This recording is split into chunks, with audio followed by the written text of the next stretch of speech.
servitude troika right, like right halfway through. I can tell. Everybody. That's what I'm saying. On gang, nigga. This is bullshit. We're next. We're next. I don't know. I'm assuming they're going Bells or no, they're going to Ruinous Ancient Rumble. They're going to fucking Benny.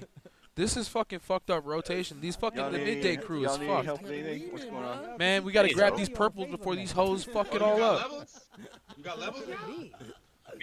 Dude, Mark. Joker. Yo, That's a sad. Oh, dude, I love. story. I thought this was didn't gonna even be level fun. this I thought character somebody yesterday. tried to rape you. Yeah, I know.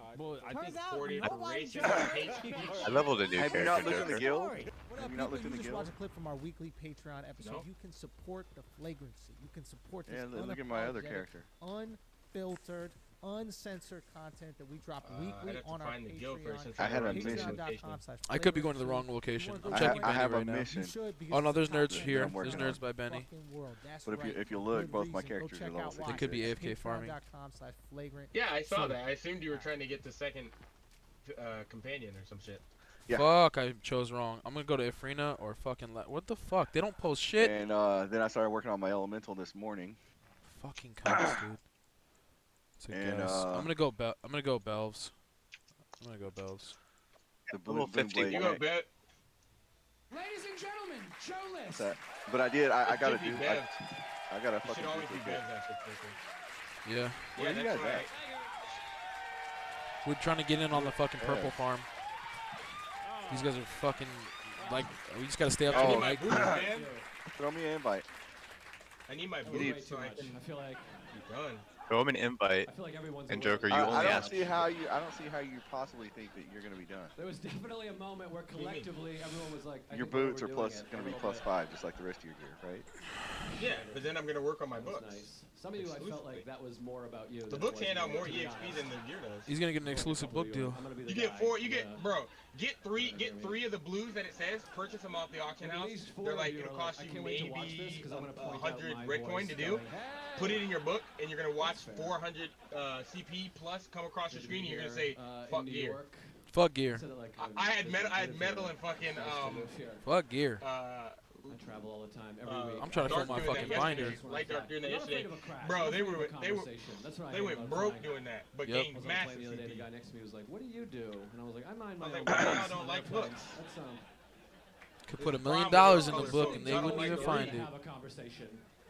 The guy's trying to make eye contact. We're just staring. There's at each one other. dude at Belves. What the fuck we is leveled up, up our dude? I books. could kiss you without using a I'm saying this might not That's even how be close you worth are. it trying to get these fucking bosses without these niggas be hella discord fucking I was on a plane the other day. The guy next to me was eating a Who's lollipop. running shit here?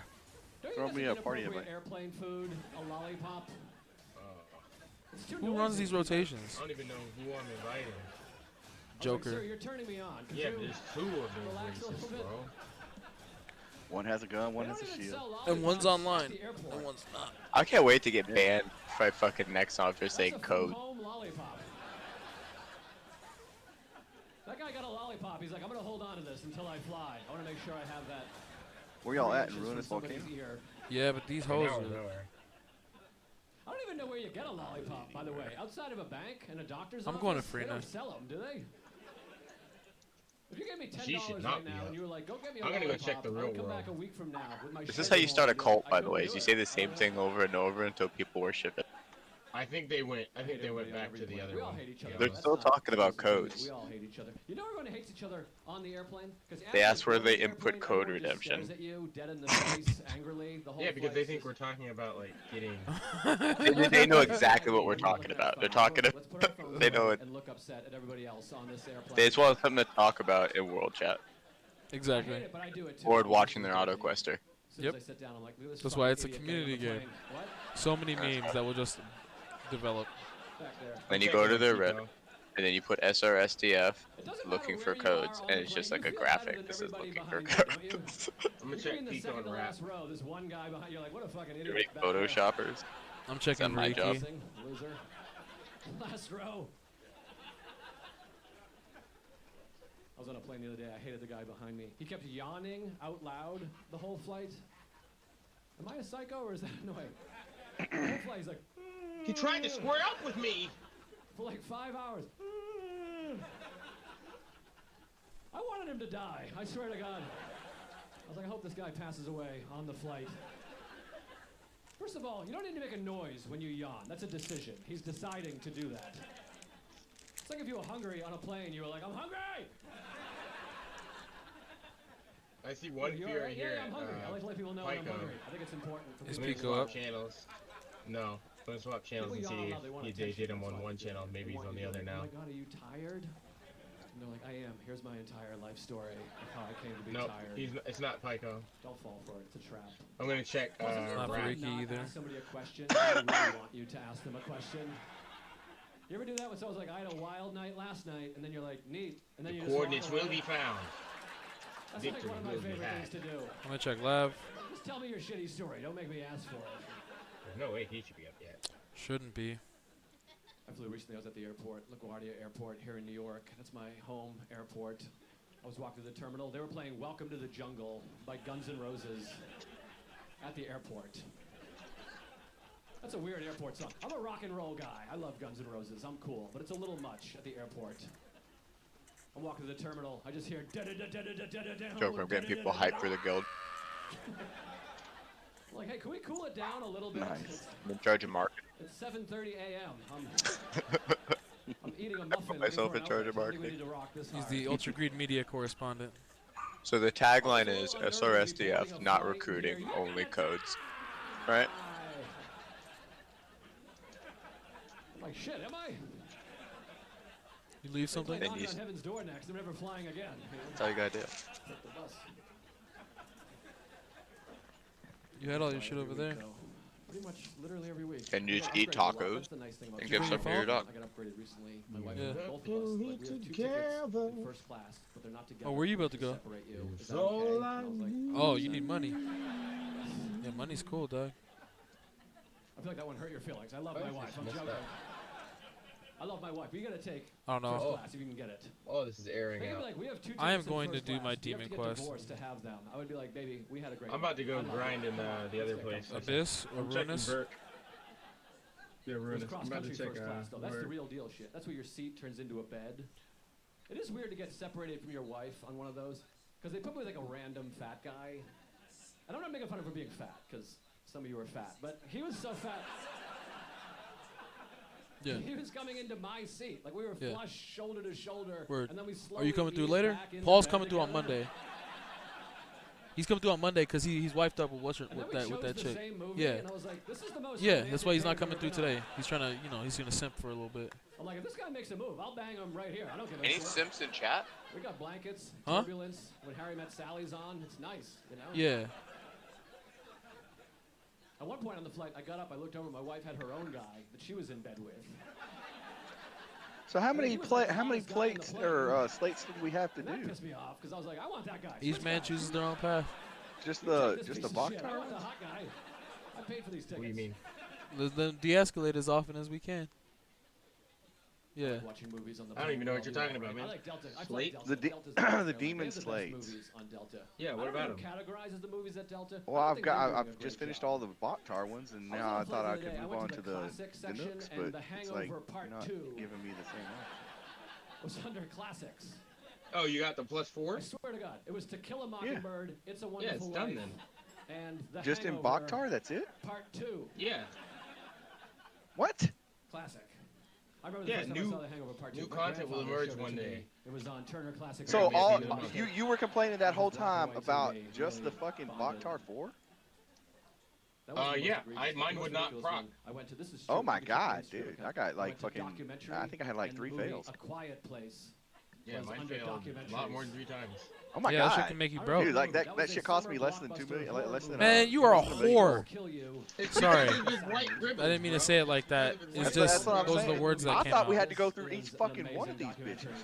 No, your white Holy privilege shit. got you through it. Yeah, god damn it. They adjusted this bullshit slider for your whiteness. I'm glad somebody documented Whoa. Are you a minority? Whoa, whoa. Holy White? shit! A lot of you guys do this. I like to download a movie. So- bring it so- up so- on the flight, download a movie. Then So you I can need just to That's why he Example, was. is that That's the what real. You can use, That's you the gotta real use some reason he didn't discretion, 'cause everyone show up can see yesterday. the Is he movie was, you're you know, watching. So you don't want to get too attending his weird local with it. Klan rally. Like one time I picked the Admit movie. it. You guys all remember that movie? Great movie from the '90s, Scorsese, right? What? That's not true. If you haven't seen the movie, at one point in the movie, Yeah, because mean, Boozler do you knows. have proof Boozler that's knows not because true? Boozler was there and he didn't see Joker. I looked over. There was a Yeah, 70-year-old What? He keeps man missing. staring at He's me. been missing the clan meetings for V4. He looked horrified. How would you know if he was there or not? It'd be better with I mean, sound. If you could hear him. Wouldn't you not be able to tell it was him Because under I that was- mask? Then he I started was the crying, and I was like, opening "Are you ratting me out right now?" speaker. But he had his I'll go ahead mask to this on. laptop computer if I have to. Not at a clan meeting. I I mean, but they have He the said, white not at a hat. clan meeting. Clearly, you've never been. You guys see that movie? Great documentary. That doesn't sound like fucking launch codes to me. It sounds like just hoopla and hootenanny. I'm not with that. I'm gonna get ice cream. Vanilla The ice cream sidestep. too. The sidestep. How long until boss? I was like, more napkins, if you don't mind. So now that my plates are done on this bitch, slates are done on this bitch, I don't really need these imprints done so bad, right? You know what you said to me? The reason why I was stressing out yesterday was because I asked the question, and I don't know if it was ever answered or not, but whether I had to do just Bakhtar or all of them. So I was. I answered that question at least 4 times. I had no, I had. Yes, I Otherwise, did. I would have. Because no, you didn't. Because I wasn't here yesterday. So shut up. The Anyway, day when you asked that question, it got answered. All of us were like, "Look." I dude, promise it did not get answered because I asked it multiple times and never got the answer. Run the tape. I did run the tape, and you know what? All it kept saying was, "Hey, we need to go get me some more gear. We need to go get me some more gear." No, I said stop worrying about the imprint stones. You don't need that many of them. Yeah, you're not worried about. You don't need to worry about the imprint stones. I said it's not the imprint stones that's gonna get you. It's the gold. It's the gold. You need to Right, do right. this. You get gold. Every boss we killed was a potential 100,000 gold. You need 200,000 gold for every smash to the button. So the boss would have been more valuable than grinding that stuff out. But listen, when I started my imprint stones, I started with 5 million gold in the bank. No, I'm sorry, 6 million gold in the bank, and I have 6,296,000 still in the bank. But I mean, Good that's for why you. your character's getting lynched. Good for you. Good for you. You know how much gold I had when I started? A lot. You know how much I had when I ended? Fucking 200,000. Nah, dude, you went broke so many times you couldn't even fucking buy your damn death. You said couldn't. I said chose not to. You couldn't even buy your reses. I've never not been able to afford a res. Get out of here with those lies. White people. When they took your chain off your neck, you I had just the to money look for at my it. neck. You had to look at it and put layaway payments on it. Wow. That's a fucking lie, dude.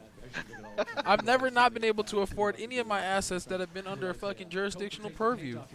What does that tell you? I'm like, it tells me not to put it on my car. That's what I was. This is what I mean by white people just like to cleverly misrepresent the way things happen. Help some people in That's this why they call block it his character. story, bro. It's just a story by him. I want to get rid of it. So if you think about You want the real history. You have to go into the community. This privilege is completely leaking. I can hear it. Yeah, dude, it's all the way. It's causing fuzz on the microphone, dude. I'm gonna have to kill some people here on my spot in Bard. I'm not okay with this. He's trying to oppress us. I still have the cough, but I don't have the pain anymore, so I'm good. Oh, you've been sucking too much dick, huh? No, like seriously, Jesus. whenever I would take deep breaths, when I would take deep breaths, I had that stabbing pain in my chest, like a moment, like being pierced by a rib. So you're not, yeah. I know, right? So we don't have another vice captain spot opening up. So I think I might have dislocated a rib or some shit. Oh, dude. That don't work like that. No, I popped one out before. I popped one out before with a cough. What are you talking about? You can fucking break ribs with a Yeah, you can. You can break ribs yeah, with a you can cough. break a Yeah. rib with the cough, yeah. Yeah, you But broke your rib. I've dislocated ribs coughing before. I have trouble sleeping at home too. Okay. It's all that tobacco. The key to falling asleep. I have to kill some people. I really It's all might. that tip. He said one way to do that. Probably you can wear is. socks and I gloves didn't to dip it bed. all yesterday, Go draw and it went heat away. to So those areas Wow. and probably the Wow. lung cancer decided to it went back down. Wow. God damn. Jesus. I contracted the COVID cancer, man. Wow. I'll either wear socks But or I don't gloves want to to. I don't bed. want to accept it. But I Right. believe I it. took the COVID. I don't want to accept it, but I COVID-19 believe it and fucking exactly. I'll turn on the Made ceiling it my fan. bitch and turned it into cancer. Sounds like a lot of I might excuse for even stick cancer. my leg out from underneath the blankets. And That's then another and way then people have been and then I cooling took down that. for several centuries. I ate it. What if they found out that cancer keeps COVID at bay? For fuel. Good advice, though. I might do that in the summertime, you know. I'll go down to the beach on a hot day and wear a Jack couple knows of that mitts that and some hard. tube socks. But then the problem is you turn into a zombie because you'd have cancer and COVID. You know how a lot I of mean, it times doesn't people really wear matter gloves, because we all keep their know nipples cool. that COVID was created by the Chinese government as a way to sabotage the United States economy. It's true. Alex Jones told me. A long time ago, a few years ago, you know. Sometimes Didn't work very well though. I got 2 more green. I got 4 more green companions I need. That's usually a sign that you're an Motherfucker. alcoholic, Ooh, I by the heard way. that the rapper 50 Cent's gonna have to change his name because he's got too many dealings with 10 Cent. I was getting too wild. Sometimes you get too wild when you're drinking, you know. How much you want to bet 50 Cent has dealings with 10 Cent though? You guys got a free pass. Oh on shit! that. All we did was make really cool masks now. Their economy's still on fucking fire. Damn it! I think there's some placebo effect. They stopped making automobiles, and now they're making fucking respirators and shit. What the fuck? Their economy's on fucking fire. Remember they're looking at America like, look at these stupid black people. They protest for no reason. Only 10 die, and they all protest. So stupid. No, man. I know, right? It just doesn't make sense to me. I haven't drank anything 1.5 ounces at a time in a while. Oh, I apologize. Give me some vitamins. I want to snort them up. Oh, can you imagine if protests were a thing back then in slave days? They were. It's called Nat Turner, my nigga. That was a hella protest. Everybody in here getting a sickle to the face, bitch. There were so many protests back then. Pick your own motherfucking cot. It's just usually it wasn't done by a slave. They were just really quiet. They were just really quiet. You order your food. You ain't never heard of no Harriet Tubman? I'm like, I'll be eating over there. I feel like. What do you mean? You never heard of John Brown? Feels a little dramatic. You never heard of Frederick Douglass? You never heard of Marcus Garvey? Never heard of. All y'all are doing is naming off a bunch of dead black people. Wow. I mean, everybody's dead. Like, I'm not gonna cut my burger in half and put a cloth napkin in my shirt. George Washington's dead. You never heard of George Washington Carver? I know you a fucking Arkansas peanut butter eating ass white boy. The phone rang. See, I get that's the problem. I That, just saw no, him in my wallet yesterday. I'm saying the problem I have is I have that. Have you seen the Chappelle show where Charlie Murphy talks about the dude who says moron and just makes it sound like a diss? Hey, That's that's that shit. You know, I think Barack Obama should have gotten some sort of denomination. And I think you own a lifted truck. No, I'm being dead serious. Like being the first black president. No, I'm dead serious too. Big milestone He was the first bad for this country. He was also the first good black president. Come on. Look, I'm putting it this way. Black people want everyone to forget that Barack Obama was president so that when we have the next black president, it'll be the first black president. Yeah, the problem with that is he kind of. He was the first president like, to drone strike an okay, American you see, citizen. We let They're like, we let him in. This is what they did. That's why yeah, it that's not was gonna happen hilarious again. that Hillary thought she was going to win. Like, it just tried an experiment. And it was, Yeah, nah, see, yeah, Hillary. We let a never black getting off. do it, and Hillary's gonna catch a bullet with her teeth before she ever fucking oof. gets in office. Jesus Lord, Mary. That's like one. Oh, he said she got a bigger dick than most niggas toting I'm AKs. just saying, she's barely got a lot of human parts left. Take the pickles Oof. off and they eat them while making eye contact Oof. with you. She's And they basically switch a the burger back to cyborg. you. Oof. All right. Well, anyway, since I don't really need these stones anymore, and I've already. I mean, her heart died long ago. I have enough fucking companions now that I don't even have to farm implementation stones anymore. Plantation stones anymore. Wait, you can enhance beyond 6? With a $10 bill. My change is 11 I mean, cents. yes. And the woman went, "Do you need your That 11 sounds cents dangerous. or no?"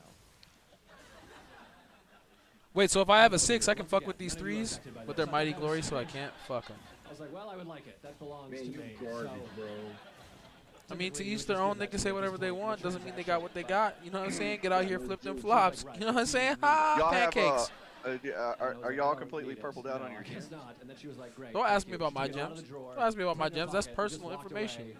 And I was Don't like, worry about your gold, man. Use your gold to get Nigga, purple. we don't even have Trump's tax return, and you asking about my purple That was gems. very strange. Fuck out of here. It was like a Jedi. Better come with a think there are subpoena 2 for those purple today. gems. He's like, you don't need your They- 11 cents. I'm like, I guess I They don't. actually gave me Okay. one, I guess during the quest line or some shit. I don't know. I don't know what the hell I got it for, but they just like said, here, you're white. Here, take this up, For the purple. guild And completion? At Chipotle. I live here in New York. Now, when you go to fast food I don't know what it was restaurants in for, New York man. City, they have like a secret They gave me a code purple on the gem this bathroom morning. It was door. Because like they don't want, if you don't have a secret code, Was in it New for York, the- people will the move what? into your What? bathroom. It was They're for like, the this is our guild. apartment now. If you want soul shards, you need to be doing your Well, nightmares. If you go to the middle of the country, people don't want to live in the Chipotle. I might now. skip bosses But, and go and stay in this nightmare. In the bathroom door, which is confusing. Except to us those New Yorkers. bosses Like, complete my I was in, Demon like, Stone rural palettes. Illinois recently. Item Also sets. accept that. And I watched it at the You counter. can go I was back like, in the "What's nightmare." bathroom That's code?" true. And the guy had no This is idea. like being in the nightmare so much. He was like, So valuable. Number 1, urine. Number 2, shit. I went to the nightmare so much yesterday that it turned it into fucking. Is that the code you're asking me for? All those motherfuckers. I was like, no, I know that code, like, of course. That's the most popular bathroom code, of course. Number 1, pee. Number 2, poo. We all know that. That's international. Yeah, that's all over the world. There should be a statue or a plaque to whoever came up with the number 1, number 2. And we did hella rotations on green mobs and blue bitches yesterday. We had that shit timed. We got the strap for that. Cool. Did you anybody? If we get all the guild members on it, we could have people popping in and out, just I mean, getting I didn't free. get any good gear, but they got good gear. I mean, what is good gear when you really think about it? Like my wife, she lets me know when she has to go number 2. She telegraphs. I mean, soul stones make for good gear. All it is, Soul to be honest, it's literally only like 1,000 CP more than the gear you're wearing. Yeah, but it's 1,000 CP more than the gear you're wearing. Yeah, I don't like it, bro. Like, I'm out here with no gear on. Why do you look Lying ass with your Brelin armor wearing ass. I don't even have Brelin armor, bro. That's a lie. I You see know, you. I have cool set of Brelin armor. Wow. Like, Whoa. I've got 2 pieces on. I got 2 pieces on this. The way black people talk is so clever. That's why they hustle you at fucking Do you have your 3-card Brelin Monty. boots? Do you have your Brelin boots? I have boots and gloves. Yeah, I have Brelin boots. See, he has more sets of Brelin gear than I do. My knight Wow. has boots, gloves, and weapons. See? Wow. See, he's got more Brelin gear in the correct places that I want my Brelin beer to be than I have. I don't know when that started. So many qualifiers for your blackness. Every once in a while, I'm in a public restroom. Am I wrong? I mean, literally, I could switch these gems over to the knight and have more CP now. Like, dude, you gotta. I'm missing like a lot of pieces of Brelin gear. Like. I love hopping on my alt and farming research. Before you get to your car. That's what I do when I log off. So I can If you ever offline figure out how we can sell you I think that's just men. that by the way. axe, I don't know got the your ladies' fucking room. I don't axe. picture My women damn like, Just "Hey, sell it. what's +5 up?" too already. Too many Just coffees. sell it. Whoa. I used it. I used it yesterday. He's telling you just sell it. It's got blood on it. Just sell it. Just sell it. Well, no, I'm not gonna sell it though. Then I'll just roll that Sell it for as much as you can blade get. up. Get all the Holding red onto gems. it is foolish. Get all the Why? red gems. I'll roll that boom blade up with it. Because the value of the axe is going to drop like. Because with the value of the axe, you can make 10 characters. Because you could afford your goddamn guns for your main character. Exactly, and have plus. Yeah, exactly. Sell the fucking axe. Sell the fucking axe. Why make up another alt? I was halfway Nah, just be hard-headed. Do what you did last time. So by the time you realize you're fucked. It's not gonna. It won't sell. I'll put it up there, but it won't sell. What are you talking about? They sell all day. They sell at 3,000 for fuck's sake. What are you talking about? Yeah. If you Yeah, sell, if but you I'm gonna put it up for 10. I want to be healthy. I feel like I'm That's relatively dumb. healthy. If you put it up there for a reasonable price, people will buy it. Still don't have health If insurance. you put it up there for 2,800, it'd be gone probably by the end of the year. I'm not I rich, need but, I need it to be here's what I had a 7,500. big That's what my milestone recently.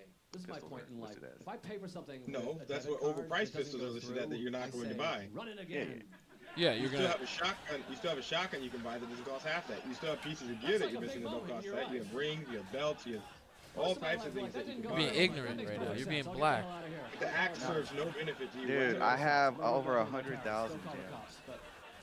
I spent Now some I'm money like, no way, that's on you. I got 300 Jesus, bucks. Joker. 100,000 gems would mean to have 100,000 gems, you'd have had to spend $5,000. I went to the ear doctor. Most people don't go to the ear doctor. Jesus In fact, Christ. Most people go to the ear doctor. They had to Oof. combine Yeah, I forces got the- I with just the bought my nose pistols. and throat doctor. How much did you spend? Wait, how much gems do you have? He's been 100,000? Wait, American. what? He's been That's the only doctor that American. combines body I parts. need my necklace. Boom. There's no doctor that's like, I'm Necklace. putting What this in American for money you. did he This is my spend? treatment. Why was that cocaine? Belt. Well, he couldn't. He had to quit League of Legends. So, He's like, yeah, those are my 3 favorites. He never so I just played League studied of Legends those, for real and, anyway.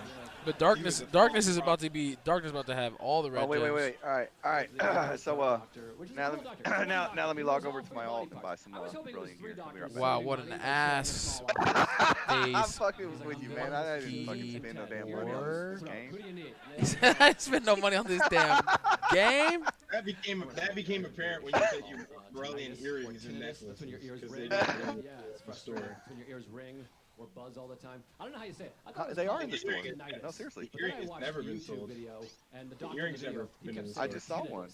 And so then I was like, oh, Let me Tinnitus. look. Accessories. Then I went to the comment Earrings. section. and the Yes, first there's a comment said, brilliant "This earring. guy's Oh a no, fake never. ass Oh, fucking you're right. retard That's doctor." a necklace. It's pronounced. No, I mean I went to earrings. White people not being able to identify chains. Always. I was like, shit. Now That's I why know they how didn't to think do they this really work. made slaves. Black man's chain. This gentleman's a doctor. He He seems ain't never very been smart. snatched This for fella one. seems Till less he smart, could but be. extremely adamant about the pronunciation of this work. That's a mighty fine chain right there. However you say it. If What you What have size? a- Hey, what size are those shoes? Oh, What size no. are those shoes? Doctor, I was like, Doc, I have Mine? whatever you guys are calling Run, it. My ears are Joker. ringing. They're a I'm gonna mine test and a your half. Yeah, exactly. 9.5. Nigga. Either that or you pull out the 9 and you say they're a 9 in your ass. Ooh. How much HP do you guys have? If you think about it. I have like I'm hearing shit that's not 11K. even in the room. I have, it depends. You know, sometimes I have like 9,000, sometimes I get up to 10,000. Great hearing. Then he Yeah, said, mine's like "I'm looking at 99, yours to make sure it's 51. nothing He got that obvious." uncircumcised HP. He didn't explain what obvious would be. Sometimes after drilling it in there for a while, you get a little bit more coverage. Tiny alarm clock in your ear canal. Man, I was actually really glad I'm that, gonna reach in there and hit the I snooze for you. didn't have to go through all It'll be that. fine for That's like gonna be 9 later minutes, content though. I bet they make us do all that. What do you mean later content, nigga? You're not even done with the content that exists. No, I'm talking about more slaves. More slaves? Did he say more slaves? You don't even know what war is yet. You haven't even experienced war. The way slaves. You haven't even fought a Zerg swarm yet. But Lightfoot was out there. Lightfoot was out there. You would have had so much fun just mopping these nemesis. One more person, anyone. It could have been Seek.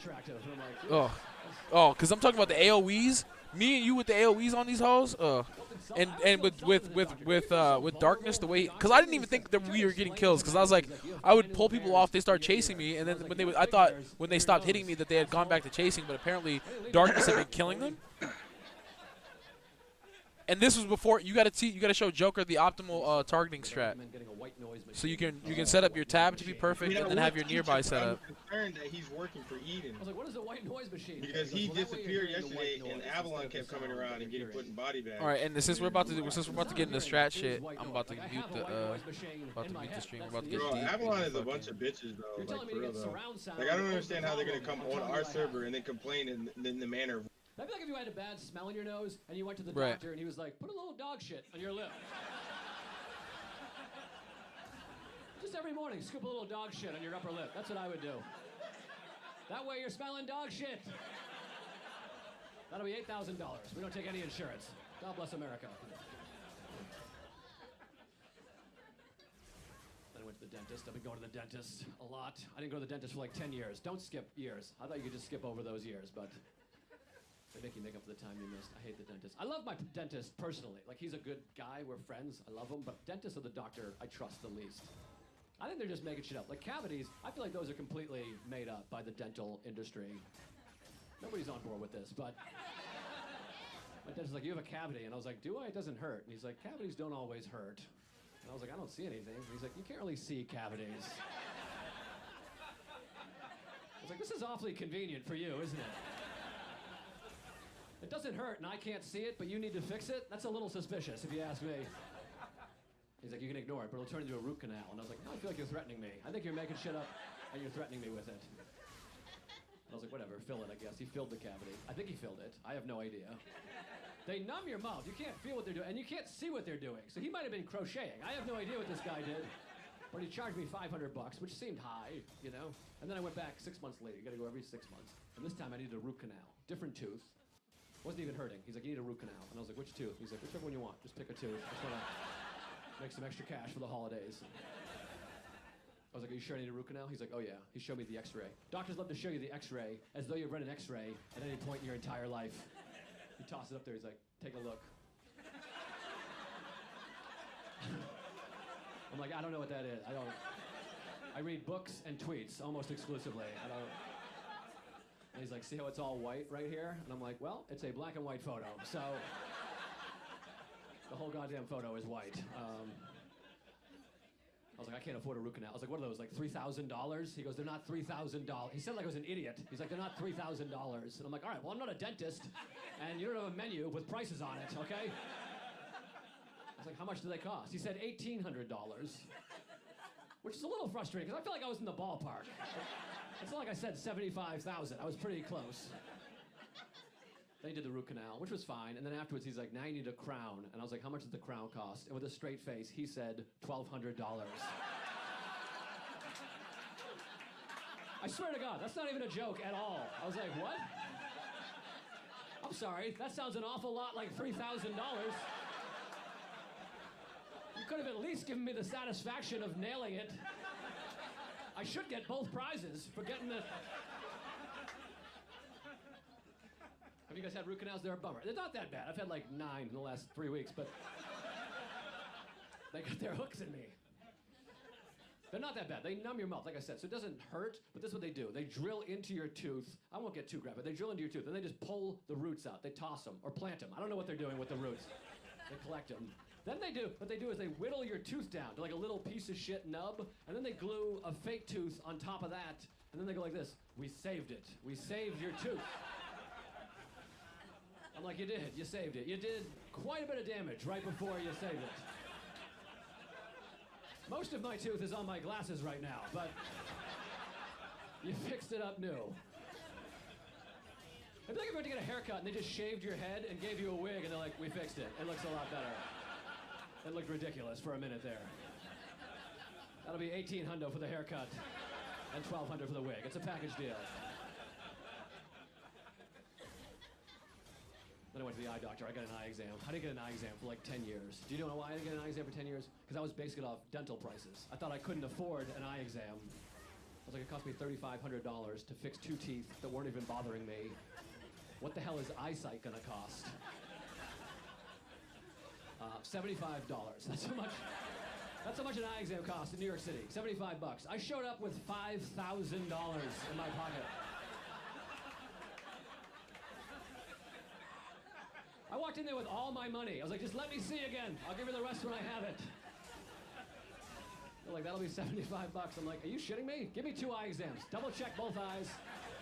I'll pay for that. I'll pay for everybody's eye exams all day. I'm like Daddy Warbucks in here.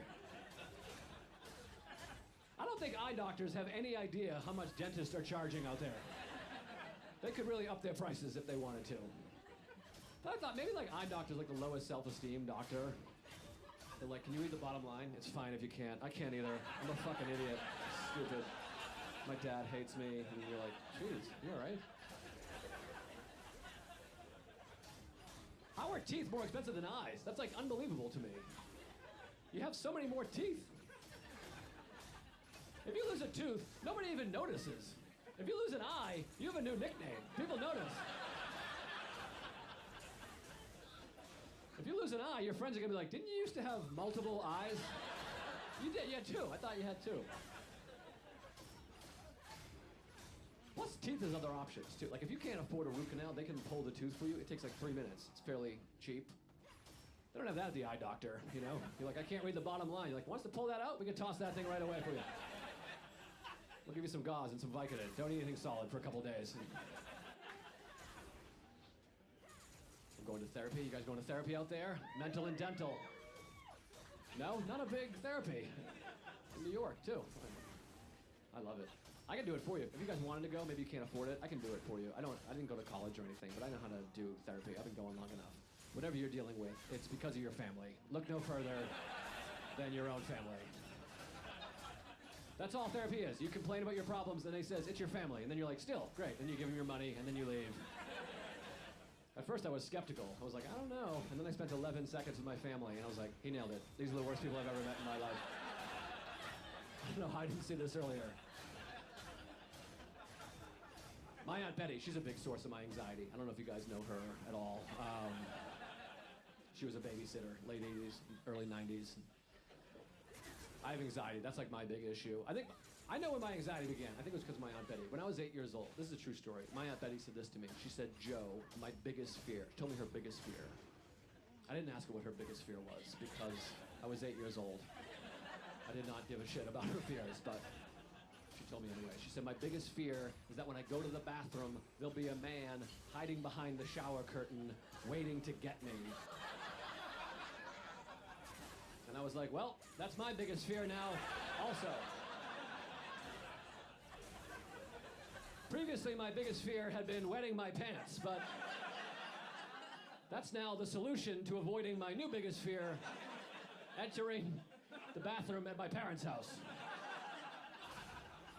My parents are like, what do you want for your 9th birthday? I'm like, how about a urinal in my bedroom? And maybe a firearm and a new babysitter, the big 3. That was my big fear when I was a kid, wetting my pants. If you get like frightened of anything or scared, which I was scared of everything, if you get frightened by something, you can just urinate right in your pants. And then your life is ruined. That's a weird mind-body connection I never understood. Like your brain is like, I'm terrified. And then your bladder's like, we'll go ahead and piss then. And then your brain's like, that didn't help at all. And your bladder's like, that's all we know how to do. We just want to let you know we were helping. And then your colon's like, we're ready to rock also if you want us to fire something out. Fortunately, my Aunt Betty was never attacked by a man behind the shower curtain, which is good. I mean, it can still happen. She's still alive. It probably won't. She lives with her parents. They have a security system set up. She's always lived with her parents. She's never moved out. She's never been married. She had the wrong worst fear. She should have been praying for a man behind that shower curtain. She might have been able to scooch on out of that house, but... That joke got mean, evidently, but she's an asshole in real life. Don't worry about it. You guys really took her side. That hurt my feelings, goddammit. What about my feelings? I'll tell you what's good about therapy. You get a diagnosis. You find out what's going on, like what's wrong, you know? Like we're all fucked up, you know? You go to therapy, you get a diagnosis. Like I have OCD, obsessive compulsive disorder, which is fun. I like to say I have it. Some people will word it differently. Some people will say this, I am OCD. You ever meet those people? Like, I gotta go wash my hands. I'm OCD. That triggers my OCD. Because I'm like, you're not saying it properly. I guess it sounds normal, because you hear it, so it sounds normal. But watch me replace it with something else. I gotta go wash my hands. I'm genital herpes. See how that... Like, I'm sorry, you have genital... No, I am genital herpes. It's who I am. Call me Jen for short. It's very serious. I'm trying to relax more. It's hard. I got into Buddhism. I'm like a Buddhist, sort of. I read a Buddhist book, you know. It wasn't a book. It was a meme, if I'm being honest with you guys, but... I like to say book. You sound smarter when you say you read a book. But memes are more... They're preferable. They're more succinct, you know. This is what it said. It had a good quote. It said, let negative thoughts come into your head, but don't serve them tea. Because you don't want your negative thoughts lingering around drinking tea. That's like the analogy, I guess. My negative thoughts aren't drinking tea. Mine are doing cocaine. That's a better analogy. My negative thoughts are like, climate change is going to make the world uninhabitable. Tomorrow! I'm like, oh, fuck. Jesus. I read this. Human beings have up to 70,000 thoughts a day. Did you guys know that? I thought it was like 9. I had no idea. 70,000 is too many. I don't think I have 70,000 thoughts a day. I feel like I have 4 thoughts a day. They just repeat 70,000 times. My 4 thoughts are, my parents gonna die, I'm horny, is that cancer, is this funny? Those are the only 4 thoughts I ever have in my life.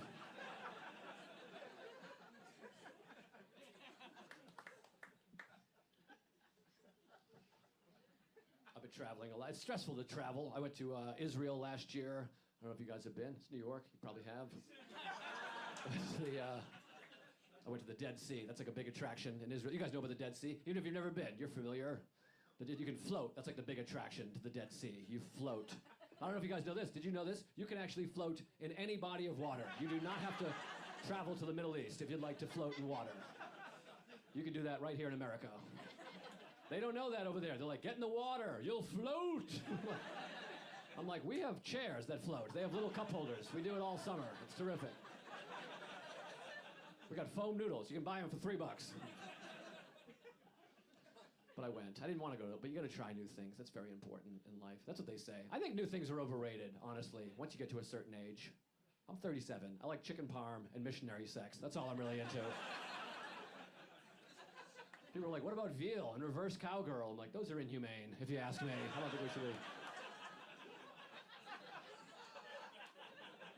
But I went to the Dead Sea. I had a tour guide. He gave me some fun facts with the Dead Sea. He said it's the lowest body of water on Earth. And I was like, oh, that's neat. Then he added a second part that I thought was annoying. He goes, it's actually below sea level. And I was like, I don't know if you're smarter than me or dumber than me, but it's not below sea level. It is sea level. It's the sea. Whatever the level is, that's the level. You can't be below yourself. And he's like, actually, you can be. And I was like, maybe you should below yourself. I thought that was hilarious. Right off the top of my head, that was pretty good. He didn't laugh at all. I think someone was lost in translation, but I thought it was a good zinger. Then he said this, he warned me. He said, when you get in the water, if you have any cuts or nicks or abrasions on your body, you're gonna really feel it, because the salt can get in there. And I was like, well, I don't have any cuts or nicks or abrasions on my body, so I'm not too worried about it. But then I got in the water, and you know what I found out? Your pee hole qualifies as a cut, nick, or abrasion. I had no idea. All these years I've been walking around with a cut on the end of my penis. Or a nick, might be a dick nick, I'm not sure. I got in the water, I was like, ah. And then he was like, is your pee hole burning a little bit? And I was like, you fucking knew about this?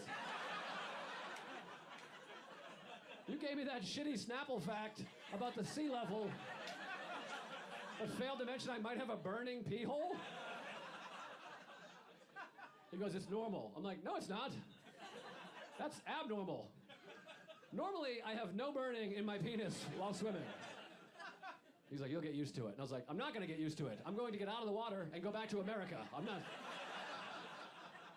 don't wanna just have a burning dick and be like, ooh, it's an acquired taste after a few minutes. Invigorating. Guys, if you want to experience the Dead Sea, go home tonight, get a glass of water, fill it with salt, and then just ease down into the... Get a sense of what the Dead Sea's about. Ladies, it's harder. It's hard to dip your vagina in a glass. Vaginas don't dangle, you know. Some do, but I feel like...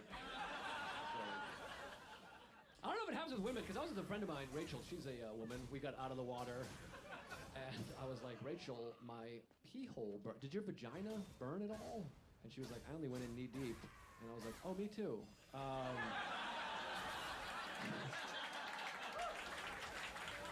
Thank you. It was the proudest moment of my comedy career.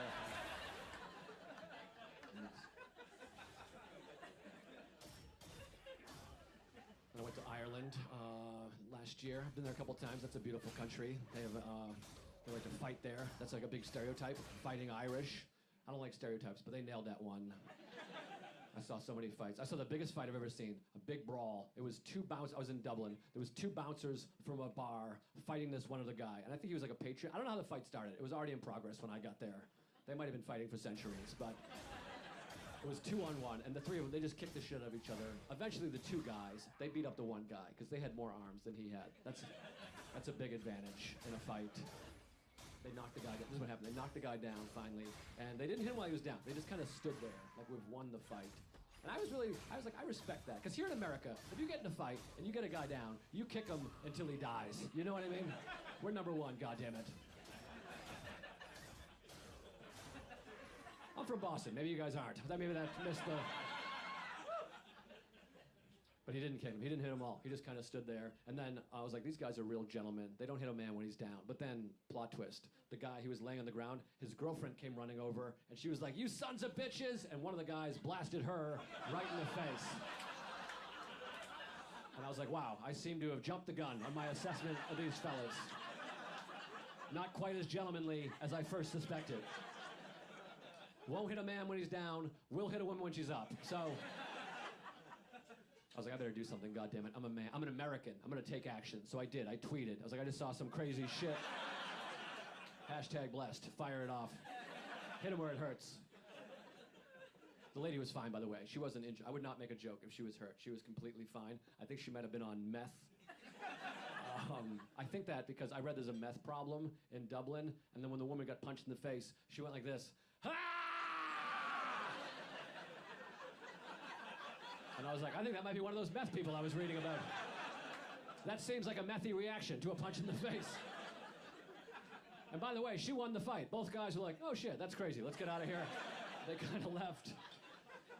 And then she was crying, and then she kind of hugged her man. He was bleeding in the street. They kind of hugged. And for a moment, I got like kind of jealous. I was like, my wife and I never do fun stuff like this anymore. That's really sweet, you know. Then this part, you're gonna think I'm making this up, but I swear to God, this really happened. The woman, she walked over to the bar, she opened the front door of the bar, and she yelled inside. She went, "All we wanted was some chips."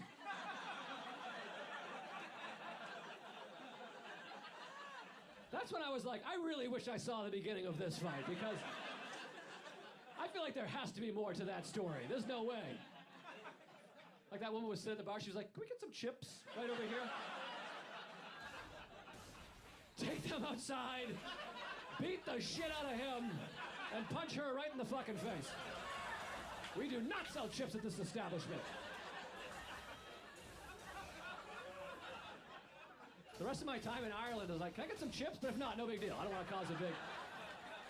I know you're very particular about your chip distribution in this country. I understand you had a famine some time ago. I don't want to cause any problems, but...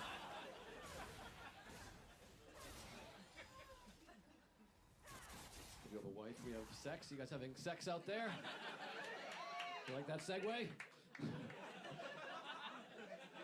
You know what I like about sex? I like sex is you keep learning, you know what I mean? Like, I've been having sex for a number of years, but like sometimes I still feel like it's a learning experience. Like recently my wife and I had sex. She had a cold. We had sex anyways. She's a real trooper, you know? In the middle of the sex, she coughed and it ejected my penis out of her body. Did you guys know that happens? Not a little bit, 100% out of her body. I was like, "Huh." I was like, whoa, what? It was like a magic trick. Evidently, that's one tube all the way down. Ear, nose, throat, vagina. It's ENTV. I was like, I gotta get some cough drops or a bigger dick. Something has to change here. Ladies, you know you can do that? Next time you're having sex with your man and he's not giving it to you the way you like it, just give him a good bah! Don't come back here with that weak ass shit. I'll cough you right out of this relationship. I was nervous to get back in there. I'm like, if she sneezes, I'm gonna be dead on the ceiling over here. I got back in there, back on the horse, as they say. The horse being my wife in this particular situation. She's more of a pony. She's very petite. I got in there. I was literally holding on to that headboard because I was nervous. And then she did have to sneeze. I thought she was having an orgasm at first. They sound similar. She's like, huh? For like 1 second, I was like, I'm fucking hitting it today. Yeah.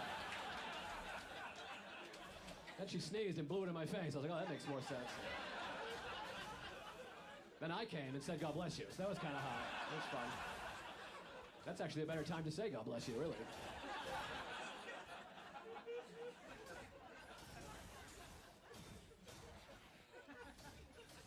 Sex is fun. I love it. Sex is different when you're married, though. Because I'm a dirty guy. Like, I like to get dirty and weird, you know? Like, I'm a dirty guy. But, like, when you're married, you can't get too dirty because you have to segue back into your regular life together. You know what I mean?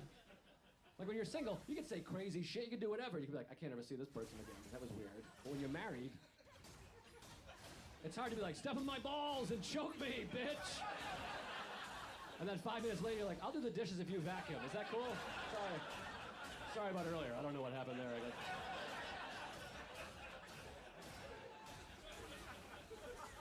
That's why I go entry-level dirty talk. Just kind of regular, you know what I mean? Like the other day, we were having sex. And I don't want to get too graphic out of respect. She was on top, and I went, yeah, fuck me. That's something, right? Standard. And then she said, I am. I had to be like, no, I know. I know you are. It was more of a rhetorical. Then I tried to cough her off of me. I want to see if I could do it to her. Kind of. Nothing doing. I gotta do some Kegels or something.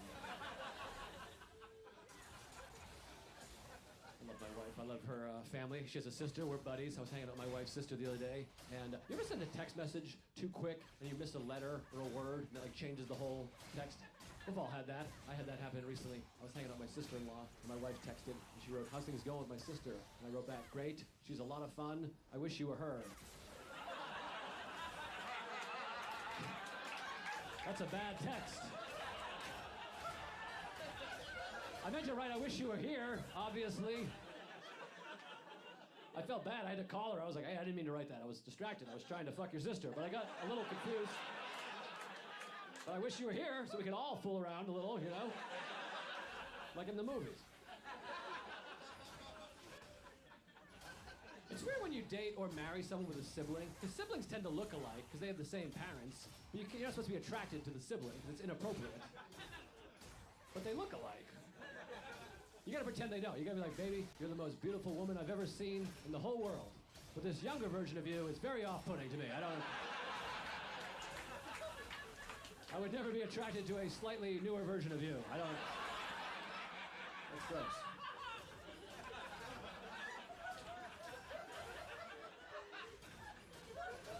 I'm very attracted to my wife. Because I want her to be like attracted to me. I don't know. It's hard because like when you're married, you want the person to be attracted to you. I Googled things that are sexy to women, and you shouldn't do that. That's a mistake.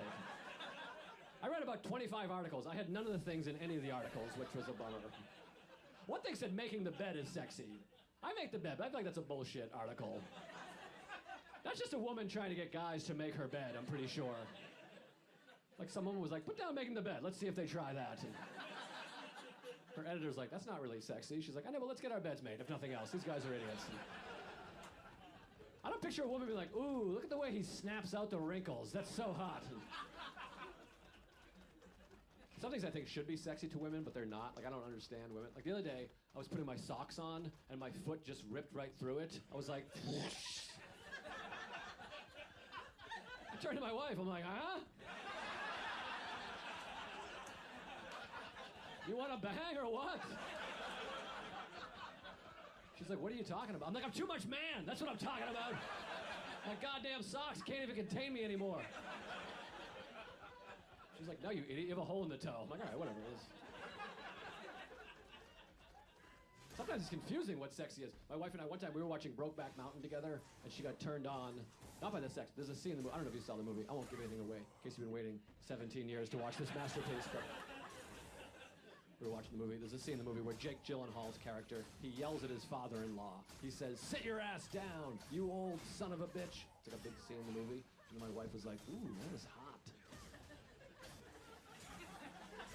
I was like, is that hot? Should I be yelling at your dad?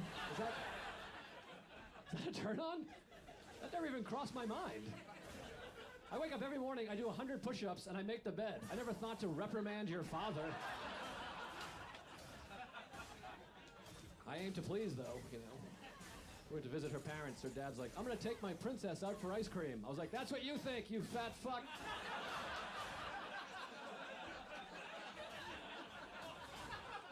He was like, what is wrong with you? I'm like, I don't know. What's wrong with her? That's the real question. You raised this weirdo. I'm trying to stay sexually relevant. I would love an ice cream. But that's not what she's into, so sit down, you son of a bitch. Didn't turn her on at all, by the way.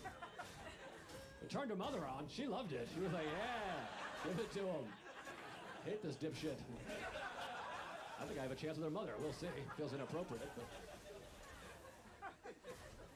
you gotta spice it up though. We've been together a long time, you know. Sex, you gotta mix it up. I'll tell you what I like. I like shoes in bed. That's my thing. Anybody? I'm talking like high heels, not New Balance or Asics. Gotta be something nice. I like shoes in bed because they don't belong in bed. It's like a threesome. Like you shouldn't be here, but stick around. I like where this is going, you know. That's a sexy look on a woman, by the way. Naked with shoes. Not a man. Man, we're not quite able to pull that look off just yet. If I'm naked wearing shoes, I look like a toddler that ran away from his mother while she was changing him. You ever seen that when someone's changing the kid and the kid makes a run for it? He's like, no! Tiny dick flipping everywhere. He hides in the curtain. That's me, you know. I think it's when a woman is naked wearing shoes, it's kind of like she's like, I forgot to get dressed. A man naked with shoes is like, I forgot to take my medicine. I don't know what got into me. I'm sorry. I like morning sex. That's my favorite sex, morning sex. First thing, right? Yeah, there you go. I love it. My wife doesn't like it. I'm like, let's have some morning sex. She's like, no, I want to start my day. Yeah, I want to start my day also. That's what I was referring to. Frankly, it's a little hurtful that you wouldn't consider that part of your day. Then she's just eating cereal. I just got cock-blocked by Tony the Tiger. It's not a great feeling. I think the problem with morning sex, morning breath. That's the main problem. Morning breath, I'm pretty sure, is how doggy-style sex got invented. Like there was a couple having sex first thing in the morning, and then 30 seconds in, the woman's like, let's try this with my face buried in the pillow. That'll be better. We can still do it. I'll just lift my genitals to you and hide my nostrils in the linens. Thank you for making the bed, by the way. That's really nice of you. Thank you guys very much. That's it. Thanks a lot. I appreciate it. Thank you. Take care. Thank you very much.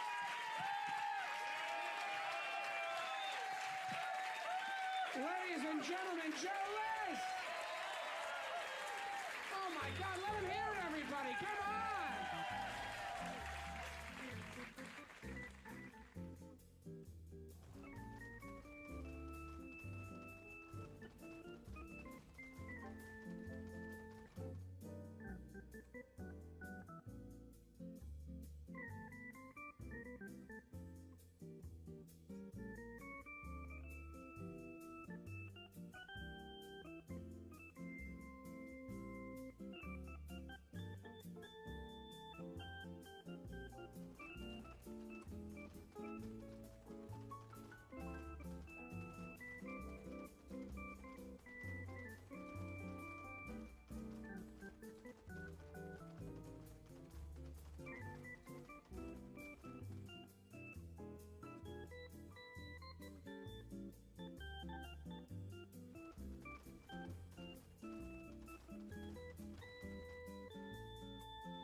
Hello, Mike Baker. Hello, Joe Rogan. Brought your laptop this time, huh? Look at that laptop. I got You're prepared. a pad of paper. I got a pen. There's many issues. There's Thank many you things. for my COVID test. Oh, yeah, we needed that. Yeah. Yeah, we're doing them every week now. I don't even know how many times I've been tested, but it's good to know. It's good to know. It's odd that you can travel across the country and find that some places it takes you 10 days to get a response. Sometimes it takes 20 minutes to get a response. That part I don't understand. Well, those super duper ones they have at the White House, they can get those in 20 minutes. The ones we have here, you can get the 10-minute one. See, the antibody blood test will show you in 10 minutes whether or not you have this is the FDA approved ones that we use here. They show you whether or not you have active antibodies, meaning a recent infection, you're probably currently fighting off the virus, or whether or not it's an old infection, so you had the virus and beat it, and then the nose swab will say definitively if you've got it in your system. Mm-hmm. Now, if they come back during the course of this show and say that I've got it, am I quarantined in the studio? Yeah, or, well, the antibody already is already negative, so most likely you don't have it. Oh, good. Okay, good. I feel better. There you go. Well, how do you turn this thing towards you? Sorry. Don't worry. That's better. So how do you feel about all this? Are you weirded out? Like, no, you haven't been here since COVID, right? Yeah, we were. I think the last time it was before then, just before then. It started to settle in. And then I traveled last, it was mid-February. I was in New York City, and people were starting to be aware, right? And they were talking about it a little bit, but there were really no changes in behavior. And then it really hit, and everybody went into a hurry lockdown. And the good thing is pandemics don't last, right? So we're going to get past this. This is not like the zombie apocalypse. So I'm not one of those people that, is hiding in my bunker, even though I like my bunker. But what kind of bunker you got? A good bunker. I bet you do. Yeah. I bet you have a real one, right? I do. The one that screws like a fucking submarine. a little periscope that comes up, looks around the compound. It looks like a gopher. Yeah, we use it for a variety of reasons, but I'm worried because it's serious, and of course it's tragic to lose anybody, and we've lost over 150,000 people, but you also got to keep this in context, right? I mean, we've had pandemics before. Pandemic just means it crossed international boundaries, so. There's an element here. Two things can be true. You can believe the science, which of course you should do. You should pay attention to statistics and data and do the best things you can do. But you can also look at it and go, we're kind of fucked because part of this problem is the coverage of it because of political reasons. Not to jump right into the political thing, but I can't help but think that we wouldn't have quite as much confusion, and we wouldn't have quite as much. The angst that people are feeling. If it weren't for the visceral hatred that exists out there on some sectors for the president. Right? Mm-hmm. And again, I don't have a dog in the hunt, but I have a feeling like the tone of coverage will change in November if Biden wins. Right? And the science doesn't change, right? It's still the same fucking virus, but I just have a feeling that we'll see a tone change. Suddenly it'll be a little bit more about if Biden wins. It'll be more about, let's look on the bright side. Let's get this coverage, sorted out. Let's get the country working. Let's do these things. And, again, you can believe both things. You can believe that we're fucked because of the politics, and you can also believe the science. My friend got tested, turned out positive, and the doctor asked him what his political leanings are. And he said, why? And he said, well, I really believe in hydroxychloroquine, but a lot of people who are Democrats who don't like the president don't want to use it. I'm like, that is hilarious. And he goes, hydroxychloroquine, when used correctly, he said, particularly in the early stages of the virus, seems to be very effective. Now, there's all these people that are coming out and saying it's not, and there's all these people that are coming out. And I talked to my doctor about it, and I said, well, why do you think that it's because the doctor that I use currently, he recommends it for people that are high risk as a prophylactic. That's the way Trump is supposedly taking it. Mm-hmm. He's like, there's a study that shows that it's very effective, a study from Italy that shows it's very effective as a prophylactic. And he says also when you get it, you catch the virus, and then you get it quickly. So if you can get hydroxychloroquine in you quickly. But, look, I'm a moron. I don't know who the fuck to believe. So I read all this shit. I'm like, well, do I believe the doctor? Do I believe all these other doctors that say it's bullshit? Do I believe that whole team of doctors? By the way, Andrew Schultz has a fucking hilarious video on hydrochloroquine. Like, what is it? He did one of those Instagram videos, so go check that out. But it's one of those things where it's like, I wish the president didn't talk about it, because then we would know what the fuck it is. Is it good? Is it bad? I mean, are people really not taking it just because the president is the one who endorsed it? Like, that is so crazy. I don't think there's any doubt about that, right? I mean, there's some crazy. So and people don't know. Like to your point, people don't know what to believe, right? And it's one thing if the reporting or the dissemination of information is partisan during normal times, but you're talking about a public health crisis.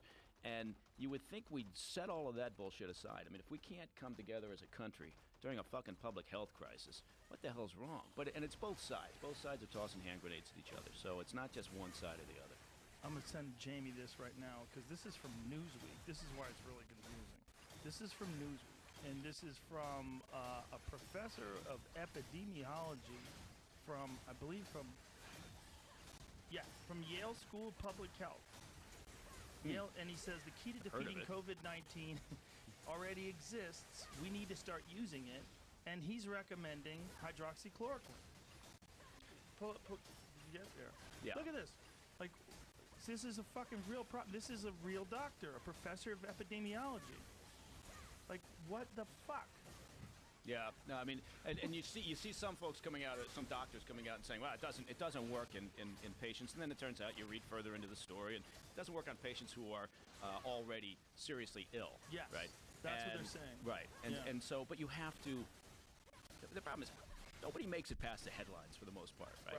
And more people are getting their bullshit information from Facebook, user groups, and nobody reads down. And to be fair, media outlets know that, so they'll bury the contradictory information, in the 20th paragraph or something, because they know no one's going to venture down there. Everybody looks at the headlines, goes, "Yeah, see that convinces me, or supports my theory." But yeah, I look at this, and we've been doing everything you can do. We've been, wearing masks. I don't see what the bullshit is about the masks. Wear a fucking mask when you're out in public. Why? Yeah, Who not that hard. cares? You get Right? used to it. You Yeah. know what's better? Bandanas are way better. You can breathe out of them better. Yeah. Plus, it find- just looks good. Yeah, you feel like a looks bandit. good. Yeah, if you get your horse waiting outside. Do you know that whole video where there's a bunch of doctors that keeps getting removed from YouTube and Facebook, with a bunch of doctors talking about hydroxychloroquine and Z-Packs and zinc? Everybody's like, you need to listen to this lady. Then it turns out the lady believes that the cause of impotence is spirits, and she thinks there's alien DNA in vaccines. Is that what she said? Yeah, it's a little odd. And she's completely off the reservation. Yeah. Oh, you're not supposed to say that, right? I think you're not supposed to say off the reservation. Oh, well. It's offensive to Indians. Damn it. Yeah. Okay, hold on. Let me make a note of that. That one I didn't have on my list of what's offensive. I was taught by a Native American lady. Okay. You're not supposed to say that one. Oh, she's off the chain. I think you could say that, but Off it the might be hook? offensive No. to dogs. But off yeah. the chain is good, right? It's not crazy. Shit, I need a new crazy term. What's a non-offensive crazy term that's not... Well, I shouldn't say not going to offend anybody because there's no such thing anymore. Ooh, fucking nuts. How about that? We Yeah, just go she's with that. fucking nuts. Yeah. She's a doctor. She's a legit doctor, but apparently she is nuts. Yeah. What do you got, Jamie? What did she say? Okay. Summer reported that a 2015 sermon that laid out a supposed Illuminati plan hatched by a witch to destroy the world using abortion, gay marriage, and children's toys, among other things. Emmanuel claimed that DNA from space aliens is currently being used in medicine. Okay. She also offered prayers through her website to remove generational curses transmitted through placenta. Yeah. Seems legit. No, I see where she's coming from. Yeah. Trump addressed the video. Hold on a second. Saying, I think they're very respected doctors. There was a woman who was spectacular. She was spectacular. Placenta. I paid money to hear him say placenta. But he said of hydroxychloroquine, I happen to think it works in early stages. So that's the problem. See, when he says that, and then the lady who believes in witchcraft says that, then like maybe it does work, but the problem is a fucking lady who believes in alien DNA and witchcraft and generational curses transmitted through placenta. I wonder what's children's toys. I mean, I got kids. Now I gotta worry. I mean, which ones would you assume? I'm gonna go with Mr. Potato Head. Yeah. That fuck. Yeah. I mean, most of my kids basically now all we got around the house are Nerf guns, right? And so like anytime you walk, do you remember the Pink Panther when you'd walk around? He'd walk around the house, and then Kato would like leap on him from somewhere. That's what it's like around my house now. You're gonna get popped in the ear hole by a Nerf bullet at close range because you never know when they're gonna sneak up on you and use these things. And so, but that's about all we got anymore. That and we do have some Legos. So I hope she wasn't talking about Legos. If she's talking about Legos, then we know she's really crazy. Yeah. But I think to your point again, part of this is it would be nice if the messaging from the White House was better. Let's face it, on a number of things, we wouldn't have quite the chaos that we do right now. Well, he's basically using the same strategy he used to be a famous person. You know, he says wacky shit. He speaks off the cuff. He doesn't care. He doesn't have a filter, and you just can't employ. It seemed like you could do that and become president, but you can't do that and be president. Like, people are not willing to let you talk like that while you're the president. You have to know exactly what the fuck you're saying. What do you think is going to happen in November? That's a good question. I'm not buying these polls. I'll tell you that. I don't believe them. Because first of all, who the fuck is answering polls? I've always said that. That's right. Yeah. The dumbest people in the world are the ones who answer polls. So out of the dumbest people in the world with nothing to do, most of them are picking Biden, or more of them are picking Biden. But it says who? It says all of the media outlets that want Trump to lose? How do we know? How do we know if they're being accurate? I mean, look, I believe there is a large group of people that are very uncomfortable with Donald Trump being the president. I absolutely believe that. I believe there's an also large group of people that are very uncomfortable with a man who seems to be mentally compromised winning the election and doing so by hiding. I mean, the guy's never... He was just at another thing the other day and he forgot where he was. Did you see the video? Yeah. No, until he comes out with his VP pick, Yes. All bets are off as far as I'm concerned on Biden. And, that VP is going to have a bucket of lube, and she's going to dunk it in there and stuff her hand up his ass, and she's going to be working him like Weekend at Bernie's. There's no way that guy's going to be doing any talking.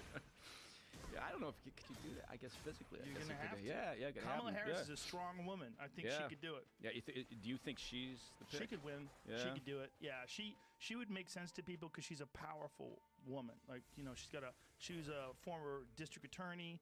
She's a powerful person. She's got, you know, she's got name recognition. Yes. She's got that. She's got a commanding presence. Yeah. But you know,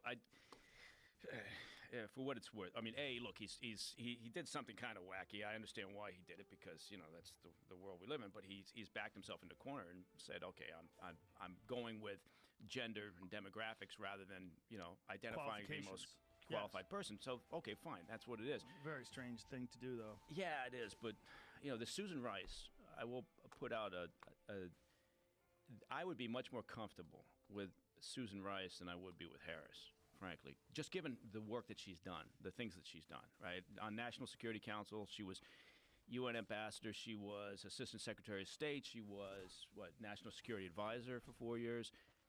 I wouldn't be surprised if he ends up picking her because he worked with her very closely for 8 years, right? And she doesn't have the name recognition, but I don't know that in this election cycle that's as important as it has been in the past. Isn't there some controversy with her regarding Benghazi? There is, but and rightly so, right? She went out. The whole story was she went out after how many years? Man, isn't that incredible? Going on 8 years ago, September 11, 2012. So shortly afterwards, she went on TV. She did a series of interviews right afterwards, as sort of the face of the administration, talking about this. And she utilized a bunch of talking points that had been prepared by the intel community, right? Led at the time by John Brennan and some others. And in that's where it famously blamed the video that came out in the protests in Cairo, and then the video it escalated. Meaning that movie? That movie, yeah. What exactly? See, okay, look, you used to work for the CIA. Used to? I don't know if let's be honest. Well, but used to? I'm gonna start. I don't know if you ever get out. But that movie seemed like if there was ever some movie that was made to sort of be used as a cover-up, that movie did not look like a real movie. Well, it wasn't. Right? It wasn't really. It wasn't. It wasn't a James Cameron movie. It wasn't. Explain to people what the fuck. Look, it was made by an independent filmmaker, and it was perceived as very anti-Islamic. But the bottom line was, I mean, for Susan Rice, if you're just looking, because you've actually pinpointed the one chink in her armor, right? I can't say that anymore, can I? You can still say chink in your armor, but you have to say it quick. Okay. You have to run right through it. You can't say chink, 1, 2, 3, 4 in her armor. Okay, so it's like you can say pussycat, but you can't say pussy. You got to roll right through it. Yes. Yeah. Okay. All right. Yes. That's the problem with her, is the Benghazi issue. So, but look, the bottom line is, if you don't believe that Joe Biden is likely going to be the president for 4 years, if he gets elected, right, for whatever reason, then the VP pick is incredibly important, more so than we've had in a long time. And more so than ever. Yeah, more so than ever. Yeah, and you want this to be a serious-minded individual. If you want to hang that, if you'd rather see him pick somebody like Karen Bass or Tammy Duckworth or someone, rather than someone who's had the range of experience within government that Susan Rice has had. You know, again, I'm not shilling for Susan Rice. I'm just saying, like, but you prefer her. I would prefer her just because I respect those areas that she's worked in. I'm more focused on our position overseas. I'm more focused on the foreign policy and that sort of thing. And I realize that she's taken this hit for Benghazi. Of course she is, right? Rightly so. But, you know, this is a game of compromise. Could you explain why she took the hit, though? So we kind of glossed over it, but so there was a movie. Right. This movie was erroneously blamed for being the cause of the attack. It wasn't the real cause of the attack. No. What was the real cause of the attack? Well, the real cause of the attack was we ignored signs of increasing activity in Benghazi, at the consulate that we had there. We ignored at the time advice, and suggestions that we beef up our security out there, and we allowed for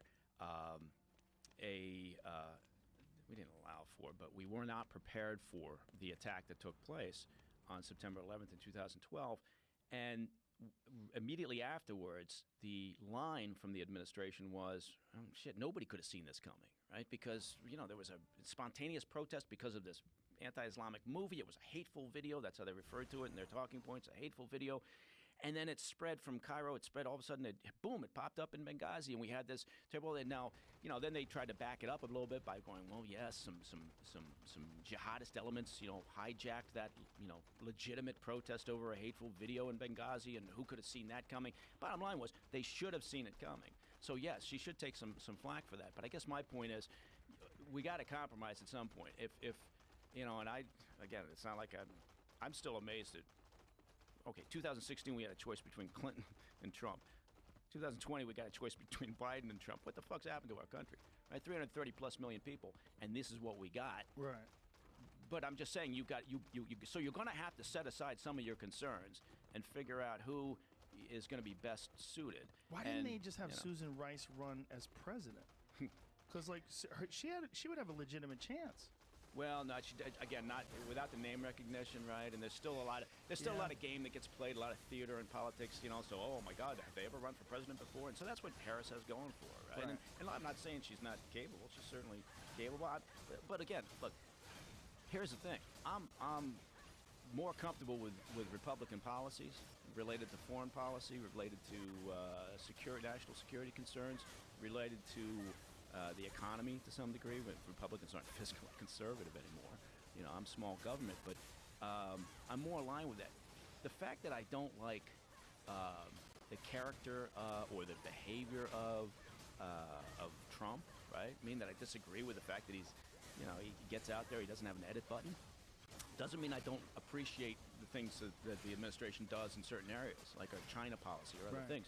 So I think the Democrats make a mistake thinking, okay, well, people don't like Trump, so they're going to vote for this thing over here, right? Mm-hmm. And if this thing is a hybrid between Joe Biden,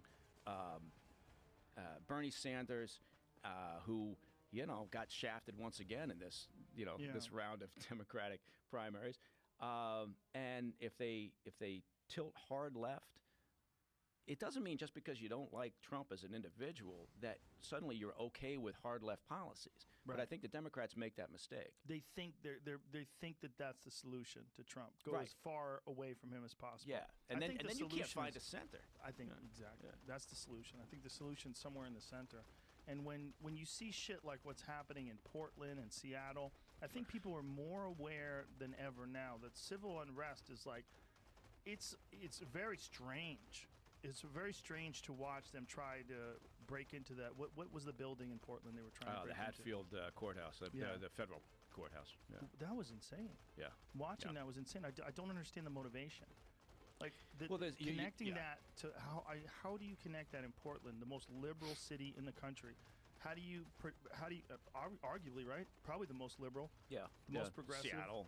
Portland. Right there. Yeah. How do you connect that to Black Lives Matter? I mean, how do you connect that to George Floyd's death? How do you connect that to why? Why? I just don't understand. Why would you try to break into the courthouse? They're trying to recreate what went wrong, what didn't work in Seattle, right? That whole zone, autonomous zone.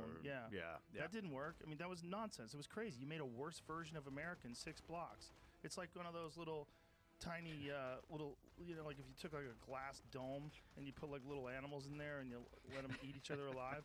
Like that was like we're gonna create utopian glass. Like they made a worse version of the United States. They put up borders immediately. They stopped people from coming in. They had armed guards. They wind up using police tag. They didn't have cops, but they have people that act like cops and beat the fuck out of people for filming. Right. The whole thing was madness. They had murders. It was crazy. It was quick. It's I mean, look, Portland. I know Portland extremely well. My parents, lived in Portland for a couple of decades. It's a beautiful place. It used to be a hell of a place, but over the years, and I know Republicans and Democrats who feel the same way who are in Portland and the surrounding area. And they all feel like this place is slowly, circling down a toilet because of local and state management, right? And so what happened in Portland, not really a surprise. You know, it's the same. The people that do this sort of activity, right? That you know have been referred to as Antifa or anarchists, or whatever. They're the same sort of trustafarian, you know, bottom-feeding folks in really any city in the world who engage in a WTO protest because it's cool to get out there and protest. I don't understand the mentality, but if you try to figure out a motivation for them, you know, you'll lose your mind because they really don't have one. You could take 10 of those people out of Portland who are engaged in sort of the violent activity and ask them, well, why are you doing this? And you'll get 10 different answers, right? They really don't have. It's not like that. And the sad part about it is they hijacked very legitimate protests over, you know, really serious, important questions about how do we improve policing around the country? How do we get to that point? And I'll tell you, the most disappointing part about it is after the tragedy with George Floyd, if the focus had been on, okay, here's what we have to do. We have to, seriously, not just lip service, we have to improve the policing to solve this particular issue. How do we do that? Well, there's certain logistical things you can do. You can improve your vetting and hiring of police candidates, right, of applicants for the job. You can do that. That's a protocol you can put in place. You can improve the training. That costs money, so defunding the police is kind of fucked. You can improve the training and make it continuous. It's not just a one-time thing. It's continuous training on how to respond to situations. It's like weapons training. If you don't keep doing it, if you're not always practicing, it just doesn't work, right? And then what can you do? You can also improve disciplinary action. Right? Those are concrete things that you can do. They're not easy, right? But it's not as heavy a lift as deciding in the aftermath of the George Floyd tragedy that what we're really going to do is we're going to remove racism from the hearts and minds of people. This is not going to happen, right? I'd like to think it would. In theory, hey, great, get rid of racism. But what this should have been was a protest about doing things that actually will impact meaningfully people's lives. And it veered off because people wanted to feel self-righteous. It veered off into, well, you have to prove how pure you are. You have to remove racism, right? Now, I know black people that object to white people. I know white people that object to people not of their race. I know Hispanics that don't like people of non-Hispanics. Racism exists, sad to say, right? In all mankind. It's a human element of nature. Would you rather spin your wheels and act self-righteous and try to say, well, we're going to have this exercise where we remove racism from mankind? Or would you rather say, in the aftermath of this, let's do the things that can actually make a difference? And that's what we didn't do. And then legitimate protests over the anger and frustration about all this got further hijacked by, again, Antifa, anarchists, whatever you want to call it. I think that's a big part of the problem. You know, Ben Shapiro and I had this conversation about the protests and this term where they are mostly peaceful protests. And he had a hilarious point. He said, O.J. Simpson had a mostly peaceful night the night he killed his wife. It was only 3 minutes of the entire day that wasn't peaceful. Like, that is a fucking great point. Yeah. But it is true in the protest that most of those people want the world to be a better place. Right. The problem is the people that hijack that and are trying to light the federal buildings on fire and smash monuments. You know, particularly, like, they're going after Abraham Lincoln. I mean, Jesus Christ. Right. He's the guy that freed the fucking slaves. Like, what are we doing? Are we going to erase history? Yeah. I would have loved if Abraham Lincoln could have had a time machine and gone to 2020 and understood what we know now about systemic racism. However, he lived in the 1700s when he wrote with a fucking feather. Okay? Give the guy a break. The world was a weird place back then. Well, and that's part of it is trying to judge people of the past by current morals or current understanding, current thinking is pretty absurd, right? It doesn't justify past bad actions, but you know what? This idea, that you're going to erase history or remove history or not learn from it going forward is it discredits the ability of people to have rational thought, right? To understand and look at a context, look at something in context and say, okay, nowadays that's unacceptable. But okay, I get, why these things occurred. It's tragic or it's regrettable, whatever. But yeah, I mean, look, in the UK, they were attacking the statue of Churchill. Yeah. I mean, holy fuck. It's crazy. Yeah. And I mean, I think I said, did I just say Lincoln 1700s? I meant 1800. Well, it was 1865, right? Yeah. But either way, the idea that this guy is supposed to be a perfect person back then, look, history is supposed to be about the things that happened, the people that made a difference, and how we got to where we are today. And Lincoln is a big part. The 1865, the Emancipation Proclamation, that's a big part of how we are who we are today. It's horrible that the early settlers brought over slaves from Africa. It's horrible that slaves still exist today. All these things are horrible. Yeah. They're horrible, but taking down statues of people that made a difference and made change. Look, if you want to take down statues of Confederate generals and stuff like that, there's a good argument there. It's a good argument that maybe we shouldn't have those, or maybe we should have them somewhere. Like the same place we have a statue of Genghis Khan. Right. Like maybe they shouldn't be. You know what I'm saying? Is there a statue of Genghis Khan? I'm sure there is. Yeah, somewhere. Somewhere in Mongolia, there's got to be, right? Look, I mean, Genghis Khan killed 10% of the fucking population while he was alive. But it doesn't mean there shouldn't be some recognition of this historical figure when you're talking about 2020. Well, I think, and interestingly, and this doesn't, again, you can. The problem is nowadays, right? You've got sort of the righteous mob on the left and the righteous mob on the right, and the problem people make is they try to placate one side or the other, thinking somehow they're always going to be pure enough. You're never pure enough for the self-righteous mob, no matter where they are on the spectrum. Right. They're always finding there's a new benchmark. There's always that opportunity. But, a lot of the Confederate statues out there were put up in an effort to, and this sounds weird, but in an effort to try to unify the country again, right? In the aftermath of the Civil War, and there was this element of saying, let's try to, and so you think, okay, that's a lot of them were put up actually during the Civil Rights movement. They were put up when they were thinking that people were getting too highfalutin, and they wanted to celebrate. That's absolutely true. Yeah. Those are the really cheap ones too.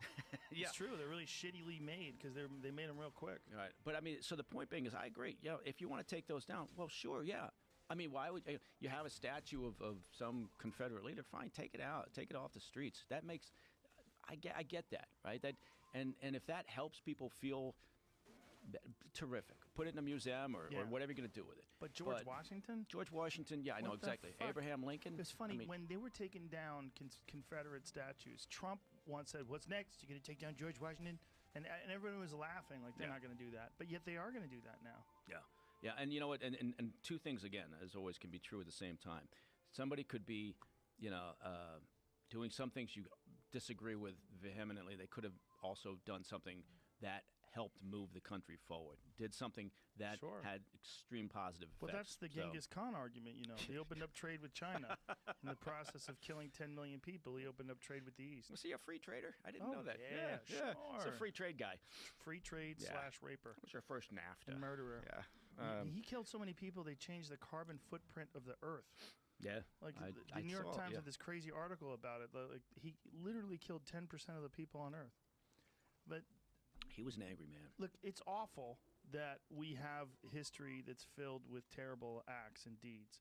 But I don't think that removing statues of people who tried to make a difference, within the context of their time, with Lincoln 1865, with George Washington 1700s. I mean, this is you're talking about people that when they were doing this, they were the best example of humanity that you could find. They were the best example of what we had. I mean, when George Washington was the first president of the United States, I mean, you want to talk about a fucking radical undertaking, this crazy experiment in self-government while they escaped from the grasp of Europe. I mean, it's really nuts. Yeah, and again, I think there's an element here that we missed the boat maybe again, right? We've gone through these. It's not like we haven't had protests before, Black Lives Matter protests and over the same issues of police brutality and all that. But it all falls into that same bucket from my perspective, that we don't do the hard things, right? The hard things would have been to say, from a local, state, and federal position, let's enact these different. protocols that can improve policing. Let's do those things that we need to do. That's a heavy lift in a way. The easier things are, let's tear down the statue, right? Or, find a way to make us feel better about ourselves without necessarily having it. And it's like this shell game, I think, that politicians sometimes play, right? And you saw it in Portland where, okay, let's just placate this for a while. It'll make everybody feel better, and then the protests will die down. Well, right? Seattle's the best example, right? Where the mayor came out and said, she called it, maybe it's the summer of love. Yeah, 67, the summer of love. Have they totally squashed that now? Is that whole place brought back to the original business owners? I don't know is the answer to that question. I do know that they've been looking at how do we do community-based policing? How do we defund the police and yet still have something that resembles a response to the citizens' need for security? I don't know what any of all that dribble means. Yeah, if you want to improve the policing, it's an investment, right? It's not defunding. But again, defunding and saying that's what I'm for, it's a easy fucking way, right, to feel good and to placate people, and then you don't do shit, and then 5 years from now we have another incident because you didn't actually do the things that make policing better. Well, you get where you got in New York City. It gets even worse for the citizens because now the police don't have any faith at all in the government. They're not respected. They're not appreciated. And you're seeing this giant uptick in crime because their presence isn't there anymore. Yeah. I mean, it's really crazy, man. It's like a movie. I've never thought, if you went back to March when we shut down, I never thought I would be sitting here with you at the end of July, early August here, and we would be talking about this. I would have never thought that this would have taken place, that we would have legitimate civil unrest in this country, people getting shot in the streets in protests. I know that there's a real concern in a lot of these cities that someone's going to try to recreate what happened in Seattle, recreate what happened in Portland, and they're worried about it. The thing about it is it seems so organized. It really does. It doesn't seem that haphazard. It seems organized. How do these things get started? Like, how do you get something as big as these Portland riots? Well, it's a really good question, and sometimes what you see is what appears to be a grassroots movement or grassroots activity happening, just kind of swelling up from a couple of neighborhoods. Yes, there was an element of that, but you also see, like if you're talking about, talking about activist environmental groups as an example, you'll also see some commonality between some of these groups. You'll see commonality in communications advice, in financing, in legal assistance and support from national groups, right? And yet it's in their agenda. It's to their advantage to make it appear as if it's a grassroots movement. So that all stays in the background. I'd argue that, some of this, and again, not to disappear down some rabbit hole where it's a George Soros-funded thing. That's where I was going. Yeah, but I mean, are there some elements that help with communication support or transportation assistance or legal advice or whatever it may be? Absolutely. These things, they very rarely is there an actual, genuine, organic grassroots movement that has no outside organizational support. That's this spontaneous and this big. Yeah. So, but again, look, we're putting our tinfoil hats on. Right? But if anybody can put that on, you can put them on. I left mine out in the car, but I'll go get it. You've been on the inside, working for the CIA. You know how it works. Well, we very rarely organized things like That's this. not what I'm saying. I don't. I'm not saying that you know that no. you guys did it. I'm saying you understand how these people operate. Right. Yeah, no, in a way that someone like me doesn't. And also, again, look, I we've talked about this in the past. I'm not necessarily a conspiracy theorist, but sometimes, you got to follow the threads that you can pull on, and sometimes it takes you down an interesting path, and you think, okay, maybe there is something to this. I wouldn't say you're a conspiracy theorist, but I would say you're open to the possibility of conspiracy. Like when you and I talked about the Martin Luther King assassination, and you took a big pause and you said that one does not make sense. Yeah. No, I agree. I still feel that way. Yeah. That one is filled with holes. Yeah. And I agree as well. I looked into it much more after you and I talked, and it's. Yeah, it's very strange, and the way that you sometimes, can get actually further into it without kind of disappearing down some of these, peripheral side stories and issues is money, right? Look for funding. Look for issues of where did money go, because that sometimes will take you down a more legitimate path. Right? And a lot of times investigations get built on very shaky ground because you start with a theory or whatever, and you're never starting on firm ground. Sometimes when you follow the money, it keeps you a little more grounded. Right. So, yeah.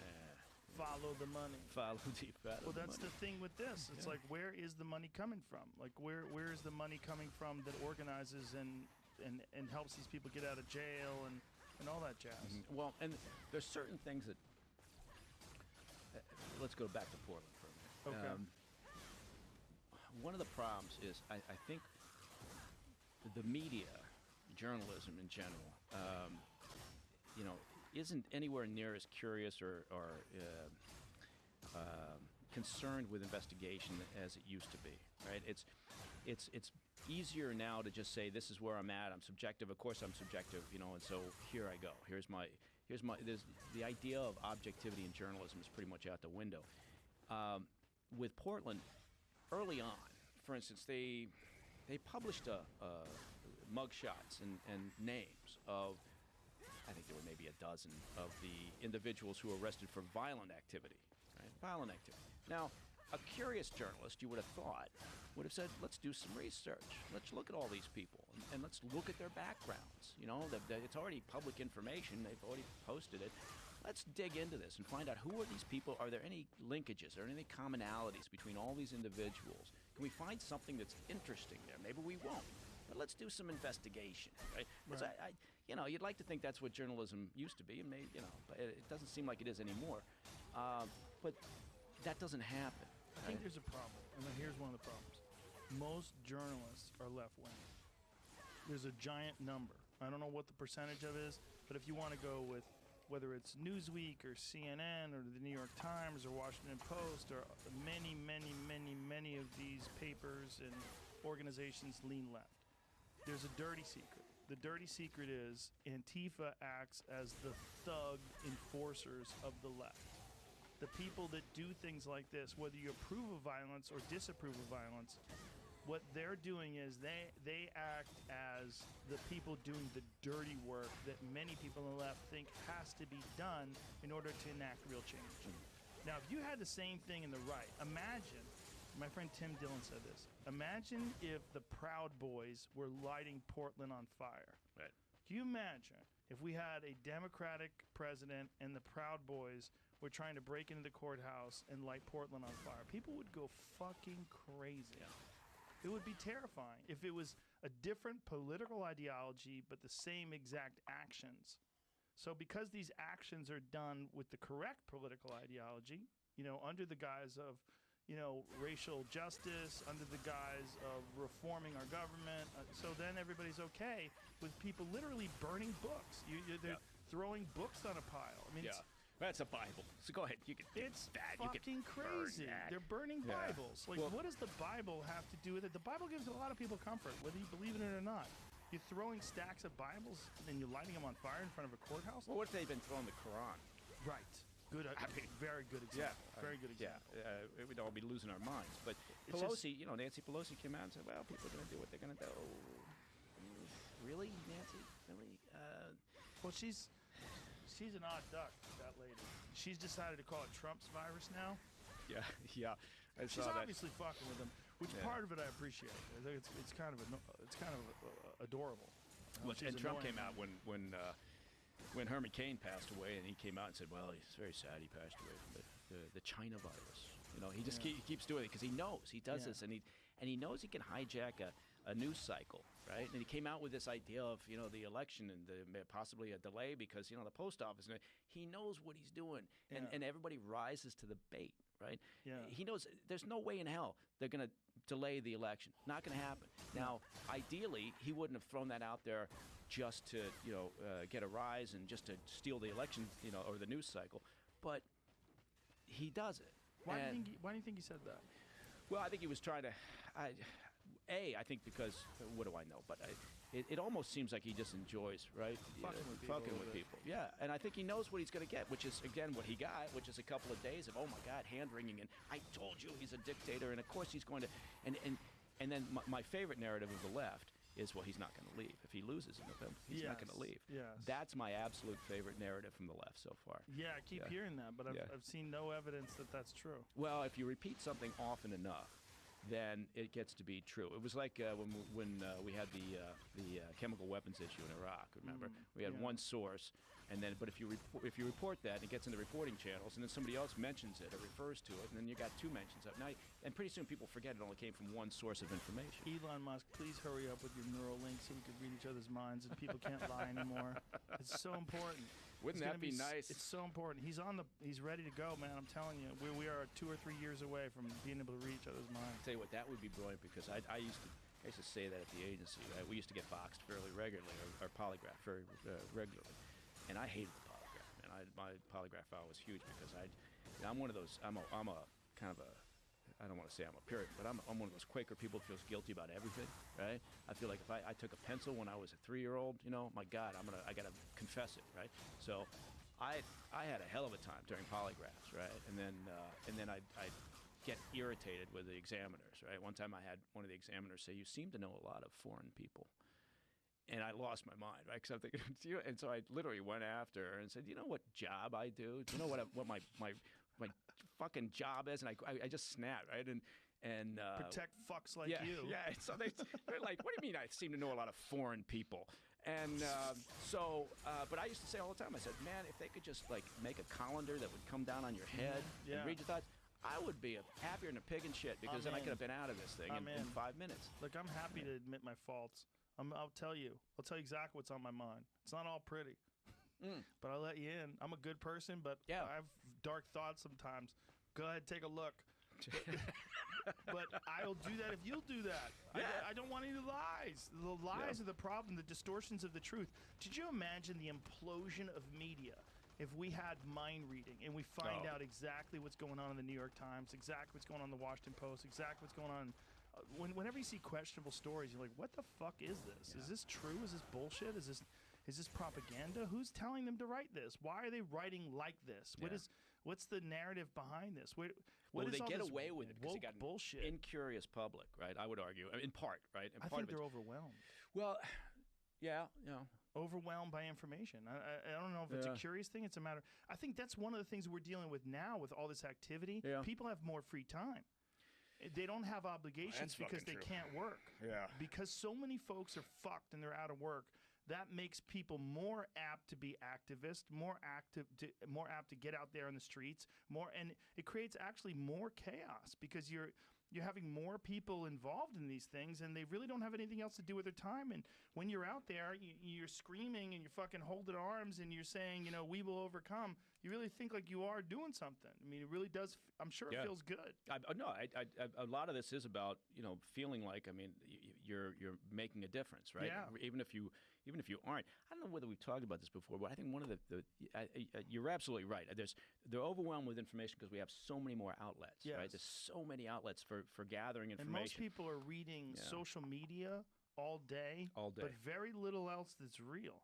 What drives me crazy is, you just do it. You can spend 5 minutes doing it, right? Just go when you're walking around, or maybe not now because everybody's hiding in their hidey hole, but just the constant with the phone. Right? Yeah. If people have 5 seconds of free time on their hands, they don't know what to do. So they get their phone and say, okay, well, if nothing else, at least I look like everybody else staring at my phone. But I think one of the interesting things is with news dissemination is you go back to, the 50s, the 60s, 70s. We had a shared moment, right, every day, for the most part, right? Everybody would sit down at, 5 o'clock or 11 o'clock across the country, and you'd watch the news on one of three outlets, ABC, NBC, or CBS. And so for that moment, if you think about it, the vast majority of people who were paying attention to news were getting their news delivered from the same one of three sources. There was a commonality there. And they would process it differently based on their own experiences and beliefs, but at least there was that point of commonality. And that disappeared, Right? Yeah. That doesn't happen anymore. Right. And I don't know where I'm going with that. I'm just banging on about it, but I find it interesting. There's no Yeah. objective news source anymore. That's a problem as well. There's a left Yeah. news source and a right news source. There's no straight up Walter Cronkite person that's giving us the facts. Well, Walter had his own, Maybe it's a beliefs bad too. example. Well, no. But he's But objective. it's as close as you're going to get to a good Yeah. example, right? Yeah. You just didn't know it. It wasn't in your face. I would right? like to see someone Yeah. today that tells you the real facts. Well, I've said this before: is if it's a cash-heavy business. If you had the capital to set up an outlet that simply told you what the fuck happened that day, right? And here's your news. I'm not gonna have any opinion hours. I'm not gonna have any commentary. We're not gonna have a panel discuss it and tell us what it might mean. We're gonna take the top events of the day and maybe 2 or 3 times a day, here's your news, right? And we're Yeah. going to take the time to research it. And that was the other thing about having a newscast at 5 and a newscast at 11. You had all day long as a media business to check your facts, to get it right. Right. And you weren't playing beat the clock with every mook with a smartphone, Right, Who now right, thinks right. they're a blogger or a vlogger or whatever. So, yeah, but I think I think I'd actually be very successful because I think people do want. They want the ability to, or the comfort of thinking, yeah, maybe this is legitimate. Maybe They want someone who's pure that way. I think the only people that are doing it like that are independents. There's a few of them out there. There's a few of them that are just they're calling it like they see it. If you want political information, my sources are Kyle Kalinske, Jimmy Dore, and The Hill. Those are the ones that I go to because they'll call out people on both sides and they show the problems of both. The Hill's a particularly good show because you have Crystal who's on the left and Sagar who's on the right, and they're honest and they're intelligent and they talk about things and they disagree, but they're also friends and they've been on the podcast together. But they'll tell you here's the issues and this is why this is wrong and this is why this is corrupt and here's the influences and this is where you're being misled. But you could deliver the news. Think about it. Even on the political side, even reporting on Capitol Hill, you can deliver the news. You can say, during the course of the day, this is what happened. Yes. Right. Now, it's not going to blow anybody's skirt up because it's not exciting and it's not tittillating and it's not, it doesn't fire you up to hate the other side. But you could do it. It's just, again, it's a talk about setting up, field offices and that's an expensive business. And to do it. And to be completely unbiased. Yeah. You're going to have a lot of people working for you. Like, good luck keeping them all unbiased, especially today. If you're getting some kid fresh out of college and he's 22 or she's, getting her graduate degree, you're going to get kids that have gone through this system that we're trying to rectify. The university system today is filled with woke politics. Yeah. They're indoctrinating kids. And a lot of these kids that are getting out, they have this idea in their head before their frontal lobe is even fully formed of what is good and what is bad and what is right, what is wrong, and what you're supposed to do. And a lot of it is like it's really distorted and weird. Well, my daughter who works in Washington D.C. now, getting a really good look at how government works.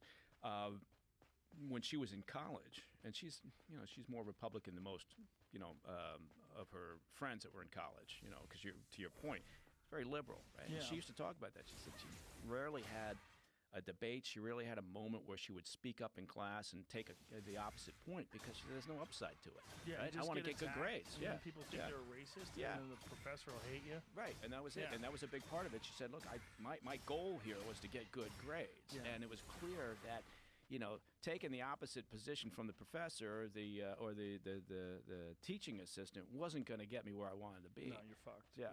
And people adapt too. That's the other thing about human beings. When you're confronted by a large majority of people that think one way, you will change and amend your thinking to fit in. We don't like to be on the outside. We don't like to be, there's a few very strong-minded rebels out there in the world, but most people are conformists. Most people they think they're rebellious, but they're rebellious along with a group of other people that think almost the exact same way, and those are the people they hang out with. Right. I got on the tube one time. I was living in London a few years back, and it was during there was It wasn't the mullet craze; it was the goatee craze, right? It was every dude was wearing a goatee. So I came back from I forget where I was working overseas, but while I was out there, before I went back to London, I thought, fuck it, I'll grow a goatee. That seems to be the thing to do. So I grew a goatee, right? I get back to London, and it literally was like the next day I was back there. I get on the tube, and I walk into the car. I'm standing there, and I look down the car, and every dude in that car had a goatee. And I thought, holy fuck! So I went home and shaved. But I guess my point is that you're right. You want to be. I'm a rebel, but I'm only going to be a rebel with a bunch of other people. Who, you're typically unique. Yeah, exactly. So but it's part of being a human being, and I think we need to recognize that. We need to understand that this plays a large part in your belief system. It's not necessarily that you're right or that you're wrong. And be very, very wary of people who say they are right. I am right because we're right. We know because we're right and they're wrong. Well, it's a cancel culture. It's a cancel culture too. Is a big part of this. It's part of being a fool.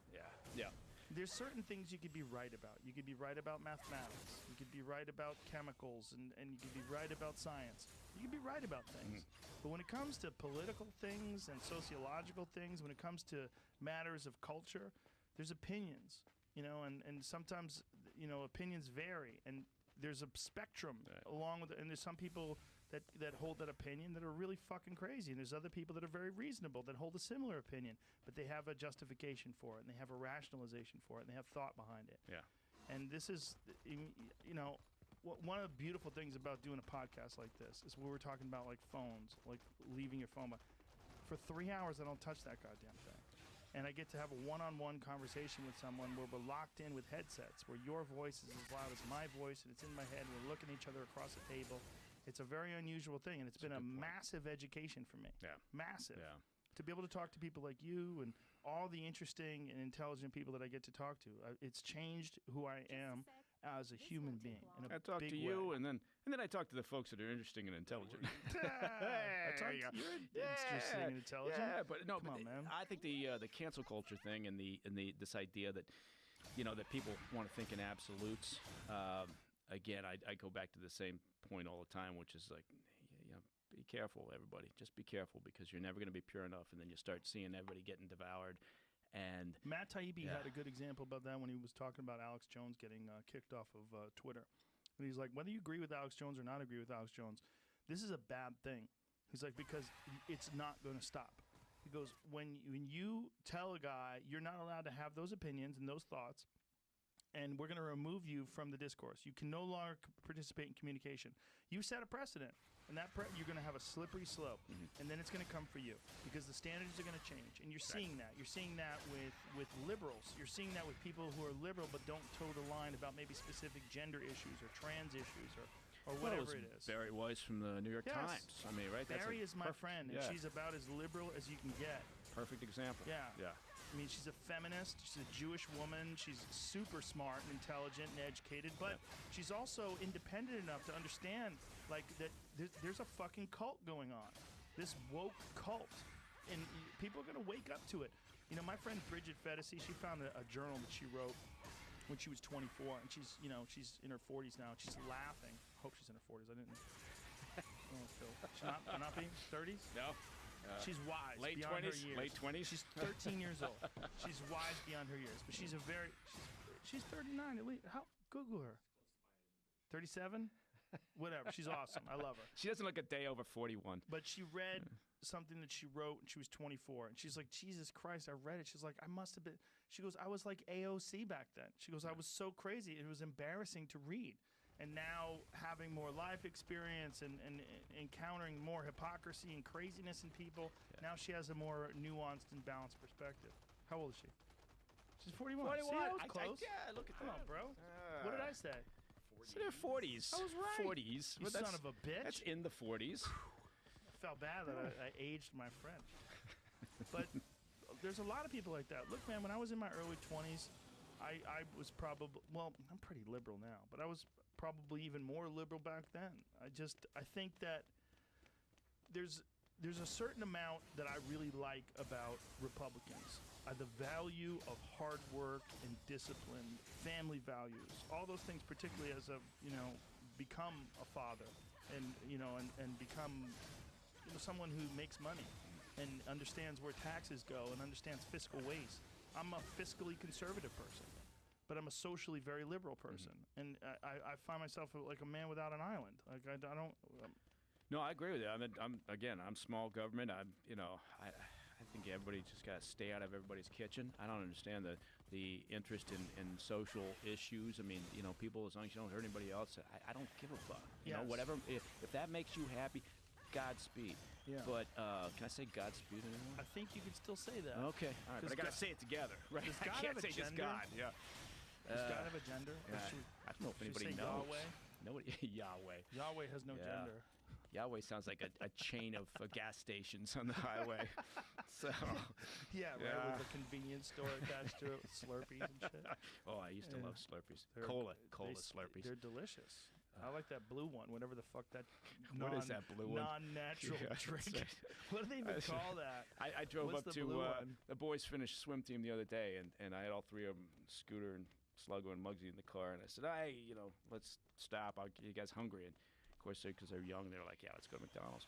So I asked Muggsy, the youngest, I said, what do you want? He says, nuggets and that blue thing. So I got up to the window. He says, can we help you? And I said, yeah, I'll take 10-piece nuggets and that medium blue thing. I had no idea what it was. It turns out it's raspberry flavor, blue raspberry. is Yeah, it's like raspberry? slushy something. But raspberries yeah. aren't blue. Not that I know of. But once you finish manipulating them in the DNA category, who knows, genetically Yeah. modified raspberries. But so but now I'm thinking about Slurpees. I'm gonna get one. It's a delicious beverage. I wish it wasn't so fucking terrible for you, and I wish it didn't give you brain freezes, because I'm greedy. When I get a good Slurpee, I hammer get that in on it. sucker, and then I go, oh, the brain freeze. They say Oh, you're supposed God. to rub your tongue on the roof of your mouth to stop the brain freeze. And you do that also to stop sneezing. Oh. Which now is like somebody sent me that. I'm sure I don't know who even came up with this, but they said that sneezing in public is now the equivalent of shitting your pants in public because it everybody's so kinda is, freaked right? out about Coughing's the pandemic. the Yeah, worst. coughing. Yeah. My but- dog does a reverse sneeze. I was worried that he was like choking, and then the vet says no, like that's like a reverse sneeze. First of all, one of my guys that works here told me that, and then I talked to the vet about it. It's like, yeah, when a dog, it seemed like he was choking, but it's like a reverse sneeze. So I talked to him. I'm like, hey man, you okay? And he's wagging his tail. I'm like, he seems all right. Like, do I take him to a vet? What the fuck is that noise? I got another dog. Got a golden doodle. Right? Yeah, because we just decided, because we've always had big dogs, and I thought, well, let's get another dog. What the hell? And so it's part poodle, part golden retriever. Yeah, and great personality. She's dumb as a brick, but big. She's gonna be a big, probably about 100 pounds. Jesus, that's I a know big it's one. a big golden doodle. Got massive paws. It's already bigger than we ever Why thought is that she'd so get. big? I don't know. She, I thought you didn't want a big dog. Well, no, we wanted another big dog. To go with the other one we've got now is Hendrix. He's also an idiot. I should have just named him idiot, but he's the greatest dog we've ever What is had. he? He's an English golden retriever. Great. Oh my God. what a I great love dog. golden retrievers, man. Marshall's the Fantastic. first golden retriever I've ever had. And I just Yeah, he's beautiful. You had him here the last time I was here. Beautiful dog. I can't get over how much I love that dog. Yeah. They look at you with like everything they got. Right? Yeah. They just stare at you and they're just like, whatever. When I wake up in the morning, he waits for me outside the bedroom door, and then we have this little like routine. I go, "Good morning, sir. Good morning." And he starts going, "Ooh, ooh, ooh, ooh." He picks a toy up. He has to have a toy in his mouth for whatever. Goldens always want to have something to show Oh, you. yeah, to bring yeah, something. yeah. So he's got he goes and gets he has a box of toys. We're so spoiled. He's got like a box of stuffed animals. He runs over, grabs a toy, and comes over. Ooh, ooh, ooh. And I go, "Good morning, sir. Good morning." And then usually we go work out together. Yeah. Ours will spend all day out in the compound trying to catch squirrels. He's fascinated with squirrels, like a lot of dogs are, but he's never caught one. But he's convinced, and that's the great thing about retrievers. They're always optimistic. Marshall's caught one, and he got it got pulled down from Instagram. It's the only picture. Marshall's picture with him with a squirrel in his mouth was apparently offensive. It was pulled from Instagram. Good God. I think it's still on my page. Shh, I shouldn't have said that. They'll find me. Wait a minute. So it got pulled down because someone said, "Oh my God, how could that dog Yes. have a squirrel in its mouth?" Yes. Because Killed a squirrel. I don't know. That's what dogs do. That's what Yeah. cats do. Well, what was yeah. going on was we had chickens, and the squirrels were stealing the chickens' food. Okay, yeah. And Marshall would have So they loved had it to coming. have killed a chicken, but we would not allow that. So he found it amusing that squirrels were on the menu. That's fantastic. I had a terrier one time that would great Jack Russell Terrier, and she and this cat we had, which was an outside cat, had a deal. The cat would catch chipmunks, bring the chipmunk still living to the Jack Russell. The Jack Russell would take the chipmunk, shake it to death, right, and then drop it and leave it for the cat. And then the cat would bring the remainders, the entrails eventually, to the front door and leave it, kind of like laid out there, like an offering to us. Isn't that strange that cats do that? It's such a weird thing. It's weird, but it's the way of the world. The relationship with cats to people is so bizarre because they're basically they just accept the fact that you're big enough that they can't eat you. Yeah, but everything smaller than them is like you can't. It's fair game. Yeah. I had a bit about it that you cannot have a pet cat and a pet gerbil in the room together at the same time. Like there's no agreements. Like you could have a dog that's a good dog, and you could have a pet gerbil, and the dog's like, "That's a fucking rat." You're like, "No, that's Mr. Fluffy. Yeah. Mr. Fluffy's our friend." And the dog would be like, "Oh, okay." The dog just said, "No, that's a fucking rat, man. Are you sure? That's a rat." You're like, "No, it's not a rat. That's a gerbil. He's our friend." You're like, and a dog, if it's a good dog, there's no rules like that with cats. Cats are like, you can go fuck yourself. The moment you let that cat go, he's gonna kill that gerbil. It's 100% of the time. It's true. It's 100%. absolutely true. And they make that sound, the cats on the video. Exactly, yeah. Their mouth starts moving really fast. And they just know, oh my God, they're so focused on killing something. They are murderers. They kill billions and billions of birds and mammals every year. House cats do. Yeah. And when people find out that number, scientists found out that number, they were stunned. It wasn't that long ago. Yeah. It was maybe a decade ago. They did an account of how many cats kill animals and what the number of animals were. I've seen that. Stunning. Yeah. Billions a year in this country. You got to wonder, like, what would the ecosystem look like if it wasn't for cats? Yeah, well, we got a hybrid house outdoor cat now that roams around the neighborhood and then comes back occasionally when he wants to hang out. And yeah, it's the same thing, right? Well, at least he's out in the fucking chain. He's in the food chain. Right. If your cat is out there, he's risking his own ass too. There's owls and hawks. And yeah. They will take your fucking cat out. Especially where we are, man. I tell you, I saw it wasn't that long ago driving down by the Boise River. Saw this hawk come down, just bam, hit the water, came up with a nice trout. Oh God, so wow, a hawk took a trout out. Right out of the I know river. Eagles do it. Incredible, yeah. These guys are just they can. It's fascinating. It's again. You know what? I've been advised before I came out here not to talk well about Boise. Not to talk well about Boise. In fact, I had people sending me notes saying, just tell Joe we're full up. The women are ugly. It's just like all this bullshit. Just say shut up about Idaho. Well, you remember when I did that show down there? Yeah. I was saying to myself, I even said to the audience, I said, I get it. You guys are going to keep this a fucking secret. Yeah. Boise. I'm going to say it one last time. This is it. Last time. It's a great fucking place. It's a great fucking place. You got to come back out to Idaho another show. Whenever that happens. Travel. Yeah. Whenever you're allowed. I did shows in Houston about a month ago, and I felt real scared. Afterwards, I was like, what am I going to get other people sick just so I could tell jokes? Like, it's got to be tough to read the crowd when everybody's wearing a mask, too. A lot of people weren't. Yeah. A lot of people had them hanging down, like they had them as a chin strap. Yeah, I like that. A chin strap or an earring. And I'm thinking, what the pretending. fuck? Yeah. Pretending they're doing something good. See, I got my mask on here, and we dodged the bullet. I did a whole weekend at the Houston Improv. It was an awesome time. Hung out with Dan Crenshaw and Willie D from the Ghetto Boys. Had a good time. It was a lot of fun. But after it was over, I was like, this is not worth the risk. I don't want to infect anybody that I know and love, and I don't want the crowd to infect people. And even though the health department cleared it, and they did temperature checks, and they social distance, it's not. You can catch it. Yeah. It's too goddamn contagious. Well, that's just it. And and again, you can believe the science and but at the same time disagree with kind of the coverage and think, you know what, if again going back to the whole idea of objective news.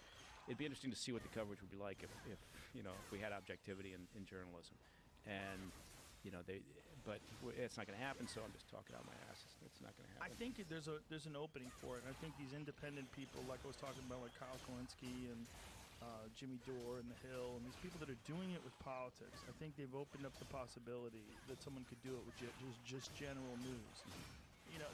politics is a very attractive way for someone to get into the game because it's very clickbaity. You talk about all these issues. You may make a YouTube show. It doesn't have a large boundary that you have to cross, like financially. There's not a large price you have to pay before you can enter the game.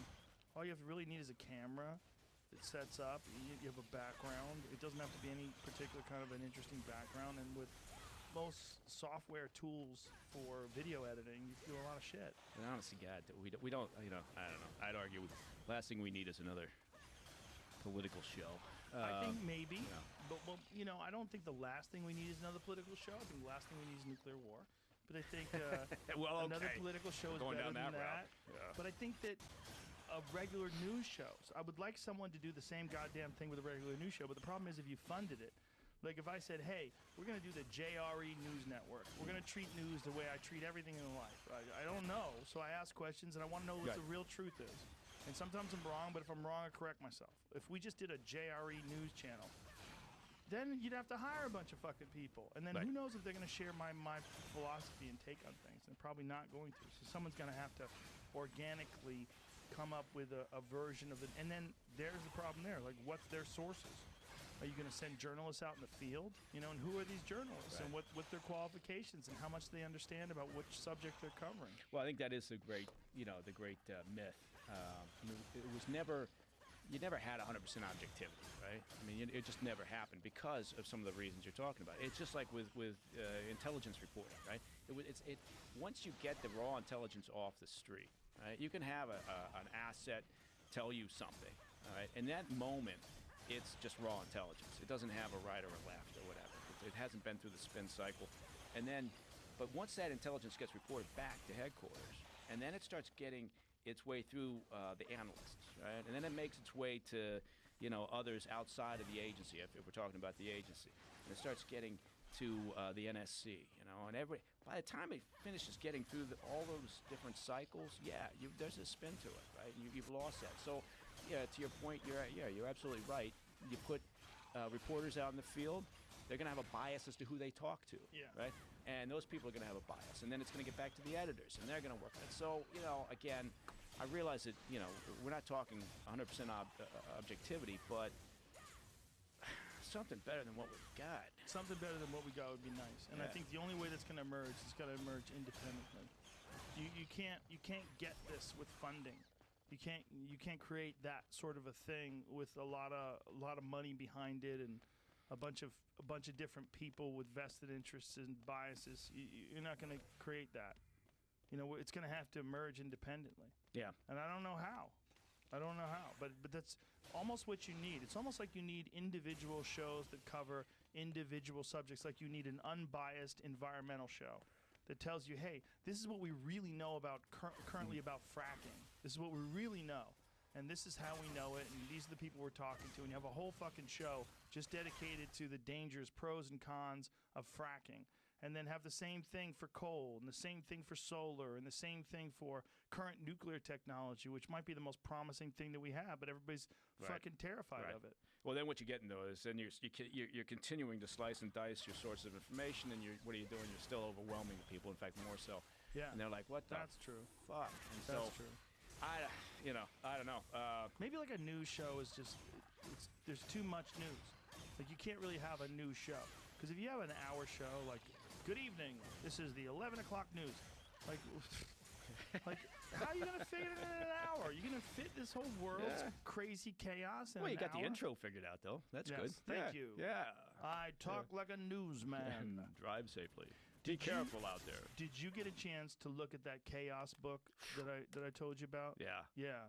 Tom O'Neill, who is a friend of my good friend Greg Fitzsimmons, wrote an insane book that took him 20 years about Manson and the CIA and LSD. And what did you think about all that? Well, you've touched on some. I mean, Tom touched on some really interesting things. That what I liked about his book, and I went through it, I read it, is that he's actually, I think, very honest about the shortcomings, right, of what he ended up doing, right, and the research that he went through, and where he couldn't draw connections. So I give him a lot of credit. I think it's well worth the read, and you know, it's a hell of just a personal story that it took him this fucking long, right, to make his way through, in a variety of reasons. But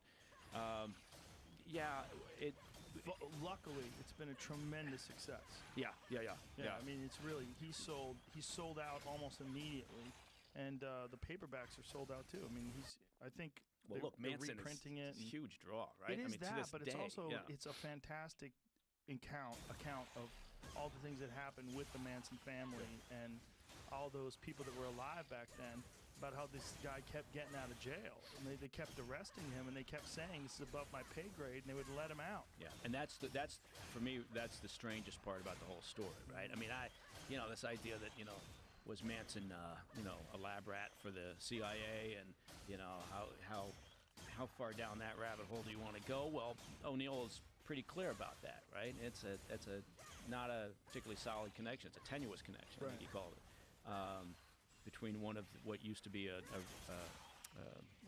contractor, a researcher for that old chestnut MK Ultra, Jolly West. Yeah, Jolly West. Yeah. What did you think about all that? Like, I'm sure you know about Operation Midnight Climax and all the stuff that's absolutely true. Yeah, I don't know. It'd be interesting to know how many people are aware. I mean, I know some people that that's Let's what they do. explain Midnight Climax. Yeah. Operation Midnight Climax was a CIA-funded program where they dosed up Johns. They created brothels and dosed up Johns with LSD against their knowledge. Yeah. And without their knowledge, and let them fornicate and have a good old time with these ladies of the evening. Man, and, my God. and watched them and filmed them and studied them. I know. When you say it that way, I'm in. If you want money to produce that movie, but it's it is actually, yeah, it's true. Look, it fell under the sort of umbrella of this MK Ultra, which is public knowledge. I'm not, obviously we're not talking out of turn. Well, let's also give them the benefit of the doubt. When LSD was synthesized by Albert Hoffman, they really needed to figure out what the fuck this was. And they need to figure out, like, could this be used against Americans? Could this be used against the president? Like, what is this? Is this a truth serum? Like, what are the benefits? What's the pros and cons? Right. And what are the dangers of this stuff? Well, and that's from a national security angle, it's very important that they did study it. Right, and so from context, and again, we talked about that towards the beginning, is which is something we don't normally do, right? So we're judging people from history now, right. And so we're not using context of, well, what was the what were the conditions? We're talking about the 1950s, the 1960s. Well, late 40s even. Right. I mean, so what have you got? You got the end of the World War II. You got the Cold War. It's the late 40s. You've got the Soviet Union that is heavily invested in a variety of experiments. Mind control, brainwashing was the sort of the term of the culture, right? And brainwashing was a big issue. Not a big issue, but it captured people's imagination back then. So the late 40s, early 50s, it was the Korean War. We had an existential threat, right? We had nukes pointed at each other. We had, drills in schools, kids hiding under desks. I mean, what the fuck? So with the fear that the Chinese or the Soviets were going to develop mind control abilities was pervasive. And I know, you talk about it now and everybody rolls their eyes and goes, oh my God. But you're absolutely right that you have to understand the context with which then Alan Dulles, who was at the time, the director of the CIA. By the way, the guy who Kennedy fired. Yes. And wound up being a part of the Warren Commission after Kennedy was murdered, which was very strange. Yeah. Oh, okay. Keep going. Oh, I like that. I like where that could go. So anyway, we got Alan Dulles, who in '53, early in '53, says, "All right, we have to understand what the Soviets are doing, particularly the Soviets." But we also had, again, I'm sure some folks listening know all this, but a lot of folks probably don't. We had POWs returning, American POWs returning from Korea. That was a big issue, right? Because some of them came back, again, quote unquote, brainwashed, and some of them didn't want to return because, again, brainwashing, mind control that, perhaps the Chinese had developed these techniques. So initially the idea was defensive. How do we protect ourselves against this new threat within this Cold War, against these enemies who appear to be devoting a great deal of resources against this?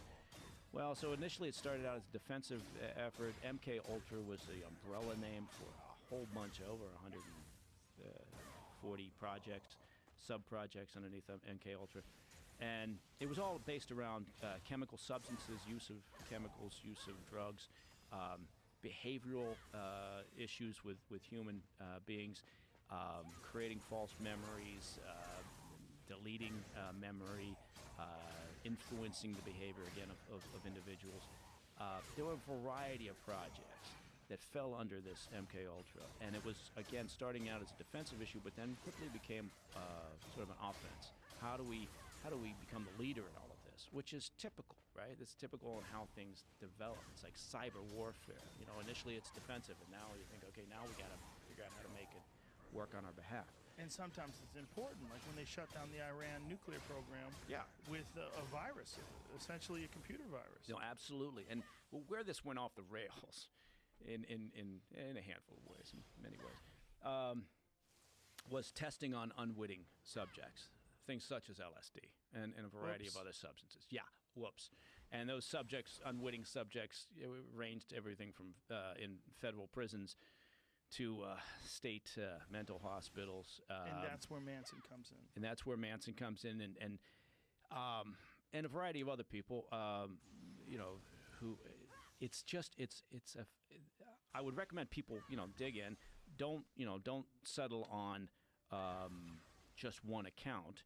And one of the things that people should also do, if they want to read about this, is read any testimony that came out of the CIA, and there was some testimony. There were documents written by the Inspector General back in 50, and this time period was about 53 through at least officially acknowledged 1964, and then the program was wrapped up.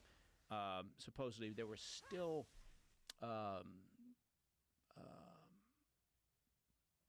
federal programs, military programs, others that were still looking into issues related to the use of chemical substances for everything, again, from interrogation to behavioral adjustment. And a lot of these things were funded through cutouts. So you'd set up, again, this is, you know, early 50s, mid 50s, early 60s, set up financing vehicles, you know, through, say, you know, what appear to be non-threatening grant programs, you know, from research institutes. So you'd loop in academic institutions or researchers. And MK Ultra had, at least acknowledged anyway, over 80 academic institutions and others that were either wittingly or unwittingly working on their behalf in various research programs. So yeah, this Midnight Climax program, basically they'd kit out a safe house as a brothel, and they would have the hookers slip LSD or whatever substance to the johns, and then behind a mirror you'd have like a researcher, right? I mean, this is where it got weird. Sitting there, you know, having a drink and watching these, you know, the hooker and the john have sex, and then they'd be analyzing the impact of the LSD on them in terms of their ability to talk, and would they... Was the hooker in on it? Yeah, the hooker was in on it. And was she an employee of the CIA? You know, and it wasn't just the agency, you know, like the Army was involved in these things as well. But they would get, you know, cash payments, and oftentimes the get out of jail free card. You know what? Ladies, if you're out there. Yeah, if you're out there. Listen to me. Come on. Whatever you need. Come forward. I'm here for you.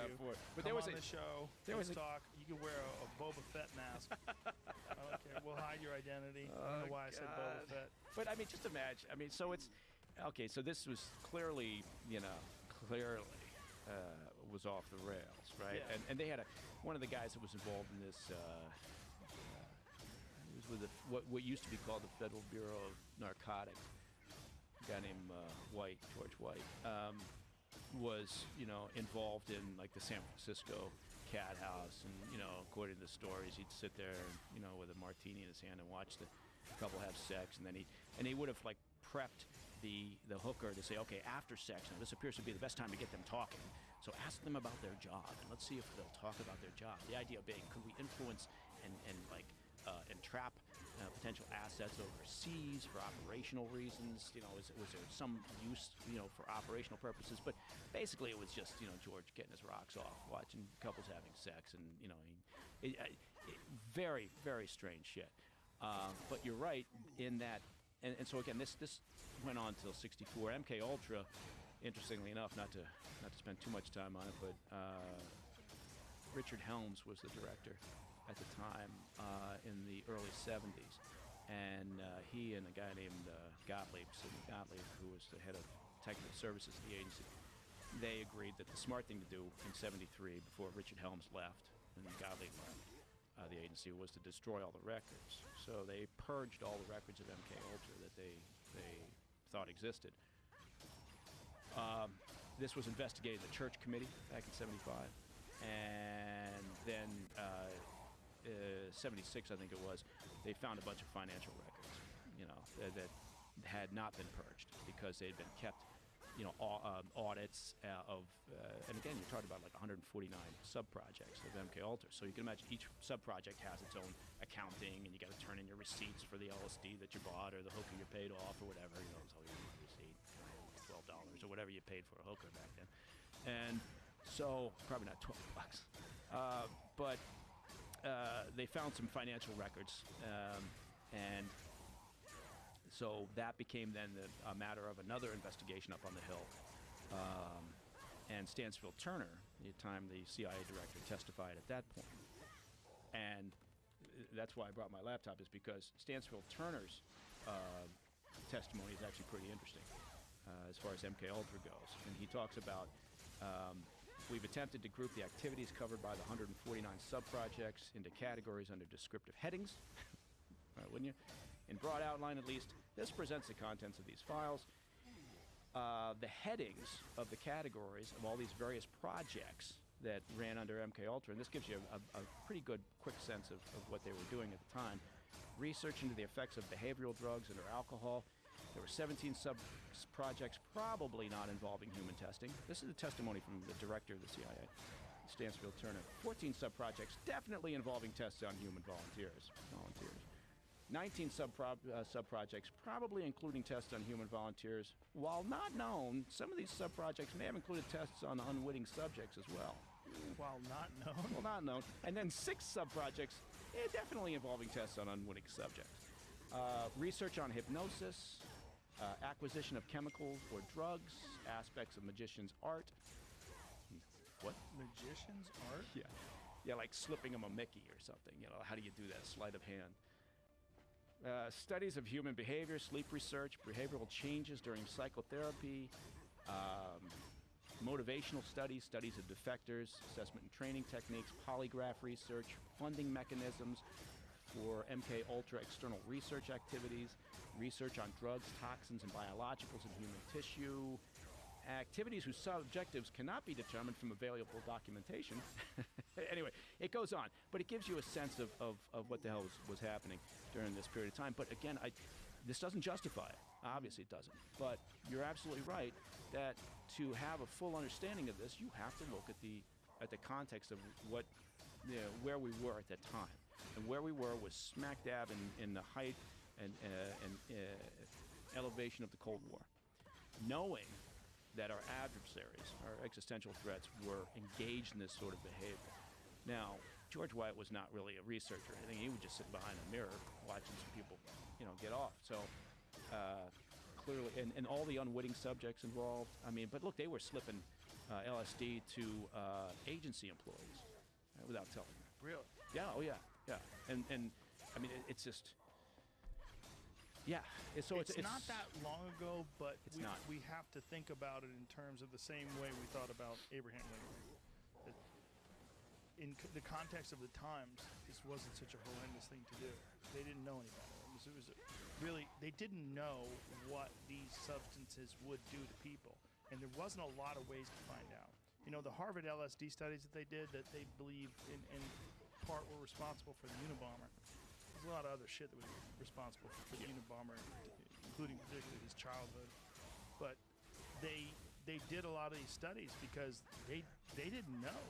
I mean, it's one way to find out. I mean, how do you get responsible human subjects? How do you get people to do? Well, there's not a lot of ways other than just test people. Right. And unfortunately, what this ended up being was, like using the most marginalized people out there, like sex workers or prisoners or whatever. Right.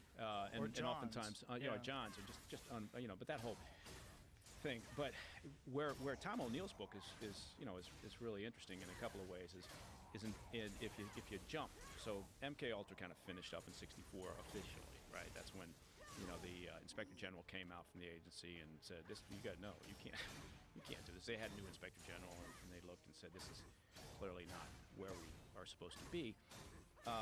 But interestingly, funding mechanisms, that were used to dole out grants or to provide a cutout between government and research that was being done. Did some of those continue to exist for other programs, other research? And in '67, you have the Summer of Love, San Francisco, and Tom O'Neill writes about this, and it's very, very interesting. But you had the Haight-Ashbury Free Medical Clinic, which in part was running a couple of projects that were supposedly getting funding from the National Institute for Mental Health, which had previously been a funding mechanism also for MK Ultra, a few years in the past. And Roger Smith was a guy who was getting his PhD in criminology. He was working at the Haight-Ashbury Free Medical Clinic, and he was also Manson's parole officer. And to your point, Manson was like a brook trout or a rainbow trout that is in some catch and release stream, right? He was constantly arrested during the '67, '68 period. And remember, the killings happened in August of '69, and he kept getting released. And he had been in prison, right? In '67, early in that year he'd been released from prison, right? So he was on probation. Any violation, certainly some of the things he was getting arrested for, should have sent him back to prison, but he wasn't. So that to me is one of the most interesting parts of the book, is this revolving door that Manson was in, and eventually we all know what happened to him. But working at the Haight-Ashbury Free Medical Clinic, that's where Manson would go, along with some of his followers, and they were part of a study, and they were, I'm sure, getting their LSD from there, but also this guy Jolly West, who was involved in MK Ultra, also ended up having an office at the Haight-Ashbury Free Medical Clinic. So, but again, to Tom O'Neill's that point, clinic closed down about 4 months after Tom's book came out? Been open for over 50 years. It's crazy. Yeah. What are the odds? Yeah, I know. What are the odds? I didn't see that coming. But I mean, again, it's I like the book because he does seem to be trying to let the facts of all his research lead the way, rather than trying to prove a point that he comes up with at the beginning of his book. Well, he also exposed the prosecutor Bugliosi and all the issues that was going on with him that led to him wanting to follow the narrative that they had laid out, that Manson was trying to incite a race war and and ignore all the other indicators that there was some deeper connections. And was Manson was he an informer for the Bureau or for local law enforcement or some other outfit? That's hard to tell. Hard to tell, but it's compelling in light of the fact that he kept getting released. He seemed to have a get out of jail free card. He also seemed to have an unlimited supply of acid. That was what's fascinating. And he also seemed to employ the same techniques that apparently the CIA had employed when they had done experiments on prisoners, including the fact that he would, force them into weird sexual situations and pretend to take LSD himself but not really participate, and then, influence them. And he seemed to be doing things to them in terms of like trying to alter their behavior and getting them to do things that were outside the norm, including murder. Yeah, I mean, did he see Yeah. Did he have a sense from his time there at the clinic or dealing with what's his name, Roger Smith, his parole officer, who again was also a criminology doctoral candidate, I guess, and so was but look, Manson was. He was not a rocket scientist. He was illiterate for the most part, right? Until he ended up in prison and maybe. Which is why it was so weird that he was able to manipulate so many people so well. Right. But it was also, he was the perfect guinea pig. I mean, you're talking about a guy who spent half his life in federal penitentiaries. Yeah, and also you're putting it in context of the time. What else did you have going on? You had sort of this awareness of the impact of LSD on the counterculture, right? So you had federal agencies like the Bureau, for example, worrying about, oh my God, what's what are these hippies going to do next? Right. Are they going and they were worried, obviously, about the Black Panthers, but it was also more than that. It was the again, anti-war movement. Yeah, just the general counterculture and the impact of drugs on it, and so. It's a fascinating. I think it's a very interesting read, and I think it's worth the read because again, he's spent so much time trying to make his way through and get this 20 years. book. Yeah, it's a crazy story, and if you haven't heard the podcast, please listen to it with Tom O'Neill. What number was that, Jamie? Have any idea? But it's just. Do you think that those times and the shift between the 50s and the 60s are maybe even a bigger cultural shift than we're experiencing now? Are you satisfied? Because it seems like when the hippies came around and all the drugs and free love and all that crazy shit and Woodstock, it almost seemed like that is even more of a radical change in culture than we're experiencing today. We're experiencing a lot of turmoil today, but so much of it you could attribute to the problems, the economic despair with COVID and the lockdown, and then the George Floyd murder and the Black Lives Matter protests, and there's so many different tangible factors that you could point to. Well, I think in the pandemic is certainly a massive part of it because if you think about it, and this this in no way minimizes the importance of the protests and trying to get policing the way that everyone agrees it should be, but if everybody was working and we didn't have the pandemic, right? I would argue we wouldn't have seen the protests in Portland. We wouldn't have seen there is this like we talked about earlier. Right. Yeah, these people they have too much free time. Too much free time, but I don't know. I mean, I'm old enough to remember, somewhat as a kid, the race riots of the '60s. Just general upheaval, right? And I remember my older sister, down in the basement painting protest signs with a bunch of her friends, and they were going to head downtown to a protest, and I had two brothers that were in the Vietnam War, and, there was a lot of, they were definitely at odds with each other, right? Here's my sister protesting the war. There's one of my brothers flying F-4s in the war, another a medic, and so it was a very tumultuous time. I don't think that's where we are now. So I agree with you. I think it was more upheaval then, but it's incredibly disappointing now. I thought we were, maybe it's obviously naive to some degree, but I kind of thought we were further along than we are now. It seems. Yeah. And so it's very disappointing and frustrating to see where we're kind of at this moment in time. And again, part of it's heightened by just the uber partisanship of everything. But This is really interesting. But I don't think we're there. And I think the pandemic has given us all too much time to reflect on shit. And also, everyone's so scared that we're projecting it onto other subjects, and that this fear and anxiety, it just accentuates or exacerbates all the other problems that we have. First of all, there's the financial fear, which doesn't seem like there's a way out of it. For a lot of people, for low-income people and people that are losing their jobs and people that are losing their businesses, there doesn't seem to be a light at the end of the tunnel. Yeah, no, and we're very fortunate in that we've been able to ride out that side of it, right? With with the economy and all that. But yeah, all the people. I mean, look at the situation currently with just the unemployment, but and how quickly that took place. Right, we were riding high as far as the economy goes. Just a handful of months ago. And now the number of people who are worried about, do they have a roof over their head, because maybe they're going to get evicted, or, what the fuck? Now I can go back to work, but I can't because my workplace isn't open anymore. Well, you used to hear that everyone is one paycheck away. Right. That was the thing. Most Americans, like 40% of Americans, are one paycheck away from being broke. Well, what the fuck are you doing now? Yeah. We're 5 months later. What does that mean? Well, that's $600 a week. Right. I mean, and I know I get it. Right. The government can't continue to keep kicking cash out the door. Right. But it's not enough.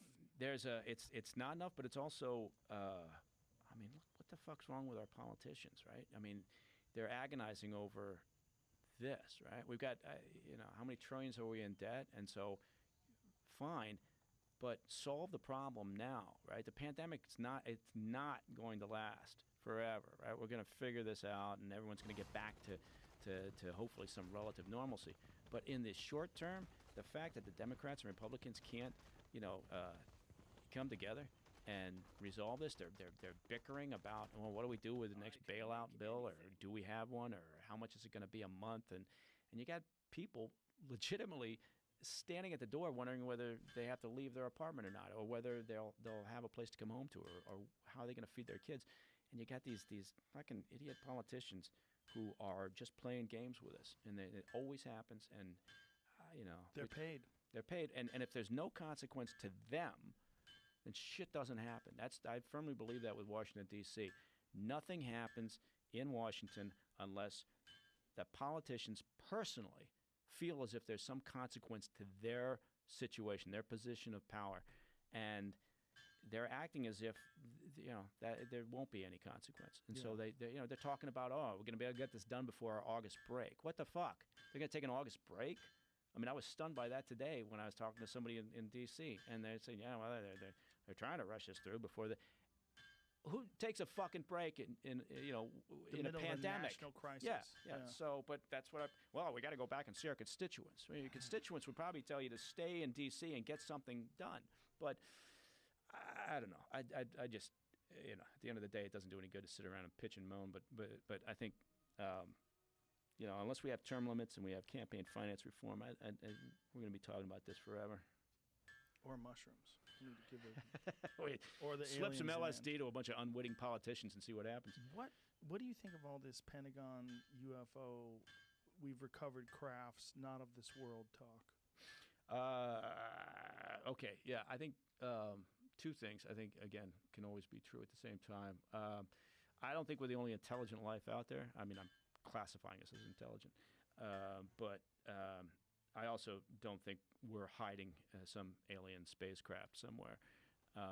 So why do you think the Pentagon would come out and say something like that? Well, I think, look, we did here comes a pitch for my show.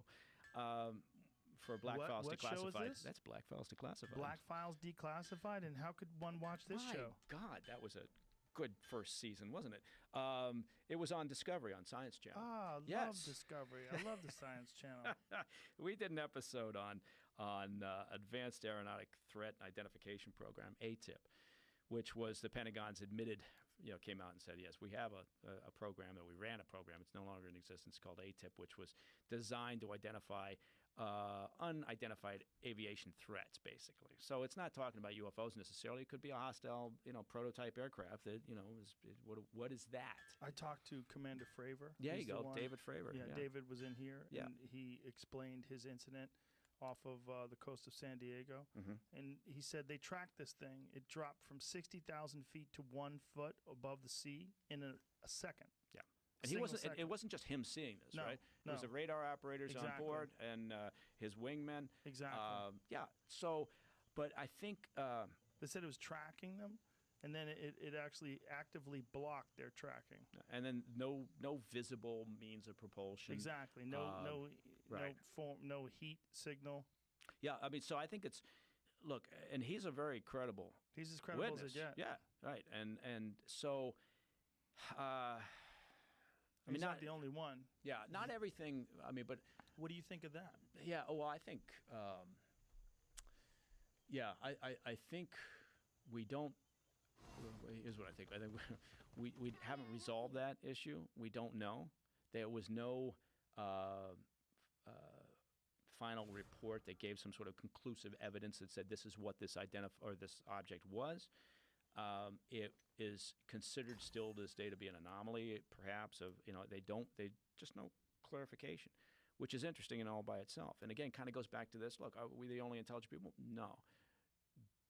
But do I think that the government is capable, all these years, of holding a secret like that? No, I really don't. I think there's much like with MK Ultra or anything else, like eventually shit hits the fan, stuff comes out, and I don't think I'm not one of those, and I say this, and I'm sure a lot of people disagree, but I just don't think that the government's capable of keeping secrets for the long term. Certainly not of this magnitude.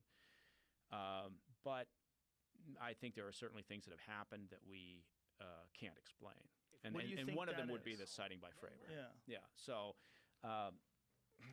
but materials that aren't, from Earth. Look, shit hits the Earth from space all the time, and that qualifies as a material that is not but found. That's not what they said, though. Right. Well, they said they've recovered crafts not from this world. Yeah, I would want to sit down with the Me individual too. saying that and say, okay, clarify this, please. I'd want to take them to one of them brothels. Yeah, exactly. Absolutely. I sit there with a Dose 'em martini up. behind that mirror. It's like, okay. Hey, man, Yeah. tell me what you really saw. There you go. Bring one of those hookers in from the 60s. But no, don't do that to her or him. No. I But would want to know though what is actually happening, and why would they come out with a statement like that? well, I'm going to tell you something. This between you and me is second season of Black Files Declassified. We're going to be looking at that. Why do you think?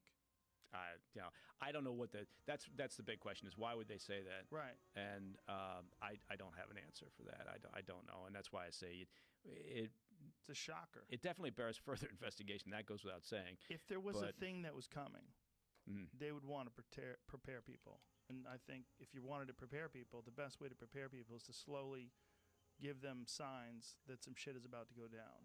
And one of the best ways is to say, we have found things that are not of this world. Mm-hmm. Okay, think about that for a little while. We'll see you in a few months. a few months of accepting that without any. See, there's no event, right? It's just a statement. What was the exact wording? Can we bring that up? Yeah, exact wording of. Here it is. Yeah. Crashes. Harry Reid said he believed crashes of vehicles from other worlds had occurred, and that retrieved materials had been studied secretly for decades. Yeah. Now Bob Lazar. Do you know the story of Bob Lazar? Bob Lazar was in here, and he said some things that were ridiculed, but turned out to be absolutely true. One of the things that he said was that there was this element 115, and that they had figured out a way to stabilize this element in these other planets, and that's what they used to propel these vehicles with a different kind of propulsion that manipulated gravity, and it essentially had created some sort of a warp where they weren't subject to the same laws of physics with this propulsion system that we are with what we have, which is just igniting fuel and pushing the explosion pushes the rocket into space. Which could explain sort of the Fravor sighting. Yeah, the way he described these vehicles in the 1980s and the early 1990s is exactly the way Fravor's vehicle worked. Exactly the way the gimbal video worked. These things, for whatever reason, they fly one way and then they turn sideways. Like if you had a plate, the plate turns up and down, and then that's the way it travels. And then somehow or another, that's how it travels insanely fast. That it does something to manipulate gravity around it. Yeah. It sounds super weird, but the fact that this guy talked about this in the early 90s, and then this is the exact video that the Pentagon refers to. that you actually see these objects that they can't explain, that don't give off a heat signal, that move in this exact same way at spectacular rates of speed. And then that's how the TikTok craft worked too. Right. Well, I mean, there's a leap there necessarily that you got to make. I don't want to make that leap either. I know what you're saying. Like for years, I was like, it's all horseshit. Yeah. I mean, I'm not. Again, not saying it couldn't happen. I'm just saying there's certain parts of this, like okay, Harry Reid talking about it. Well, look, Harry Reid was he was very interested in this stuff. He allocated some federal funds to one of his buddies in Nevada to create a sort of a center for examining this and for developing space exploration capabilities. So Harry Reid is certainly interested in this. Interesting. I talked to Lou Elizondo, who ran ATIP, right? And you don't really get that answer when you say, okay, Lou, was ATIP holding on to materials, that came from a alien craft? No. What they're saying is maybe it was an ATIP that was involved in that. Maybe it was an aspect of ATIP. the- Yeah. No, that's that. Okay. Yeah, I get that. And I guess what I'm saying is I'm open to say, yeah, fine. Like anything's possible. I suppose in this world, things that I do know is I have a really hard time believing the government could keep this all buttoned up over a period of time. But isn't there a genuine ridicule factor for coming forward that would help? I mean, that's a part of the whole things about all the UFO stories. They're so ridiculous. Well, that's why that's why they set up ATIP to begin with, right? Was so that they could have sort of a legitimate outlet and a place for this to go. But yeah, Fravor himself talks about it. Look, it's not in their best interest to get back on the carrier and say, by the way, we spotted an unidentified flying object. Yeah. But they did, and and you're right. So that's the natural tendency is to kind of look the other way or roll your eyes, and that can act as a deterrent. Yeah, I don't know. But I do think that it bears further investigation. There's no doubt about that. And I think that the ATIP program that the Pentagon was running, for the minimal cost of that compared to the cost of another air asset or platform of some sort, I think they should have kept it going, right? And they should have normalized to some degree, because it's in our national security interest to know. Have the Russians or have others developed materials, right, or propulsions? Everybody's working on new propulsion systems, right? Everybody that has the ability and the resources.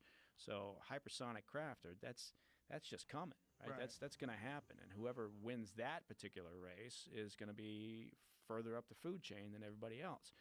So it's in our national interest to be exploring any legitimate or potentially legitimate sighting, to understand what that is. That doesn't mean you're chasing UFOs or sort of spacecraft from it just means you should know what the hell that is or what's out there. So I'm a big proponent of that. I'm just saying also you have to proceed with caution. For sure. Yeah. I mean, I feel like the new normal that we're experiencing right now in the pandemic, it really illuminated to me how easily human beings adapt to things. We adapt to everything. We really do. We just accept it. Well, this is the new thing. We exist. Like phones. We accept the fact that we just always have a phone on us now. And when you and I were growing up, there's no fucking phones, right? Did you have you had phones on the wall, right? I mean, that with a cord, sure, right? And if you were lucky, you had a long cord, so you could take the phone away from your parents when you talk to your friends. Oh yeah. We used to have the dial. We had the dial, and then when we got the push button phones, I thought we were the living shit, oh, right? Yeah. We got the push button. You were a rock star with a push button, man. And then you'd get, you take that phone. If you got a call from your girlfriend or whatever, and you were younger, you'd go and try to get as far away from your parents as you could, and whisper. I can't. Do you remember I can't talk when they right came now. up with star 69? Yeah. Do you remember that? Yeah. Somebody called you and they hung up. You press star 69 and it would call them right back. You're like, hey, motherfucker, I got new technology. Yeah. You What can't do just you be want? calling me. What do you want? Well, I remember but when you're I right. first used that. People were like, how'd you get my number? I star 69, you bitch. Now everybody's got one of these, including Muggsy, my youngest. Which, oh, by the way, I told him I would mention this. the oldest boy, Scooter, who's just turned 13, he walked by yesterday before I got on a plane, and he said, "Where you going?" I said, "I'm going to Los Angeles." He says, "Why are you going to Los Angeles?" And I said, "Well, I got a couple of meetings, and I'm going to sit down with Rogan." And he's watched some of your podcasts, and I'm sorry. Yeah, I said, no, only the good ones. No, with the appropriate ones, the age-appropriate ones. I don't know which ones those are. There are none. Good luck.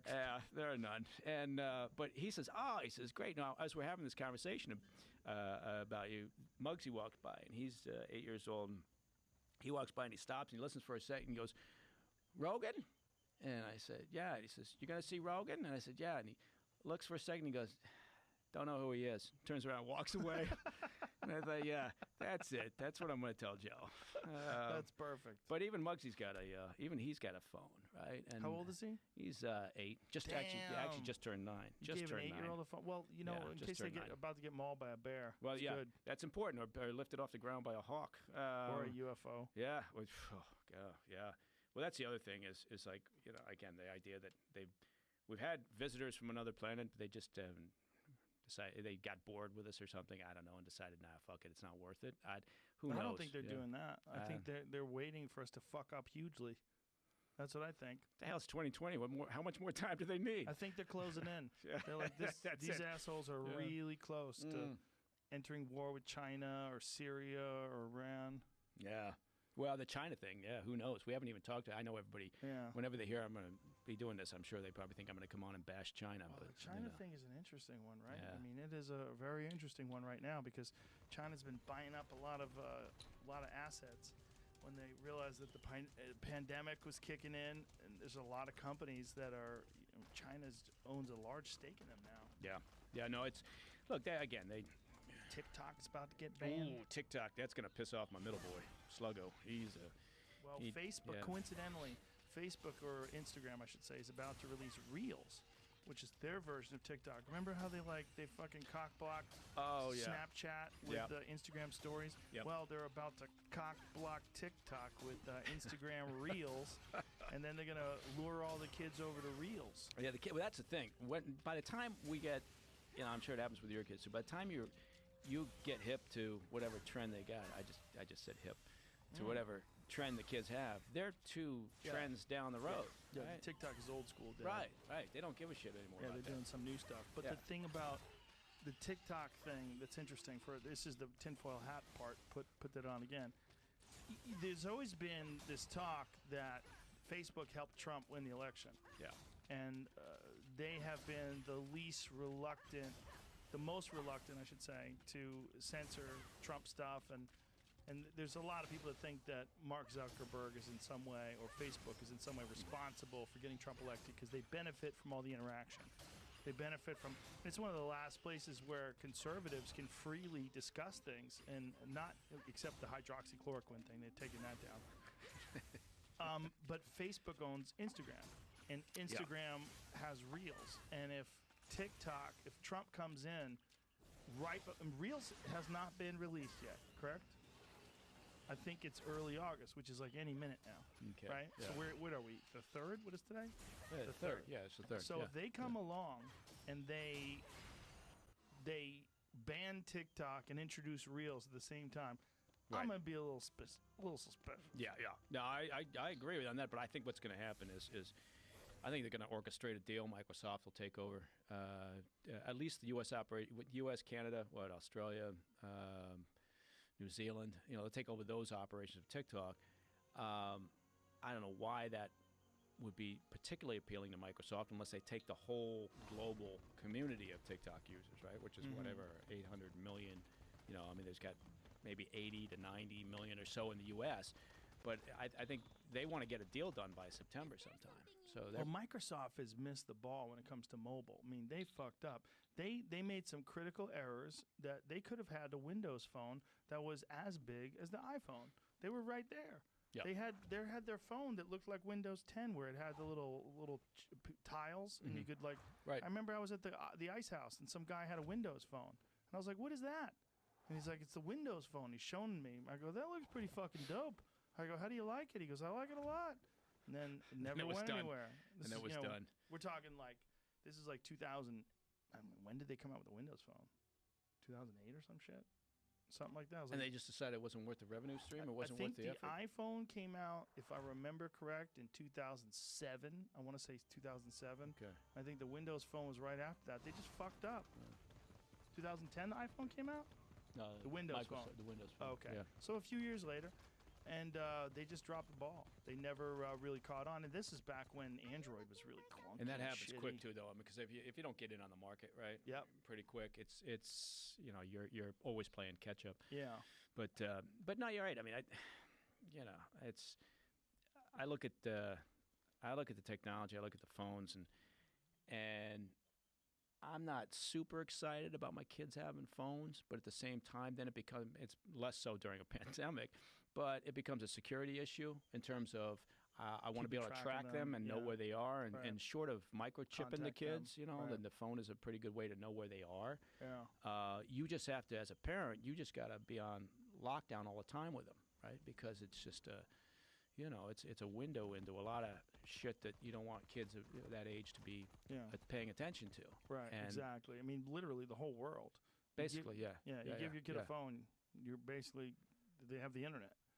They have everything. Yeah. Yeah, including clicking on things that put viruses and, all sorts of malware on their computer, on on their phones. Yeah, no, it's and that's, again, obviously that brings us back around to TikTok a little bit, but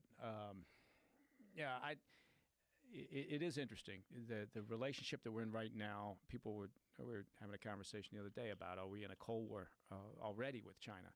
And the answer is yes. I mean, we don't have nukes pointing at each other necessarily the way we did during the Soviet days. But yeah, we're in a Cold War with China right now, and that's not necessarily a bad thing, right? As long as we deal with it properly, right? And developing better trade protocols, developing a better understanding of their agenda, their interests. That's a good thing as long as we do it again properly. Yeah. Right? So China scares the shit out of me. Yeah. I was watching a video the other day of the Uyghur Muslims and what they're doing and rounding these people up and forcing them on trains. It's terrifying. It's like, what are they doing? And they have no accountability. They don't have to. No, Xi literally has set himself up. We talk about Putin as setting himself up as president for life, but Xi literally has set himself up as president for life. Now, if the Chinese economy goes sideways in a big way, all bets are off, right? And he may not be as stable as he's been thinking, but he's spent years now strengthening and building up the intel apparatus within China, for his own purposes. And further moving away from this idea that somehow China was going to have a rule of law, right? That doesn't exist there. I mean, look, they fucked over the people of Hong Kong, and we could have cared less, right? Everybody was all upset and angsty and protesting about Hong Kong, and oh my God, we stand united with the Hong Kong protesters, and then we got up our own asses because we're all rightly so worried about the pandemic, and oh my God, with an election coming in November, and while we're all looking that way, Xi saw an opportunity and just fucked them over, right? And they there's no issued arrest consequence. warrants for U.S. citizens. Yeah. Yeah. There's really no consequence. I mean, so far anyway. There's, a few, talks of sanctions and some, but it doesn't mean anything. They essentially used the pandemic to decide to impose the same sort of restrictive laws that they have in the rest of China with Hong Kong. Yeah. Where Hong Kong used to be under British law, and then, was it 97 it transferred over to China? Yeah, and it was going to be 2047 was kind of, that was the playing field they had in Hong Kong up until 2047. What kind of goofy-ass deal did they negotiate where they gave it up in 97? It's so stupid. Well, yeah, I mean, they ruined. They really didn't have an option, so they felt that they were negotiating as best they could. There was a sense, I think, at the time that, look, we either do this and guarantee some runway for the people of Hong Kong with some pseudo-democracy, or, China's just going to say, fuck you, get the hell out, and it's ours. I don't think China would have done that because, look, they need Hong Kong as a legitimate financial capital, right? But I think what's going to happen now, given what they've just recently done, is, they're going to turn Hong Kong at best into a pass-through for hard currency, basically. And you're going to see a lot of people moving out, not just expats and financial institutions. You're going to see a lot of the more successful and educated Hong Kong citizens who are running businesses there, who have been running businesses there, saying, "Fuck it, it's not worth it." Yeah. And so, I think the Chinese Chinese regime, I think, has probably fucked themselves over in a way, but it's just an indication of Xi's mindset. Right? He doesn't really care, right? And it's just like their buildup of military capabilities in the South Pacific, their work in cyber activity, their continuing hoovering up intellectual property. It's not going to stop them, I mean, now, if it's better that we do make an effort, it's better that we do, put sanctions on them for a variety of reasons, including the Uyghurs. But will it change overall? Will it change their behavior? Probably not. It's so weird. So weird to watch it happen. It's something that people weren't really terrified of 10 years ago. They weren't worried about China taking over the world. No. But now it seems like it's a real possibility. Yeah, and in fact, it wasn't that they weren't worried about it. They were looking at China like, it's a great marketplace. This is where we need to be now. And you could argue that tech companies still do that, right? Yeah. The tech companies, they don't look at China, as a threat to national security. They look at China as an opportunity, right? And they always have. So that explains in part, sort of their behavior towards the Chinese regime. But yeah, make no doubt about it. Xi's got his eyes set on being at the top of the food chain. Yeah. So, we can either deal with it or we can pretend it doesn't exist. You think they're going to ban more companies the same way they banned Huawei? Well, it depends on what happens in November, right? I guarantee you the Chinese government would like to see Biden win. Really? And oh yeah, absolutely. I mean, if as would, for their own reasons, I think, and this would people who subscribe to the Trump as Putin's puppet will scoff at this idea. But look, the Russians, I think, would prefer to see Biden win as well, right? I mean, they can get back to business as usual, probably ease up on the sanctions. The left, the hard left anyway, has been very successful over the years at this Russian narrative, right? And fine, it worked for them. They'd spent 3 years in pushing this particular narrative, but I think overall the Chinese, the Russians, they would prefer to see someone like Biden come in. I think they feel like it would be a more collegial approach from the White House, less confrontational, and I think that's just where we're at. Look, I mean, Bob Gates used to be the director of the agency, right? And he worked for a couple of administrations. And yeah, he said himself that Biden's never been on the right side of a foreign policy decision, right? So that's one area where, again, going back to what we talked about earlier, is, if he's going to choose a vice president, I'd rather he choose somebody who's got as much national security and foreign policy experience as possible. Because I think that's one area where he's going to be lacking. Even though he says, I've worked in foreign policy all my life. It doesn't mean anything. Just because you were there doesn't mean you've got good judgment or, anyway. What do I know? Do you think that the policies that Trump's put in place for China are actually beneficial to the United States? Do you think it's a good step? Yeah, I do. Because it's put them on the back of China. I mean, it's put them on the back foot, right? That's not a bad thing. Made them a little less sure about what they're doing. They've had to think about things a little bit more. They have sanctions. The sanctions. I wish that we would sanction them hard for the Uyghurs. I wish we would sanction them very hard for what they've done in Hong Kong. I'd like to see that happen. I think what we're seeing now, though, is obviously the pandemic has deflected a lot of attention, and also, the closer you get to any presidential election, the less shit gets done. I don't know that anything meaningful is going to happen over the course of the next handful of months, and who knows what the fuck's going to happen in November. What do you think is going to happen? I agree with you when you said earlier that you can't believe the polls, right? So I don't believe the polls. I think people are tired of or exhausted from just sort of the general drama of having somebody like Trump in office. So I think there's a potential for a lot of people who may like the policies or some of the policies and prefer them to a hard left agenda or a left agenda, I think there's a chance for them to say, oh, fuck it, I'm too tired, and I don't want that. And maybe they'll look at Biden and think, it's a return to some normalcy. Will there be debates? Yeah. I'll bet there ends up being one. Well, listen, if there's a debate, that's where it all falls apart. That's where the wheels come off. Get ready to fucking Trump campaign manager. We want more debates against Biden and sooner. First one, September 29th, maybe. They're probably pumping Biden up with steroids and alpha brain right now.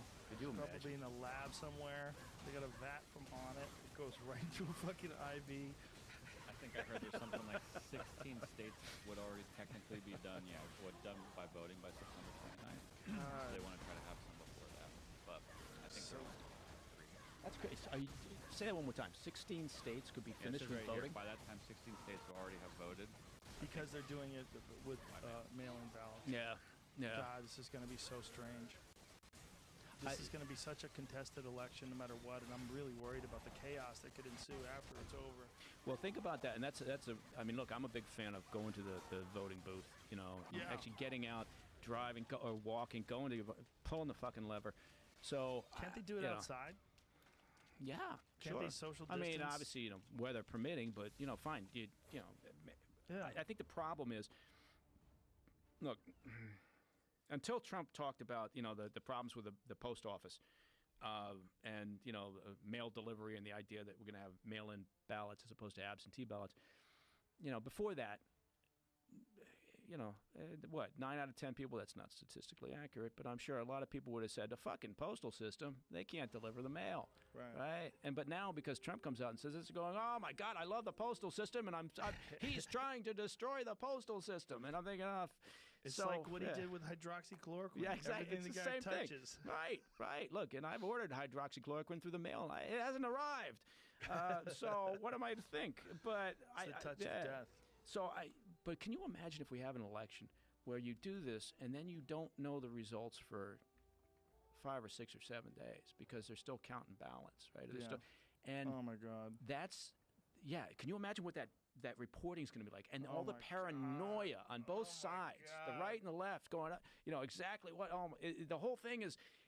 How about that these period of QAnon time could fucks? be fucking crazy. These really crazy. Oh God. Yeah. Right wing, like the really nutty conspiracy folks. How are they going to handle that? Yeah. Well, that's it. And you got people on both sides, right? Crazy's not limited to one part of the spectrum. So you got people on both sides, and the beauty of the elections in the past have been by the end of the night, you got a winner, right? Yeah, and now, if you don't know, and you can't tell me that, and it's not, I'm just saying the realities are you got to be pragmatic. You want to go with all, mail ballots or whatever.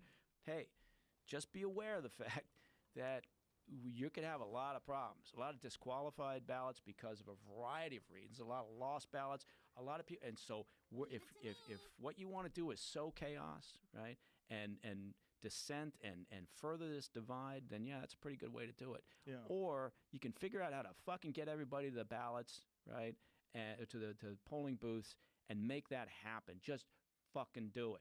Right, yeah, and if you want to have voting booths where people wear masks and hazmat suits and everything, fine, right? But figure out a way to get people to the voting booth, because I don't think that the mail-in thing could be wrought with fraud like the White House, like Trump is, it could be lots of fraud. I think it's just pragmatic. Says you could have a lot of logistical problems with that. So. Well, I don't understand why they can't vote online. Why can you bank online but you can't vote online? How's that not? Yeah. And the thing is, if you could vote online, if people didn't have to physically go to a place, you know how many more people would vote? It'd probably be insane. Because what is the number now? Like, what percentage of people now vote? Is it like 40%? It's somewhere in the 40 percentile. I bet we get that bitch up to 70. Yeah. I bet we get it up pretty high. If you could register on your phone and vote on your phone, my God. Why can't you do that? Well, there's security issues related to that, as we all know, Sure. in terms of the hijacking of the or the security of the system that would be in Especially place. people who click on every fucking link someone sends them in a text message. Yeah. What's Well, that? Click. There's that. No, I agree with you in the sense that it would theoretically it would improve the turnout for sure, and it would certainly make Sure. life easier for a lot of people. I just don't. As with, and again, my issue with the mail isn't the fraud issue so much as just the logistics of it, right? And that delay. Yeah. And also the potential to have a lot of ballots just being disqualified or being put in question. The same I'm thing just with worried about online the voting. chaos. I'm worried about the chaos. I'm worried about the civil unrest. I really think that could be the big one. I think we should. You know what? I think if Congress would do its job, they would just say, you know what? The elections are coming. They're going to be right on time, and you're going to go to your polling places, and we're going to put in place special times for elderly citizens to vote if they want to have a super safe environment. They can only vote just like you do at Costco. Costco in our area had like 7 to 9 a.m. was only for people over 60. Right? Fine. If Costco can do that shit, I'm pretty sure we could do that with voting booths. Yeah, why would? How hard would Just that make be? it happen. But Yeah. but again, it's Do temperature yeah. checks, Temperature- socially yeah. distance everybody. Everybody wears a mask. Do it right. Give it plenty of time. Set up enough booths. And if you want to do it over a 2-day period, fine. Why not? But at least you're establishing protocols that are yeah, I don't know. How about I let worry about people, the chaos. I Yeah. mean, if you're gonna let people vote by mail in September, how about let them show up at the polls that early as well? So you really could socially distance everybody. You really could absolutely ensure that everybody's safe. Yeah, just spread it out. Spread it out. Spread it over a designated period of time. We have 5 business days. And you'd have it like open scoring, like a boxing match. It would be fucking tremendous. As you roll up on the voting booth, you got the numbers right up there. So it's like a Jerry Lewis I'm gonna telethon. go in here and Yeah. fix this. Yeah. Goddamn hippies! You're gonna elect that Biden. He can't even talk. Damn it. Yeah. He's a Trump's a dictator. mouthpiece of the Marxists. Trump's a dictator. He's Yeah. not going to leave the White House if he He'll loses. do you understand that we're gonna have civil war? That man won't leave. He's a tyrant. Yeah. I just wish there was somebody I could get behind. I wish there was somebody that just made sense. Somebody just like that stood out and just like, that's our guy or girl. Yeah. That's the person. Condoleezza Rice and Nikki Haley. I would like to see that team. Yeah. I mean, for the Republicans, I know that Dems on the Dem side, they go up. No, they wouldn't. But that would have been nice. That would have been a good team. Well, if Trump does lose, or if it goes to, if he makes it to 2024, that's going to be real weird. Because who is next in line there? I've been telling Dan Crenshaw he needs to run, but he's a young fellow. Yeah. He's got plenty of time. Yeah. Who knows? And He's a Pence, very reasonable Republican, though. Yeah. I mean, like that's again. Pence is waiting on a problem. sign from Jesus. Yeah, he would be the, if Trump wins, he would be the the next guy theoretically in line if he wants it. Ugh, I mean, some guys don't want it, right? Like Al Gore. Yeah. Didn't Al Gore want it? Oh, he did once. He That's did kind of right. want it. That's He wanted right. it then. Yeah. I don't know. I just think if we. We're not going to walk the dog back, right? So it's not like I keep talking about centrists and moderates in both parties, and that's just not going to fucking happen. So, we have what we have. We're not going to get a third party that's going to be legitimate. And so what can we do? What sort of things could be done that could change the dynamic or at least get us more likely to have centrist candidates willing to work with each other? And I keep going back to the same things, which are term limits and campaign finance reform. But then I think, well, that shit's never going to happen because it's not in their self-interest. And so, aliens. I think you're right. That's what we need. In a few months' time, when We they need come a out and go, wake-up it's call. it's not just aircraft that we've recovered. We need a wake-up call. The actual aliens. A big, it's interesting. The beginning of the pandemic, I was really hopeful. And one of the reasons why I was really hopeful is people seemed nicer. It was like post 9/11, when everybody was concerned, and they just felt like there was more humanity in the air. And I felt like that at the beginning of the pandemic. People were nicer, they were more polite. They were feeling fear, and they realized like, hey, what's really important?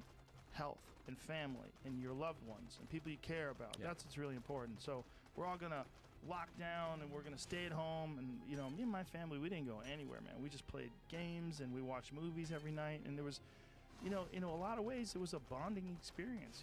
We had a lot of good times together. We cooked all our meals at home, right? Because we couldn't go out to dinner. Right. And we just stayed at home and played. And we're very fortunate that we have a yard and we have, a dog and we went swimming and Right. it wasn't that bad. It was just it was a time to be thankful. And I felt like that from my neighbors too. It's like we were all in that together. Yeah, no, I agree. I think, and that was that only lasts for a short period of time. And then it's what it's like. I always equate it to like a power outage. That right. In a community. And everybody's kind of pulling together. You all it's sort of like you're camping, and for a few hours. Yeah, for a few hours, and then everybody's down at the Home Depot fighting over the last generator. And everybody's worried about toilet paper and bullets. Toilet paper. That was a weird fucking thing. The weirdest shit. My friend Duncan Tom Green. Tom Green had a really good point.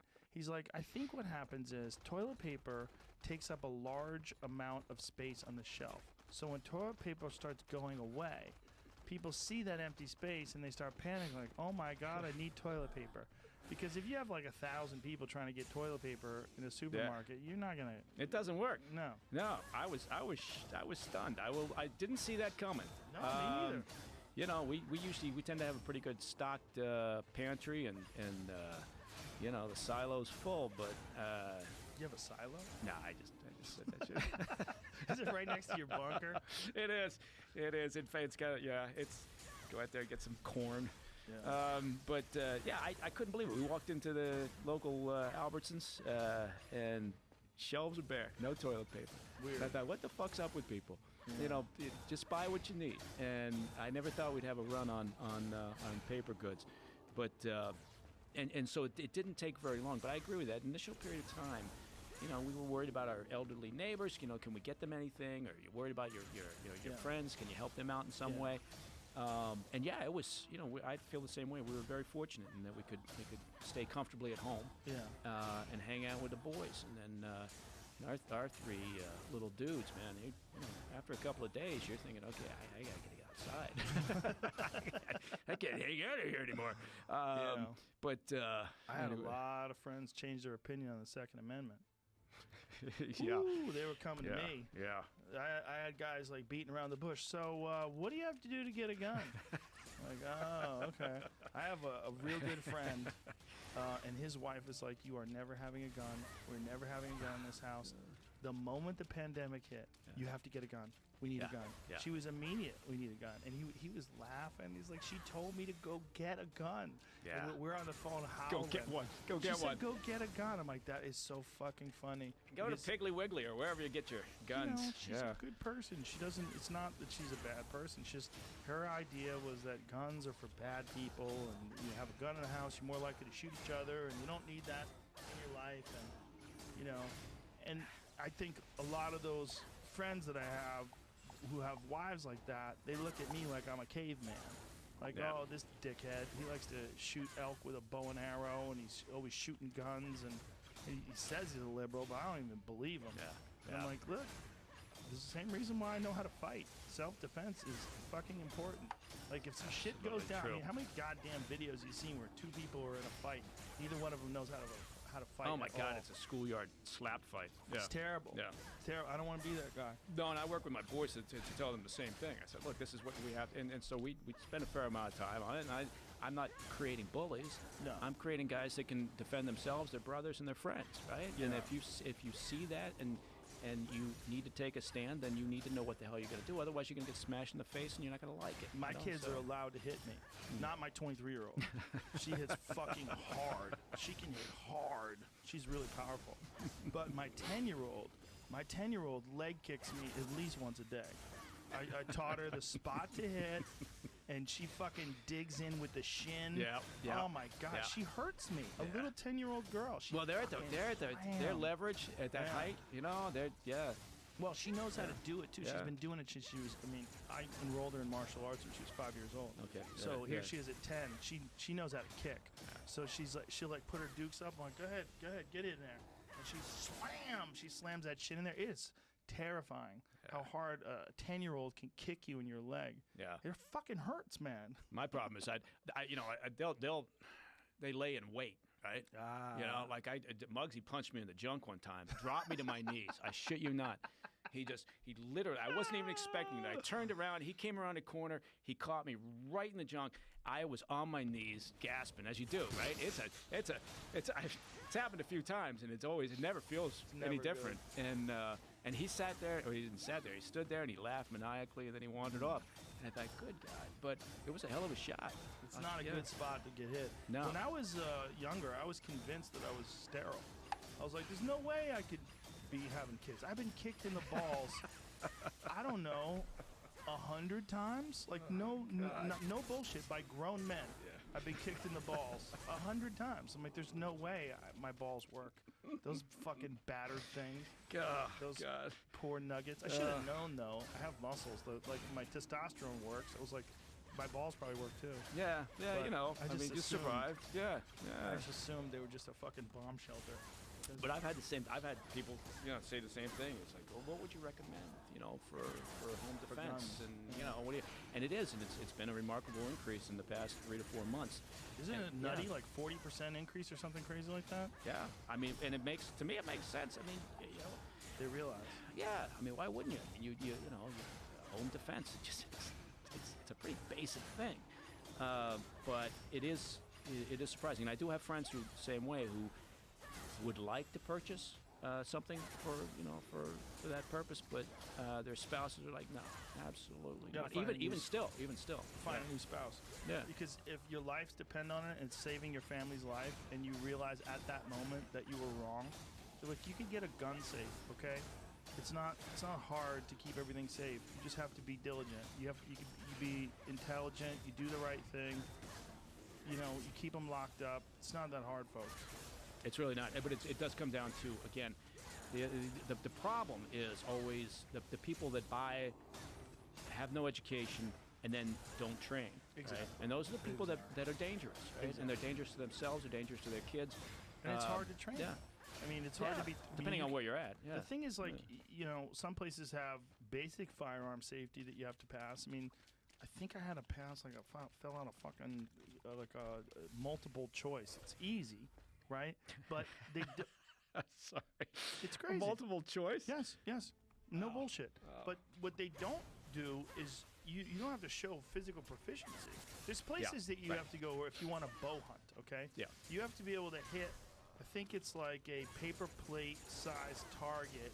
You have to be able to hit like X amount of arrows at, I think it's 30 yards or something like that in order for them to pass you for a bow. But some places not. It's not consistent.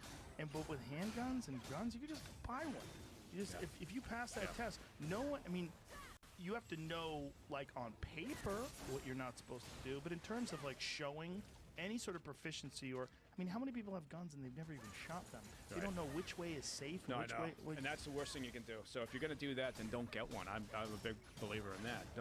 Don't buy one unless you're going to practice. Yeah. And you're going to constantly work that mechanism. But I've taken a handful of concealed carry courses in the past, and a couple of times just out of curiosity to see what they're doing. And the training the courses are not that good, right? And then they spend a fair amount of time on the legal issues, right? Because that's a big, carrying a weapon is a pain in the ass, right? It's a real pain in the ass, and it's fraught with potential problems. And you see difficulties because people don't understand the ramifications of it. They don't understand that it's not fun.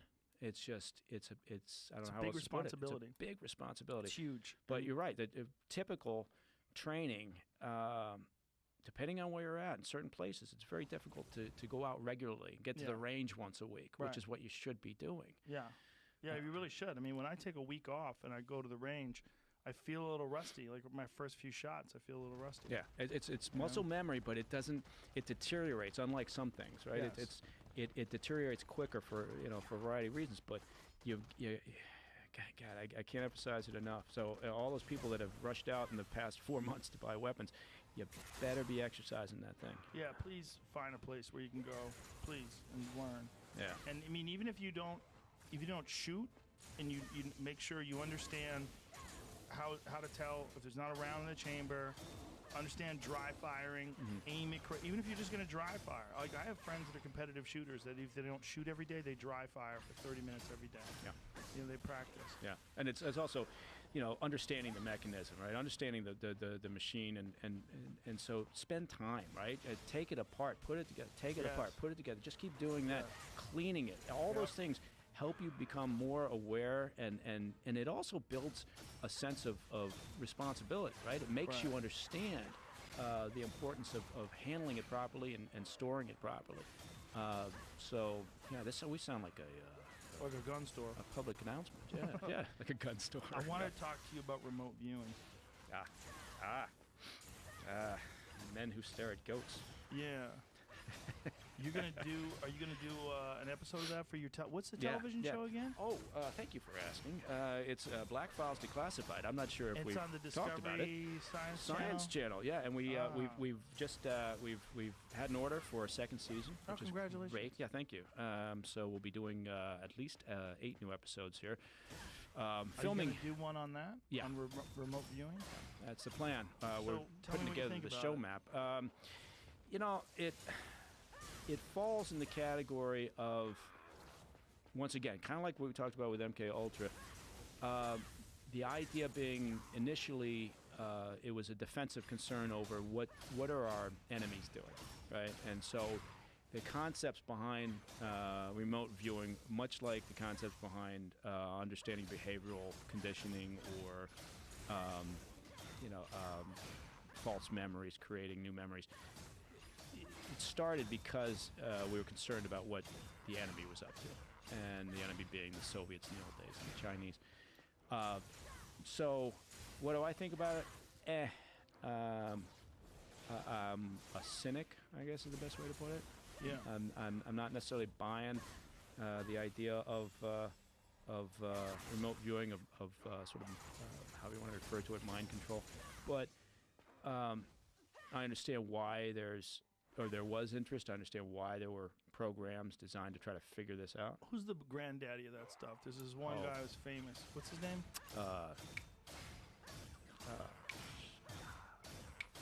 I remember him from the Art Bell show. Yeah. When I got to meet him. God. Jamie will get it before us. Yeah. You know what? I'll bet the agency made me forget that. He's a little fella. I was about to recall, and then suddenly I couldn't. Got him? Oh, that's not him. Ed Dames. That's it. Ego Swan is the guy who invented it, though? Oh, he's just a different guy. So Ed Dames is the guy that I met. Yeah, I met him. You met him? Yeah. See if he's still alive. I'm going to talk shit about him if he's not. Is he? Nice guy. At least find out what kind of condition he's in. He's in a very nice, very nice guy. We'll leave it at that. I didn't believe it. I didn't buy it, but he was telling me that they actually got some actionable data from his remote viewing sessions that they used. I believe they used for Bin Laden. He was saying. I'm like, Again, look, I think that there's certain things you can do to train your mind to perform better? I think yes, absolutely. For sure. Yeah, sure, right. So, but that kind of shit? No. I think that's, look, they had a program, the military had a program for quite some time called Super Soldier, and it looked at a variety of things, right, in concert with some various intel community agencies, and it looked at a variety of things, including the issue of remote viewing, but mostly what they were looking at is how do you enhance performance out in the field? How do you make a soldier, stronger, smarter, safer, faster, all these things? And ultimately, where they settled was essentially technology, right? I mean, this issue of they ended up on things like the X suit and other things that can enhance exoskeletons. Yeah, exactly. It can enhance your abilities to exist and to hump shit out in the field and but also you say hump, you mean carry things. Carry stuff. Yeah. Gotta be really clear. Listen to the show you're on. Sitting in the safe house in San Francisco in the 60s, watching some hooker hump some John on LSD. Good God, think about how weird that must have been. So weird. bunch of freaks. And you can kind of do whatever you wanted because you're the government. Yeah. You got a green light to do this. Well, and guys like Sidney Gottlieb, who was the head of that operation, and guys like George White know this. I'm sure they couched what they were doing because they knew, once it veered off into those whole unwitting testing and all the rest of the shit they were doing, that they knew, they were aware. Sidney Gottlieb was a very complex individual, right? I mean, but he knew what he was doing. But that ability to couch it in terms of, we're fighting an existential threat, so we're doing this for national security. I mean, I think it can kind of make it easier for a person to overlook sort of the questions, the ethical questions, because you're doing it for patriotic reasons, but you've got nukes pointed at you from the other side, and you legitimately feel like, okay, we're going to do this. Anyway, I'm not sure where I was going with that, but the idea of super soldier, fascinating stuff. How far they've gotten with the exoskeleton shit? Well, I mean, they've got several prototypes, a handful of companies out there. Russians have deployed. What do they use for a power source? Well, see, that's part of the problem. Batteries, battery technology being what it is, And that's they're still heavy. a problem. Yeah, and that's it. And whoever comes up with the better battery always wins, right? And so, what they've found so far, anyway, is, and they've got some prototypes that don't rely on batteries at all, right? That it just use of spring technology, and it's taking pressure off of the key joints, allowing you to lift heavier, and that's really where these things have come into play so far. You're not seeing super soldiers out in the combat, fighting each other and running at high speeds and carrying loads of shit. You're seeing it in fairly pedestrian ways so far in logistics, right? And the guys that are loading trucks, right, and are doing that in 120-degree heat and need some help, right? So the exoskeletons have been very successful in that regard. Other technology, though, information and how information flows to the warfighter, right? So sort of the Google Glass concept and what they're doing with that. Augmented reality, but the ability to feed information to the soldier, in real time. And then also to take information from the soldier in terms of their biofeedback and blood pressure, heart rate, that sort of thing. To allow, that's all very, very important stuff. The problem is sometimes you can, as you know, you can overload that individual, right? When shit hits the fan and everything starts to shut down, you don't necessarily want a lot more information coming in sometimes, right? Because you're focusing, right? And so all this data, sometimes that's not particularly helpful. But the ability to do it in the proper situation is very important. So there's a lot of research still going into that. It's just that the early days of remote viewing and other ways of creating a different type of warfighter, it's more a pedestrian effort right now. Again, Russians are engaged in the same thing. The Chinese are engaged in the same thing. Just like we're all engaged in the race for hypersonic unmanned vehicles and weapons. I'm worried about genetic manipulation because I'm worried that we're not going to do it, but they're going to do it first. And that the idea of a super soldier, like using CRISPR or some of these gene editing tools, that actually could be real. That you like in a place like China where you don't get to decide what you do for a living, they really could recruit a large number of people and sort of develop soldiers in that regard. Yeah, and I think I don't think that's in the realm of the impossible, and I don't think it's not being done. I would be sure they're doing exactly. But I'm thinking like 50 years from now, like when we're like, is it ethical? Should we do this? And you have a bunch of senators debating it. Meanwhile, in China, they're fucking full steam ahead. Yeah, and I think, and here's where it's interesting is because, again, people listening, or there'll be some folks listening going, well, come on, fucking ethical. The of course, the U.S. government's doing it, and but we are fundamentally different. Yes, MK Ultra, as we were talking about it, yeah, that was a horrendous, situation. Violation of rights. Right, went way off the rails. Shouldn't have happened. Was exposed, right, which is all by itself an indication of how we're different. Right, from the Russians or from the Chinese. You think the Chinese are going to hold some, in their committee hearings, they're going to call to the carpet the PLA Intel operators and say, well, what have you been doing? Oh my God, this is terrible. Or the Russians are going to do that. Putin's going to call the FSB and throw them out there in a committee hearing. No, bullshit. So when people want to talk about how the U.S. is gauging, well, okay, yeah, we've been off the rails at times. We do tend to try to self-correct, whichever administration's in charge. But more importantly, we do have, and we've, and I hope we maintain it, we have had a track record of transparency compared to is it 100% transparent? No. Should it be? No. But compared to those others, yeah, we do a pretty good job. Yeah. Yeah. So I would agree. So this remote viewing, did they ever get anything out of it? Was there any data? Was there ever anyone who was really good at it or better at it? Was there anything to it? No. So how is it still a subject? It captures the imagination. Right? Right. I mean, it's like, how is Manson still a subject? Well, he's fascinating, and it was a fascinating period of time. Remote viewing is, I think it's fascinating. It's like, so it's like psychics. They wanted to find, like, don't police still actually use psychics for certain, like they try to find bodies and shit? Have they ever just in mystery TV theater shows or PBS or something? I don't know. You always hear about it. Like, I guess the police they do. bring in psychics. Maybe. Do they really? Yeah, I don't know. A very very good friend of mine who was a homicide detective in the UK's Met Police. He works with me now in my business, Diligence USA, for all your information and security needs. He never talked about a psychic ever being brought in, and he handled a lot of cases. It's always on but those TV shows. Yeah, but when I had asked him about that, I guess the point of bringing it up is I asked him, he said, no. But is that what he said? Yeah, no, I don't believe so.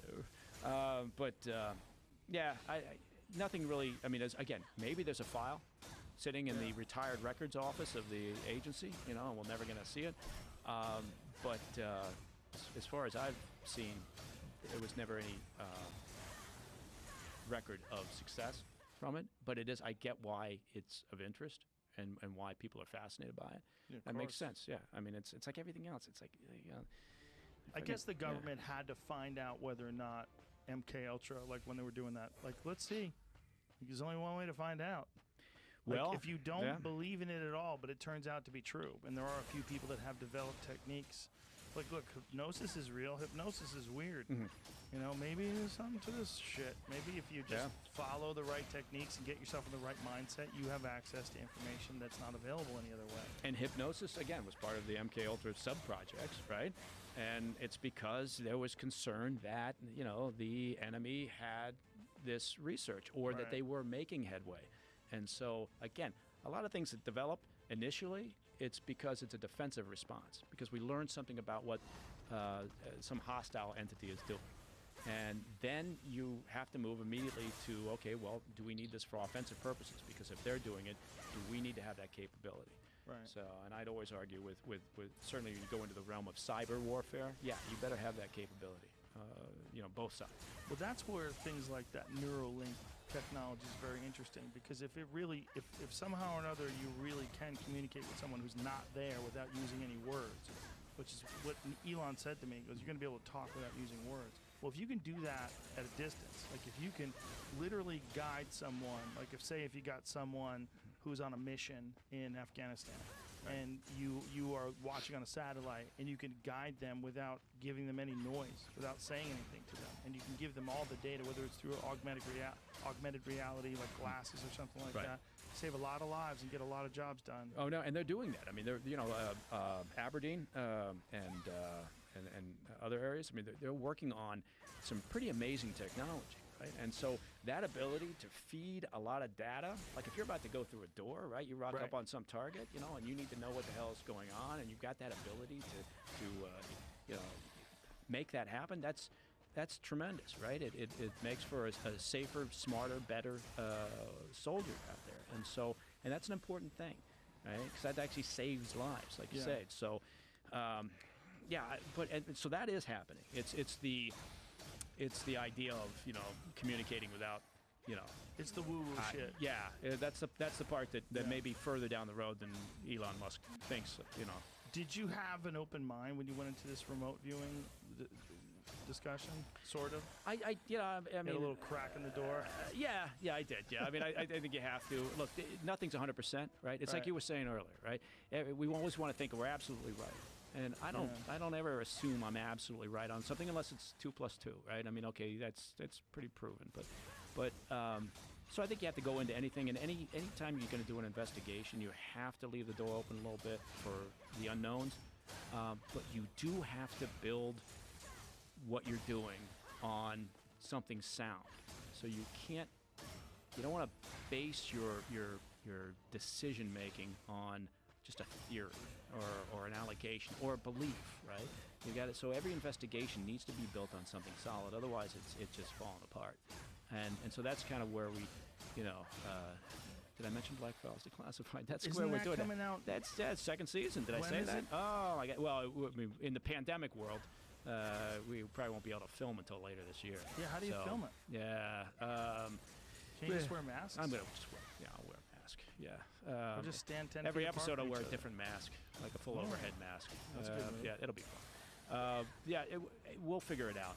This entire town in Los Angeles has been dealing with that bullshit, right? Yeah. All these people out of work in production companies and all the independent contractors who don't have jobs because nothing's filming and nobody knows how to film and they don't want to, they don't want to take on the insurance. So it's hit that industry hard. And I know everybody's like, oh my God, it's hit the entertainment industry hard. I think what a lot of they're doing is quarantining people, testing them and quarantining them, forcing them to stay on set. Quarantining them in a hotel they've rented out. Okay. Things along those lines.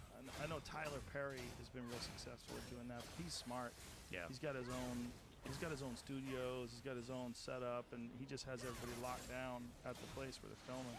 Yeah, but I mean, all those people that don't have that option, right? I mean, they're just like I know a lot of folks that are working as camera operators or sound men or just anything in the business, and they're just fucked. they're fucked. So well, for the longest time, the UFC was the only sports entity that was functioning. I mean, and we've been doing shows at the UFC for several months now.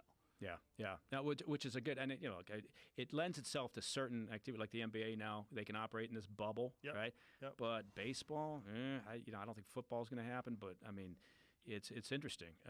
Everybody was so hopeful. Yeah. And they're like, we'll get it sorted out by then. Yeah. No, not really. Although my boy Sluggo he couldn't be happier. He's a basketball freak, and the fact that they're playing, they're doing he's it is super nice. happy. Yeah. Like, it's nice, audience or no audience, at least people at home have something to watch. I'm very thankful that the UFC puts on all these fights. Yeah. It's given me some interesting shit to watch. What are you gonna miss? You're moving out of here. What are you gonna miss about California? I ain't gonna miss shit. You haven't practiced that before, have you?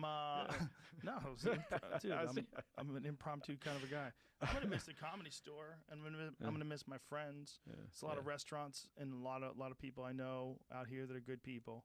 I feel like this place is overwhelming and overcrowded, and I've had enough. And I like change. It's exciting, you know. Yeah. My next move will probably be Montana. After that, I'm going to go Texas and then Montana. Yeah, don't come to Idaho. We're full, man. We're full. That's what I hear. Yeah. That's what I hear. Yeah, don't come there. Don't tell anybody. I look forward to seeing you in Texas, man. Yeah, come visit me out there. Yeah, I'll definitely take you around. will. Get you to some real barbecue. Yeah, Austin's a great town, and all of Texas is interesting. I'm a fan. A lot of good cats, man. I'm excited to go there. Yeah. All right, Mike Baker. Thank you very much, sir. Next time I see you, you'll probably be in another state. He'll be in Texas. We'll I wear do my it again. boots. You got cowboy boots? Do you Are own you them? kidding me? I got like half a dozen pair of cowboy boots. You kidding? Jamie's gonna buy some. Yeah. He's excited about it. Look at him. Thanks, All man. right, thank you, brother. Bye, everybody. See you soon. Oh, that was great. Man. Yeah, thanks, man. Yeah, that's good.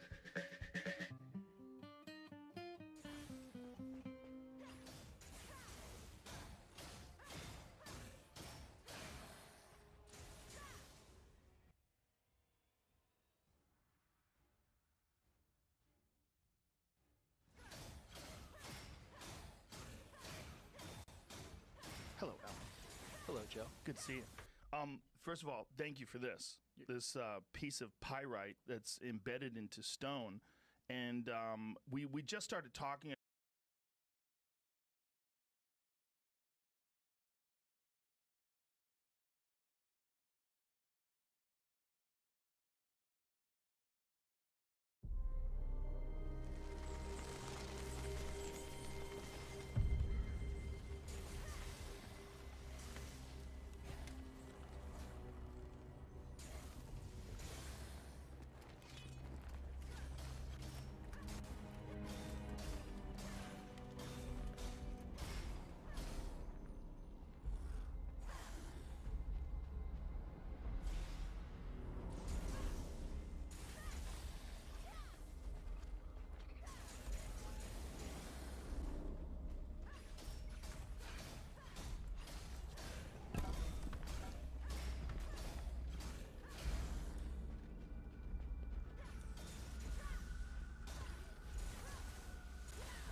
We're not doing strats.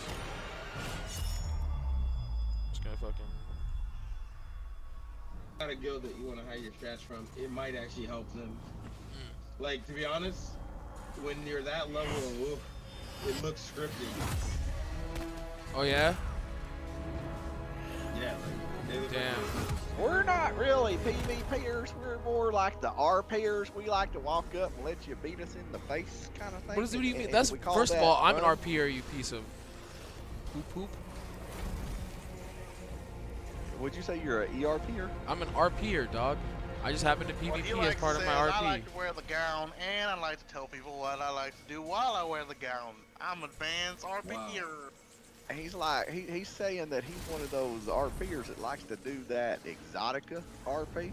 Nah, dog. And, I do Vampire Requiem, World of Darkness. He wants to tell you what he's doing to your body while he's fucking up your life points. Yes. Yeah, Like, you know, the reason why your health is going down is because I'm ripping your anus. Exactly.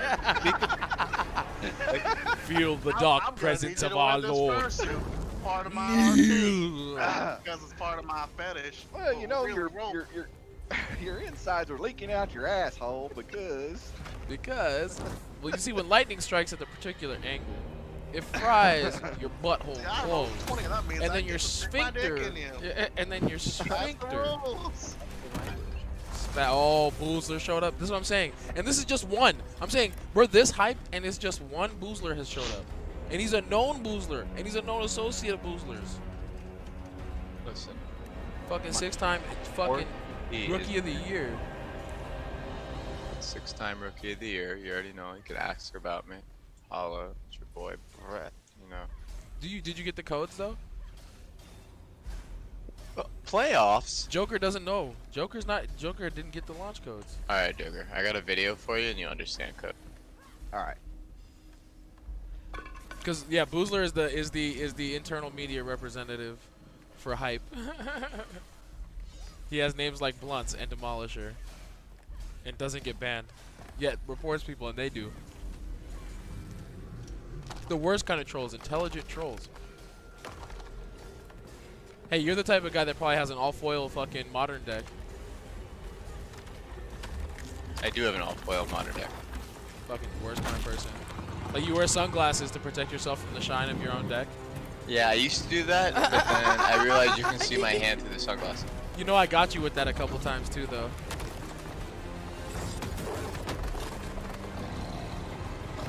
If you're gonna wear shades, don't look directly at your cards and tilt your head down. Look straight at your opponent and take your cards in with the periphery of your eyes.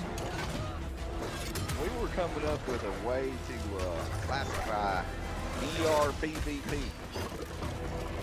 What is ER? Exotica. It's not exactly Exotica, dude. It's just World of Darkness, Grimdark. It's Grimdark fantasy exotic. setting, dude. It's exotic. I mean, player versus player. I'm fucking you up, and I'm gonna give you detail on what I'm doing while I'm fucking you up. The thing is, we've established a fucking foothold for such types of players, and we're the kindest ones of us. That's the worst part. We're the best of us. Like Metal, he's gonna be like, you know, I'm gonna take my staff and I'm gonna shove it so far up your ass. That's just the beginning, though.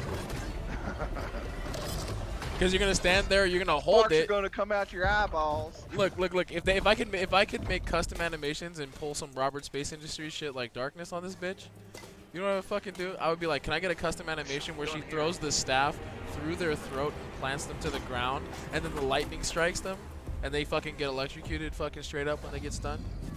Just stand there, hold that. That game. We need to actually all get in the game and play it, even though it's just alpha. Play what? Game. Yeah, we all have Star Citizen, but like dark. If we can't land our Darkness as fleet leadership, what point does it make? Darkness is supposed to have a fucking ultra capital ship, defender fucking fleet wing shit where we can launch out the bitch. And this nigga has a. That's what I'm saying. Darkness bought Robert Space Industries, nigga. What the fuck? This ain't no joke. That's why I troll him every time, and he sends every time he buys me a game. He says, "You niggers got your money with Trump dollars." You have no idea how. We need to make a fucking series of screenshots for all those. Have we screenshotted all those, Darkness? Use that Trump money to buy more game. He says the most Still sitting ridiculous online. shit. Like Darkness really is he's like that's why he's not even talking right Yeah, now. He's promised a fucking ship that I you only can spent launch 500 on that. fighters off of. I don't know. He got me the I don't know. I have like 2 Viper interceptors and like a transport ship. But the whole point is we should be able to fucking land on Darkness's floating city, get our crafts and our gear up, unload stuff, and fucking trade and transport. I've got the Cutlass Black for pirating, and then I've got the. Now you got me wanting to log in and take a look at my shit. What do I have? I can't remember what the fuck it's called. It's the first stealth fighter. The Viper is one of them, right? That's like that's the regular one, right? That's the regular fighter. Like it's basically a Battlestar Galactica ship. Yeah. Yeah. But I got like 2 of those. And then I have like 2 of those in transport ship. I'm pretty sure. God, now I want to check that fucking. But it's so easy to go criminal in that game, by fucking accident. Oh yeah, I'm totally gonna be pirate. I mean. Yeah, but you have to maintain your lawful level still to a certain extent to move through certain areas. Like No, I'm gonna reestablish. You live in the fucking pirate region. No, you go reestablish because we gotta trade in fucking certain heavily policed zones. Why? So, why do we have to trade when we can take? Because you take when people enter lawless regions, and then you go through because Darkness is probably gonna maintain lawful, and then we'll just launch out of his shit, switch to our pirate gear, that we don't worry about losing, but it still fucking fuck you up, right? No. I don't think you don't have to be lawful at all. There are pirate regions that you operate out of. Yeah, but then you have to you have to break out the jail cell still first. Huh? If you get caught, you have to break out of jail. I don't intend to get caught. So you're trying to stay all the way in the fucking lawless zone? Yeah. All right, fuck it, nigga. No. You don't have to stay in the lawless zone. You go out there and pick up anything that comes across your path. But then you don't. How are you gonna get back into the police areas? What do I need to get in the police area? Silence. Who else is going on, bro? You gotta bro check it out of here. Okay. I was about to skip a bus. Figuring Who about. we got coming up? Bro talk.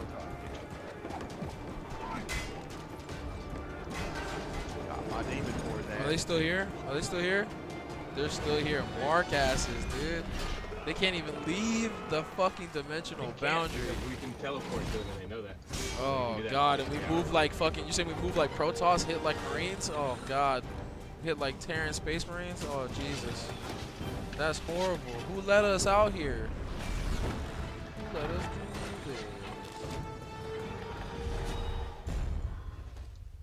Yeah, they really shouldn't be picking a fight. I offered a 1v1 to Hitler. Hell, I'll take 3 of them at once. Oh, but see, now they're gonna feel disrespected, and that's why they keep talking shit. But there is no way to respect that. Their gear is so bad, it's not even. Sigrid can take all of them at the same time. Oof. It'll be just fine. I'm not saying it'd be mean. We're going to 1 or 2 first. But I'm saying that's why they're good to farm as training dummies. Oh, I think they're teaching you bad practice. I'm going to Bro Talk 2. We can see how much damage our gear does. Because he's almost always at the temple. We can measure them in sea grease. But then we'd have to see how many Sigrid he can take on before he dies from when he doesn't have pots on. If they don't have pots on either, he'd kill all of them. Oh, you're saying infinite? You're saying Justin Bieber's and horse-sized ducks? They're blowing up pink pots. Oh my god, I almost one-shotted Povey. He ran. Like, he got hit and he ran. Oh man, I don't see any red names out here, but I gotta hold back. It's like I'm defending a Street Fighter. I gotta hold back. It belongs to me. Do you have access to Ukabi? Hold on. Boozler, do you have access to Ukabi? Of course he does. Then you need to come to Bro Cut now. Come to Bro Cut now. Yeah, not yet. Or I think I do, but I'm in the middle of it. No, you need to. You need to get your hit They're in. so scared they're hanging out in Orgrimmar. This is way more important. This will boost your CP by hundreds, thousands. Yeah. This will give you thousands of CP, even if you get a white one, because you don't have any right now. You get demon slates that are way stronger than what you're gonna get from the natural grind. Not to mention those marks will get you some red stones. Those marks will get you some red stones. And we're not talking about nemesis. Yeah. Oh. See, that's what I'm saying. Niggas just be spitting bars, not even subs out here, but like casual bars about that's like for you it's millibars, but like these He's on niggas. channel 1 right now. Unless you're going to a different channel. Yeah, you're right. We're probably on the right channel. We're on channel 5. Yeah, we're right, way wrong. Can't change during battle? The hell? It's always been that way. Nemesis is gonna be hiding, being on the wrong channel. Talking about the wrong shit. I'll be working on my book, my pack right now. See what I can get done. Do I need to change the order of my I can abilities? get these boots done real quick. Let's see. And these hands. Let's switch. Wise glory shoes. Courageous shoes. Let's switch. Still not reasonable prices. Does this have the stun chance? 5-minute mark.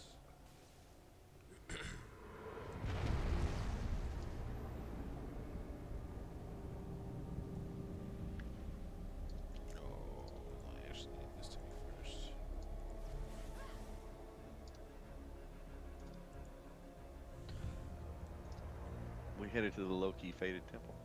I'm at the. Or you should be here already. I'm at 1. Make sure you're on Pulling channel up 1. now. Yeah. Make sure you're on channel 1.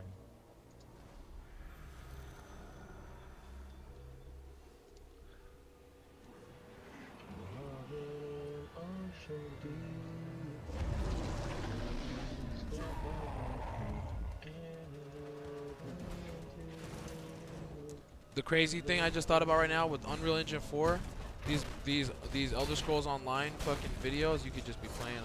What, you gotta go to Broke? Is Broken already down? Sorry. No, Brokehead comes up at the hour, on the hour. You gotta get it right now though. Teleport over here. You should be able to use your teleports to go to. Actually, I'm just gonna go to join you guys. Go where? Go to the Faded Temple, Brokehead location 2. Can you PM me? Click on the red boss face in your on your UI, and then click on the magnifying glass, and then click on location 2 Faded Temple, then click on the feet, and it'll take you there.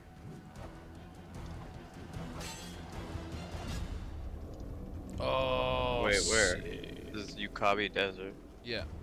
So if you look up, there's a red face above the time, above the clock. That shows that prime time is in progress. Click on that face, it's going to bring up the region boss. Click on Yukabi Desert magnifying glass, and then click on 2 Faded Temple, and move there. And then we have to teach you how to teleport to campsites.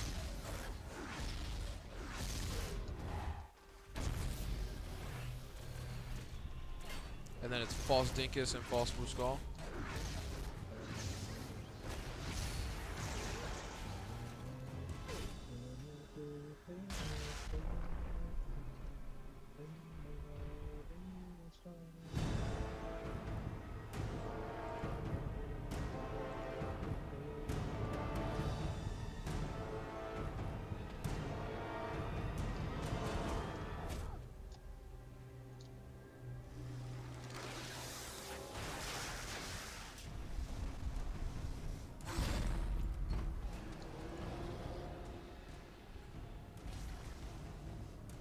Where do you get the penguin exchange tickets?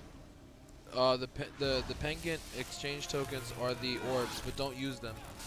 No, the ones that you exchange gold for. Oh, you have to. That's for red coins. We have to get. That's what we're trying to get top on bosses. They drop from top damage on dominating bosses.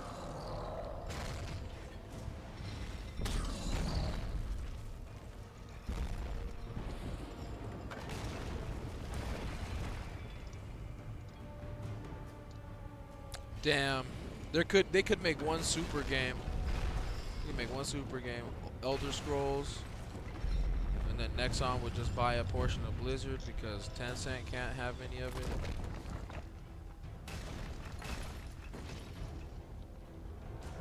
They would buy up the assets. Then they would all use Unreal Engine and merge it all together and make a crazy. Like you could have when you die, that the WoW developers create the afterlife, and you have to go through there in the Shadowlands to recover shit, the ultimate WoW shit. You have to, then you come back, get your gear and all that shit. Come out, bro. That's like levels to this shit.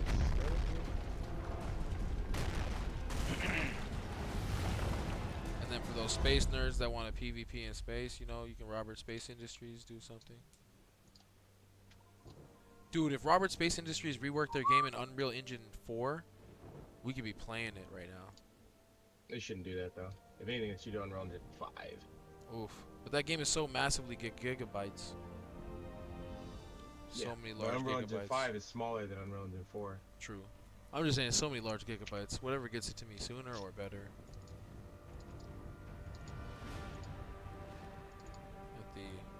At the optimization curve intersection of the two. You should pot your pots and now if you're gonna pop them. Your food. Rip. Food buffs, food buffs, food buffs. Yeah, you're gonna use them. It already started. Food buffs, food buffs, Yep, food he's buffs. He's up, he's up, he's up. He's at 6 bars. Oh shit, I'm top 4? Off rip? What happened?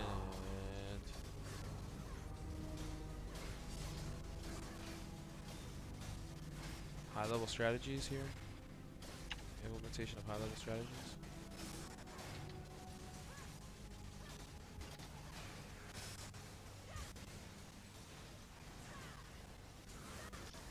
Rory top 3, Rory top 3. Need lucky crits, lucky crits. Oh yeah, yeah. Just get your hit and then get your hits to register and then. Just die? Do I stay dead or revive? No, you want to revive and then come back before he dies. See a nemesis Get a couple hits in. here. Come on. Oh, I got that action. Locked in, so I Ready get with no that action. target, and this is over. Let me go to this nearby chart.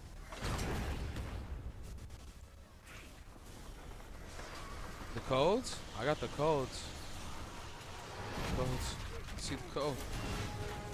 Oh, I'm not trying to fight this Latinos guy. So I'll get real cut there real quick.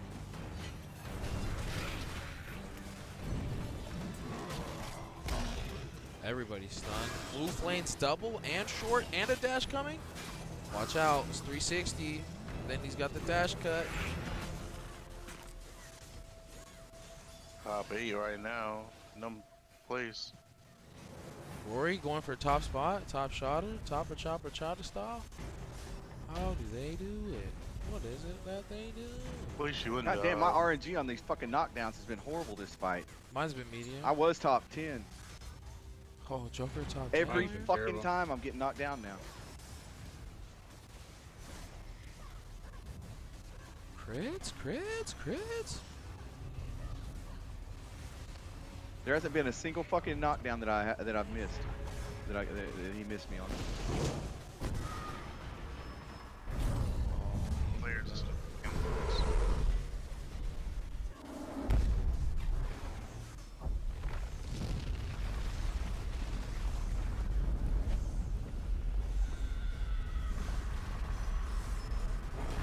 lost my damn place because I wasn't targeting the damn boss. Okay. I can change chance, see what's up. I'm going straight to the wood. Yeah, going straight.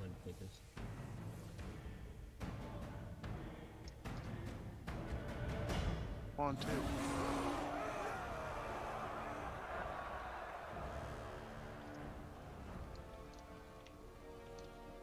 It's Cursed Plains. For anyone who doesn't know. What's up? Cursed Plains for anyone who doesn't know. Cursed Plains, Dinkus. Okay. I was on trying to get a second Bakhtar, so better stuff on him anyway. Alright, he appeared. Where's he at? I'm going to 2.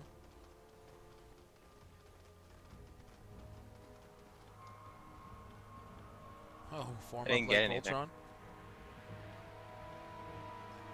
Yeah, we gotta figure out. You gotta think it was like you have to get like 0.1% damage at least, and then get out. That's just when you know you're safe. It's not Oh, actually okay. that. If you have that, you know you're safe.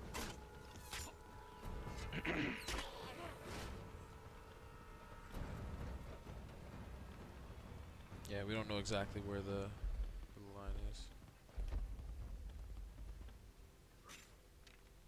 There he is. Yep.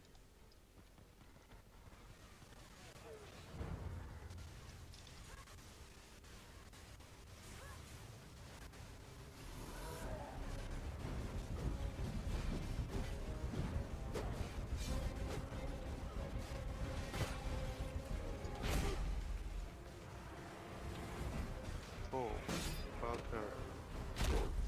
Way there. Oh wow. There's server 1 hitting me.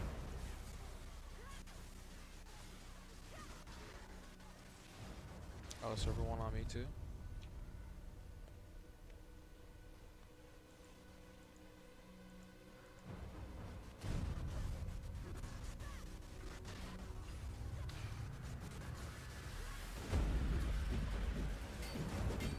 Korea targeting me, Korea targeting me.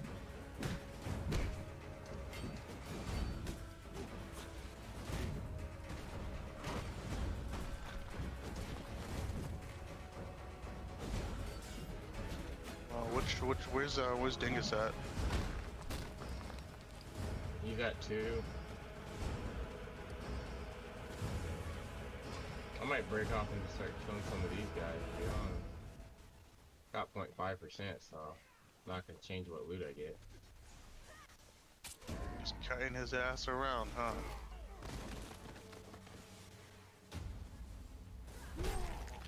Just want it.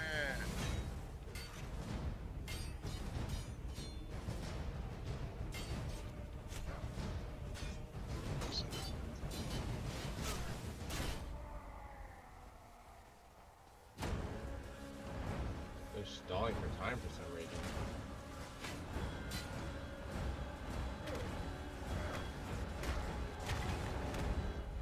You get a hit in.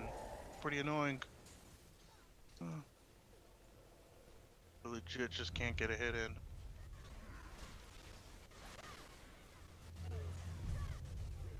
He's about to go down. If we can just get him to stop moving for a quick second. Multiple nemesis targeting. He's down. I didn't get Yeah, anything they for couldn't that. delay him. Legacy dominated. Alright, we're gonna teleport out.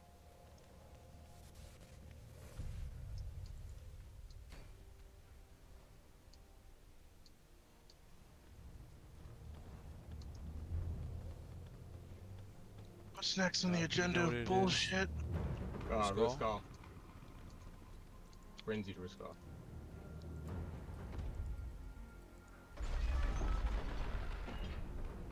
Where's he at? Hollow Desert? Yeah, Anguish Forest. He's down. They downed him. Steal? That's why they were stalling the dingus. Go for a steal? Wait, you're saying he's down? Yeah, because he's not showing up on. He's definitely down. We going to 3? Going to what are you doing? I say we steal one. I say we could try to go steal ones. Because if they were over here doing this bullshit, they couldn't have taken it. Dingus is up. Alright, I'm going. Who? I'm going to check server 1. Whose dingus is up? I'm checking server 3's, oh, they're down. I checked server 3's, what's it One's called? down. Server 1 Dinix is down. I'm gonna check 4. Yeah, it's up. Server 4 up. Check the Rascal though. Alright, I'm going to Rascal. Rascal's down. They're still killing dingus on server 4. Okay. It's full. Is. It's full. Have we checked 3 already? Yeah, there's 3's down.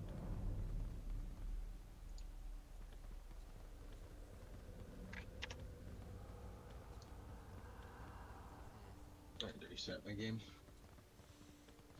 Experiencing the lag of a lifetime. I probably need food. Food is for winners. That's why I It's a deserve it. pitiable display. What are you talking about? Nothing. What are you talking about? Last time I checked, they stole from us what was rightfully ours, our birthright. How can we go home with our heads held high after such a display? Wow, really cucking me out of those frickin' purple mounts. Betsy, Purple appreciate mounts? you. What do you mean by that? How are you gonna get purple mounts from that? I'm confused. The daily mount supply. Yeah.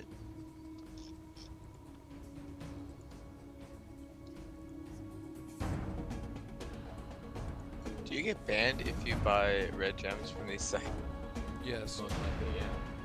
Why would you buy it from them anyway? Their rate is no better than Yeah, it seems raised, right? My next question is why do they seem higher than because they're retarded. actual in-game? Because they're dumb. It makes no Oh, I sense. got a blue. I think I got gains. I think I got a blue Octar piece that I didn't have. Nope, that's what I have. That's a hard choice. I don't know which one of these I want. I'm gonna go based on what gives me a better carry would be nice.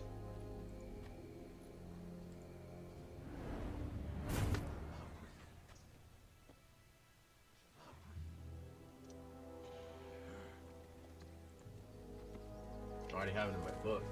Artemon's gonna be up in an hour.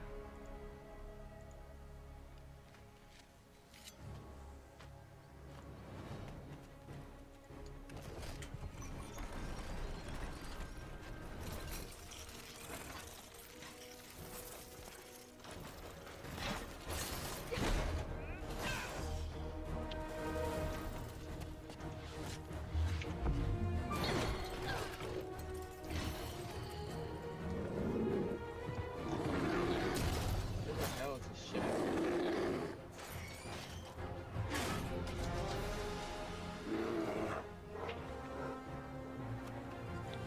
Well, you say you're complete, but none of you are, so go fuck yourself.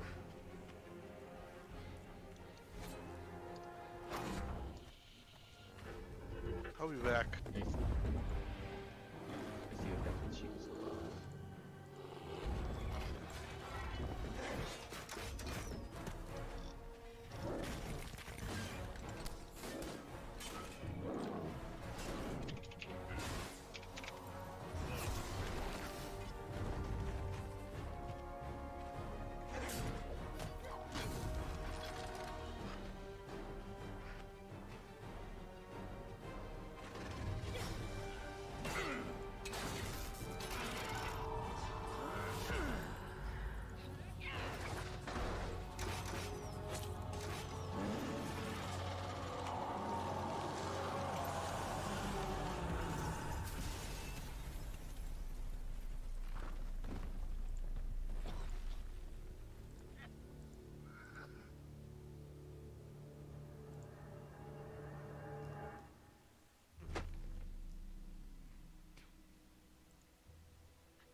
going to ruin this volcano.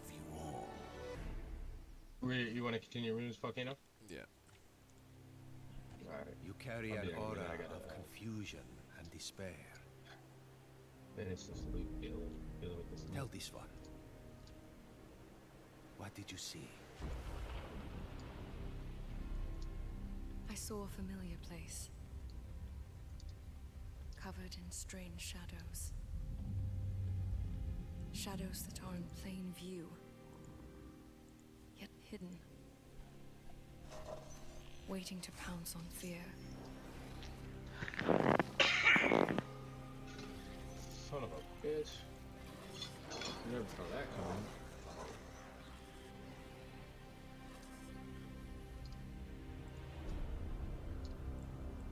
Crawling silently among us.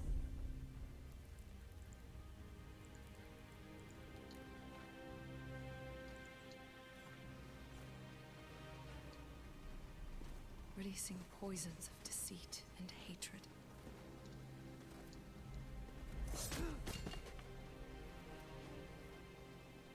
For purity. Hey, just a quick question, guys. You guys got any codes? Do you have the codes? You gotta ask in chat if the codes are had. Shadows that soar Man, and this grow man ain't in got no power. clothes, bro. You got codes? He over there with no codes. You don't got no As codes. chaos unfolds Quit fucking playing. and consumes the world.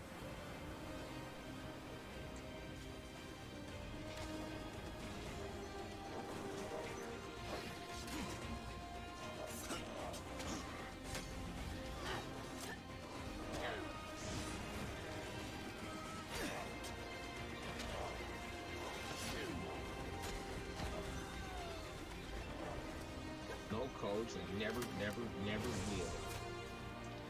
Is it true that if you ain't got no Only this codes, you vision ain't got of no yours hoes? end. That's probably true. You know, they like the digits. That's the digits from the bank account. And that means I don't know. the codes get into that bank account. I'm 100% sure. I died. Codes like You know. spin All your was breath. lost. Shadow your breath.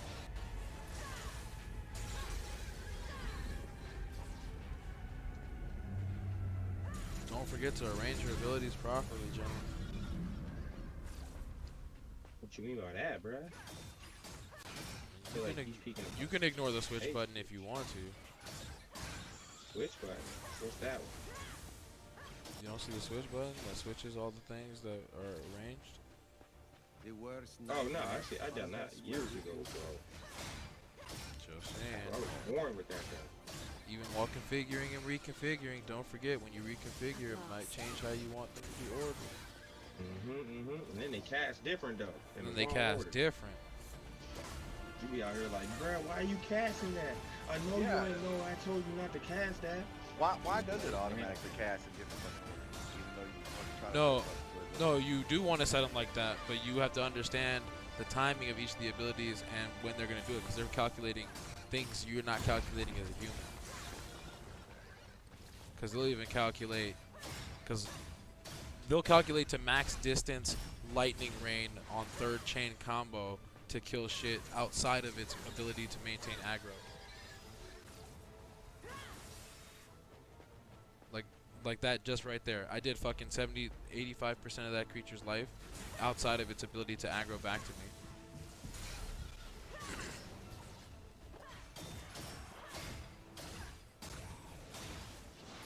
Arrange your abilities. Like the way you set them is the preference, but the way they execute is based on priority. Giving several weighted factors. 1,000 red gems equals $8 US. That's a little less than half price. That's what I'm saying, man. Like, I'll put a 20 up and just go.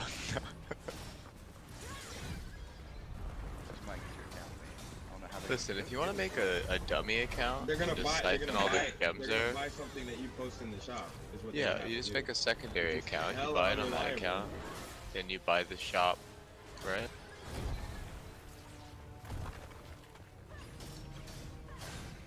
Would you just VPN the one account and then put stuff on the auction house, stupid stuff?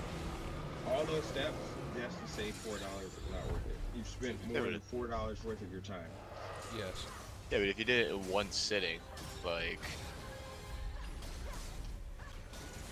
And you're at the mercy of them not just getting your money and then disappearing, because you have no recourse.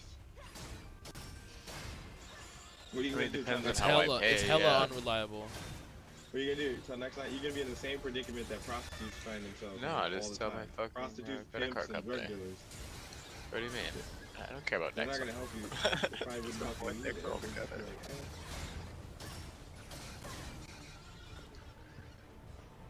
Let me see what I can do here. Next on playoff. Wow, racism. Even like Why is playoffs racist? Because there's You only talking about blacks Nexon in the like that, playoffs. bro? What? Only blacks make it to the playoffs. NBA, NFL. Did you just say free Hong Kong? It was free. Hong Kong was never meant to be free. Brits took it. If Hong Kong was meant to be free, Britain never would have turned it back over to China. They already knew what they was finna do. They told them what they was finna do. They said, we're gonna give you 50 years. And in fairness to the Chinese, the 50 years is just about up. So they're not doing anything they didn't say they were gonna do at the outset of this whole debacle. You see that long range fucking 3-pointer right there, Iniki? Man, you mad? You mad because I set up my abilities? You just mad because my abilities are set up, bro.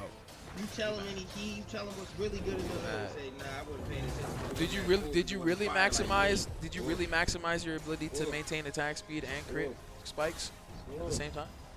That's the question. And if I see a nemesis nigga walk up, body bag him. Oh. That's progressively racial. Just walking in there, just nemesis squad up. Oh god. Hold this beef for later. Nemesis is around.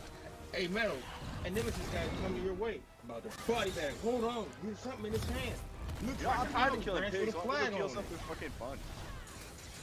Looks like it's got an olive branch with a white flag on it. I do want to see if it Trying takes longer to surrender. kill mobs or him.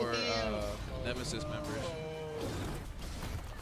Goodwill hunting, goodwill hunting. It takes less time to kill mobs, to be honest, because you don't have to fucking go to the Wow. God damn. He said they can de-aggro you better than mobs can. Super secret passive bonus. The mobs don't have as many fucking TPs. Wow. They said bubble her thing is broken. Please fix Nexon.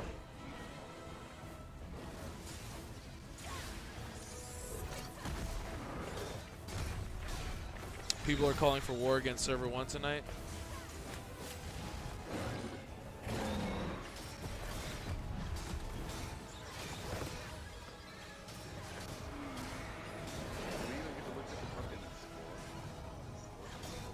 It's all going to be based on everybody's kill list. This game is so much hidden information. You're playing MTG against, like, you're playing the largest commander game of MTG you've ever played. Oh, okay.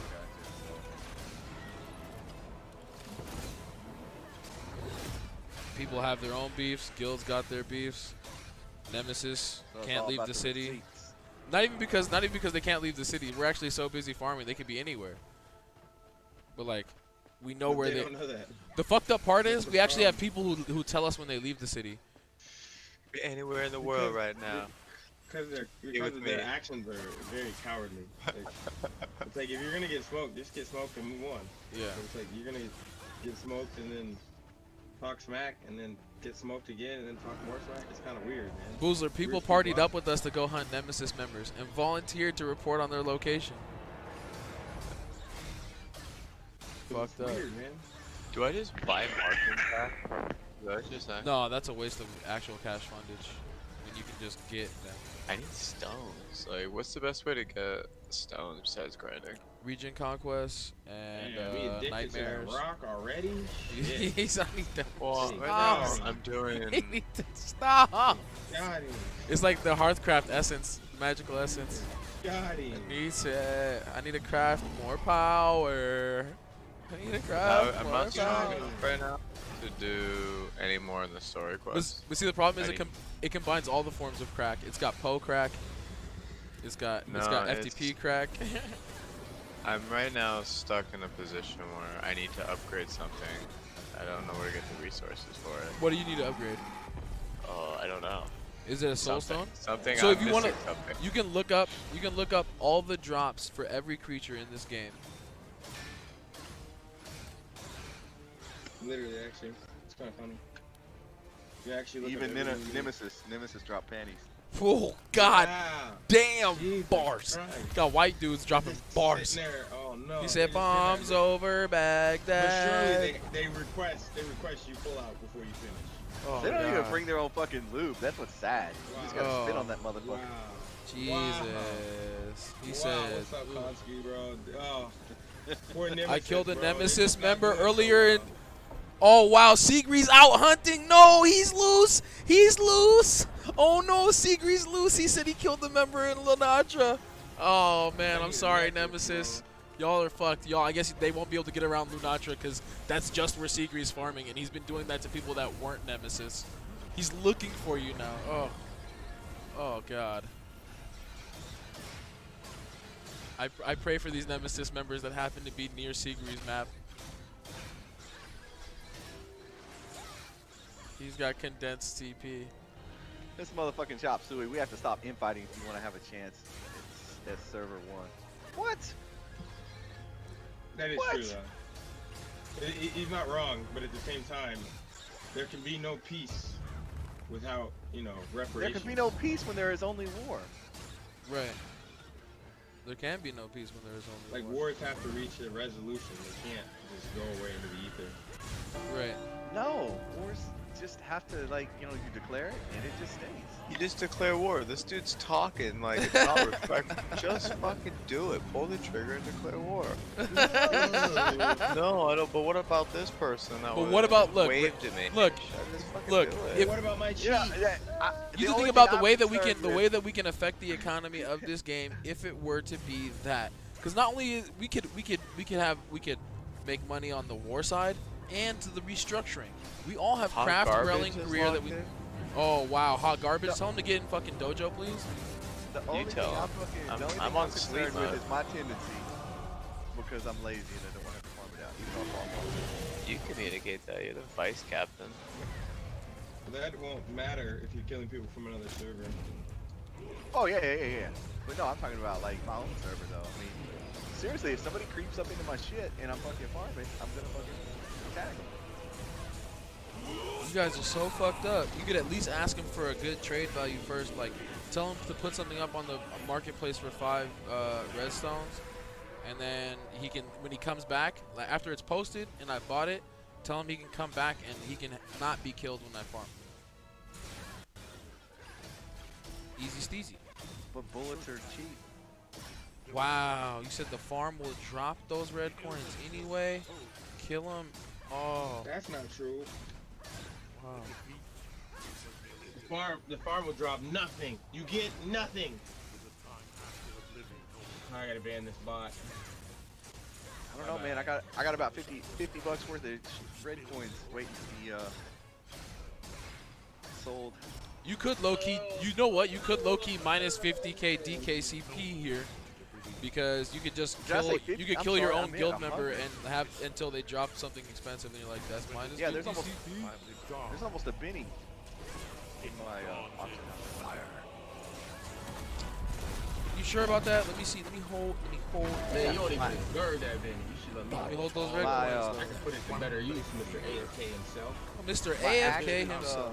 my axe is 20 up for 26. My, Wow, now he's using his platform for enrichment. My ribs. Now he's using his platform. You only managed to gain 4k CP. Yeah, the CP gains aren't the same when you when you're having to grind. You'll get larger boosts though when you finally just boost, but you have to get your steady low KCP while you're grinding for the large KCP boost. Because my CP stayed stagnant for a while because I was just blowing shit up. Fuck. Boom, boom, boom. Oh no! I'm still working on filling out footage though. I wonder sometimes, have I blown up more Brilliant gear than I've killed fucking Nemesis members? Probably not. True. See, I'm not about that blowing up Brilliant gear. That's because you a pussy. Because you have sand where your vagina.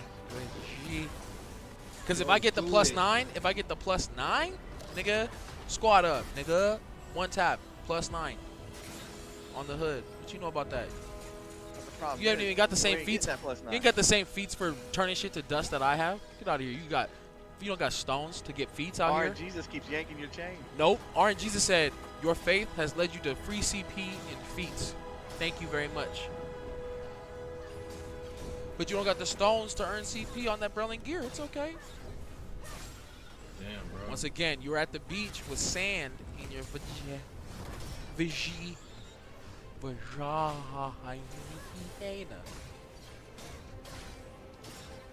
It's okay though. Not everyone can be top 100 most of the time. Not everyone spent 90% of the game at top 100. I understand.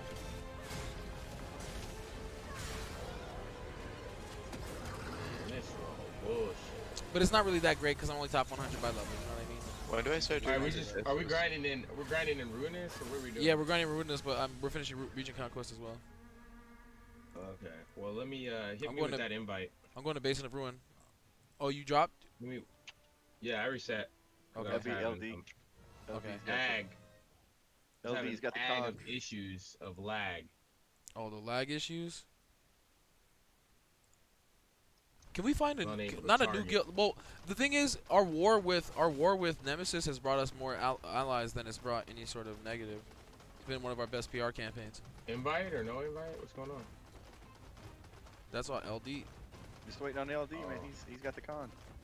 And Sigri is like if when Green Hulk took over, when the Avengers were broken down, the 50 States Initiative fell apart in the alternate future where Hulk just rules an entire region. Because I know that at some point, one of these days, at some point, Sigri's just gonna be Sigri is our foreign relations advisor. Oh God! Oh God! One of these days, I might get an invite. He sends strategic diplomatic communique. Man, this whole punk ass man, nigga still ain't send no invite. I just can't wait to see. I can't wait to see Joker and Sigri back to back, clearing waves of niggas with AOE. Wasting my time. That's on LD. Uh oh, Sigri. Oh shit. I'm gonna go in. His ears must have been burning. I'm farming myself. Marshall Gold acquired Brilliant gear. They're doing bosses. What a bunch of whores. You gonna have to hit your boy Lightfoot up. He's who has the con. Oh yeah, Only thing we can do is we can blow up the group and restart it. Yeah, we could. Re-invite him when he gets back. Oh my God, this is a great fucking video too. Oh my God, am I on the loop of? Did Google find the algorithmic loop for the best fucking cutscene video fucking trailer shit combos of all time? God damn, because this is fucking dope. Fuck yeah, epic, nigga. Let's get epic in this bitch. Except not 10 cent though. My bad. I'm not even sure I can say that. I don't know what I'm allowed to say. I'm not sure if I'm trying to get American money. If you American, give me American money because I'm not trying to get dot. Yeah, he wants to be a member of 10. No.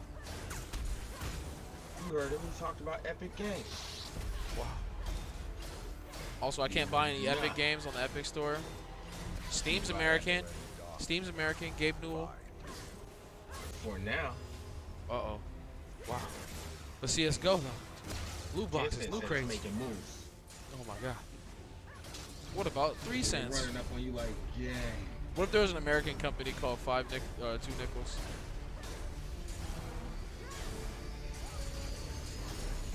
Or to be really fucking fucked up, 2 yuan, 5 yuan. Whatever the fucking currency is. We're grinding in Ruinous Volcano.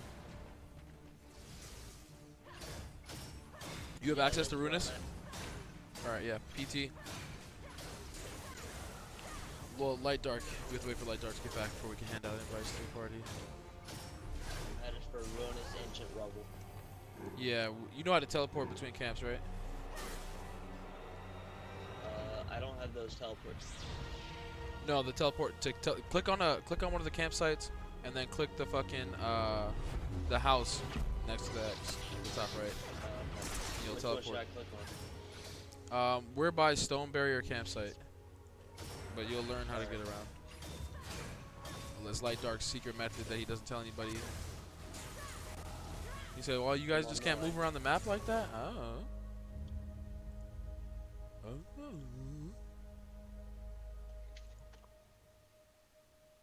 Damn, I need necklace chests. Give me necklaces. Not gonna lie though, the guy that I killed, the Nemesis guy I killed, could do some damage. He got me to about half health before I killed him. What was his name? Let me look real quick. Crazy Boy. Never heard. Never even heard of him. No, I looked to see if he was in the top 100 in his guild. He's not. He was just so no name. But I saw him pop up for like a split second when I was grinding research. I was like, nope, we're not doing this. We're not allowed. Wow. He said So I Team literally America stopped World farming Police. just to hunt him down. Wow. Oh God. Sigri stopped his farming. Now you owe him. Oh God. Oh. Jeez. He said, "No, just start. You put all your gear on the auction house for 10 pieces." Oh no. You're gonna walk through Yukabi naked. That's fucked up.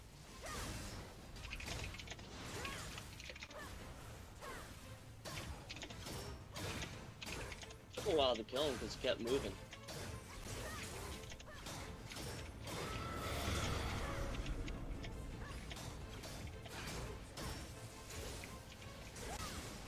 But in the end, he ended up not surviving. Wow.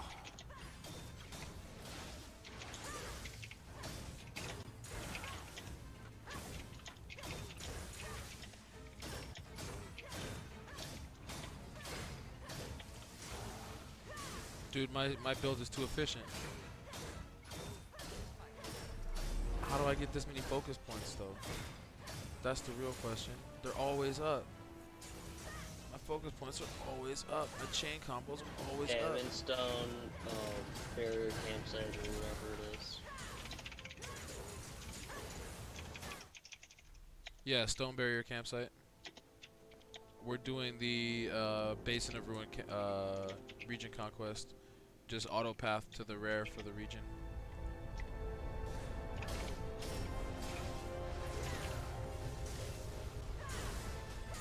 I always have focus. I always have chain combos ready. Have I done too well? I don't know.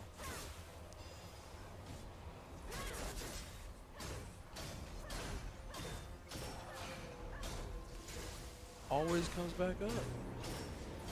Always comes back up.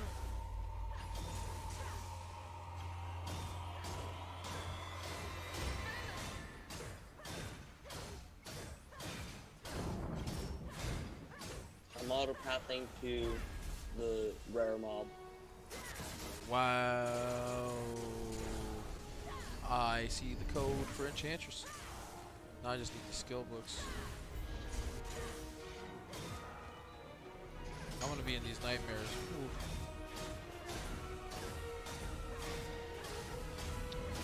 Let's reform the group. LB, skip that already.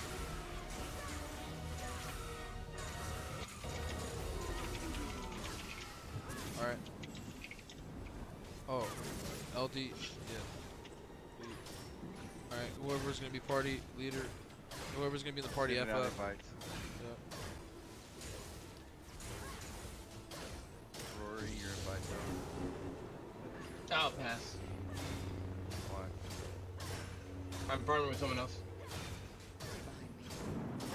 Wow. I mean, it's just 20 minutes later. Literally 20 minutes later.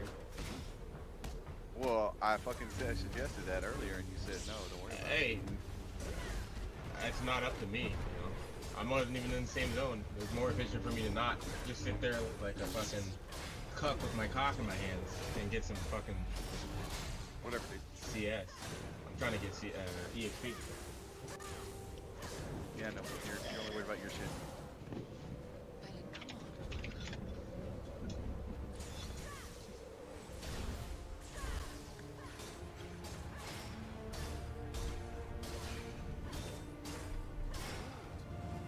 Glory pistols. It's not a bad drop.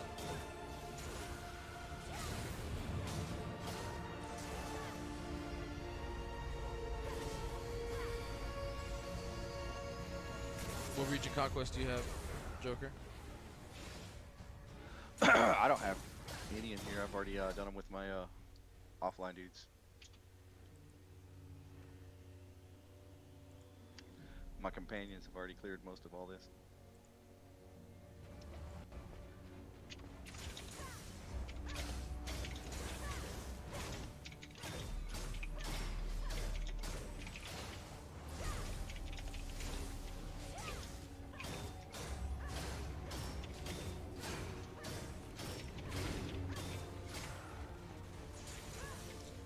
Iniki, you activate the macro?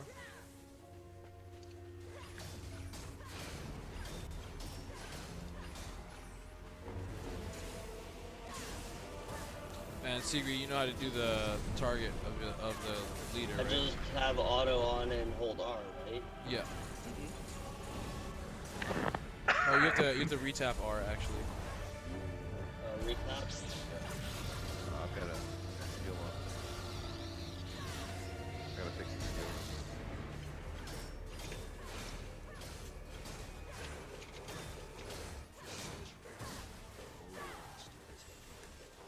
I was wondering why that was being sketchy. I was told I had to hold R when it's just after. Like,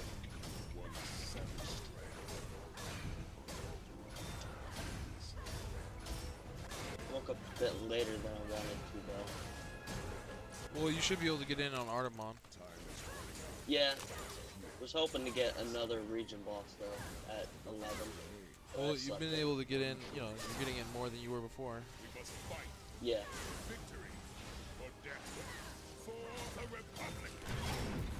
You still have aggressive CP, which is pretty wild. Yeah, I'm at 104k.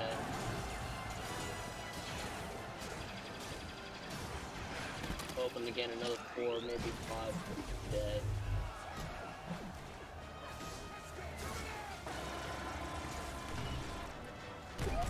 Alright, I'm done here.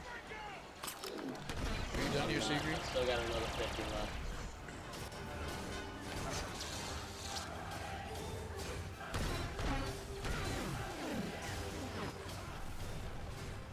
I thought that was a named mob for a sec because it was black on my screen. Like it had no color to it. You know how most of the mobs are red? Yeah. Like glowing red? Yeah, the one mob wasn't showing any of Oh, that. that's because they just spawned on in. my screen. Yeah, and so for a second I thought it was a named mob. Yeah, that's how fast we kill stuff. We get back on them right when they spawn. And then we kill them sometimes before they spawn. But that's why we need to get you a gaming mouse so you can have the macro. Yeah.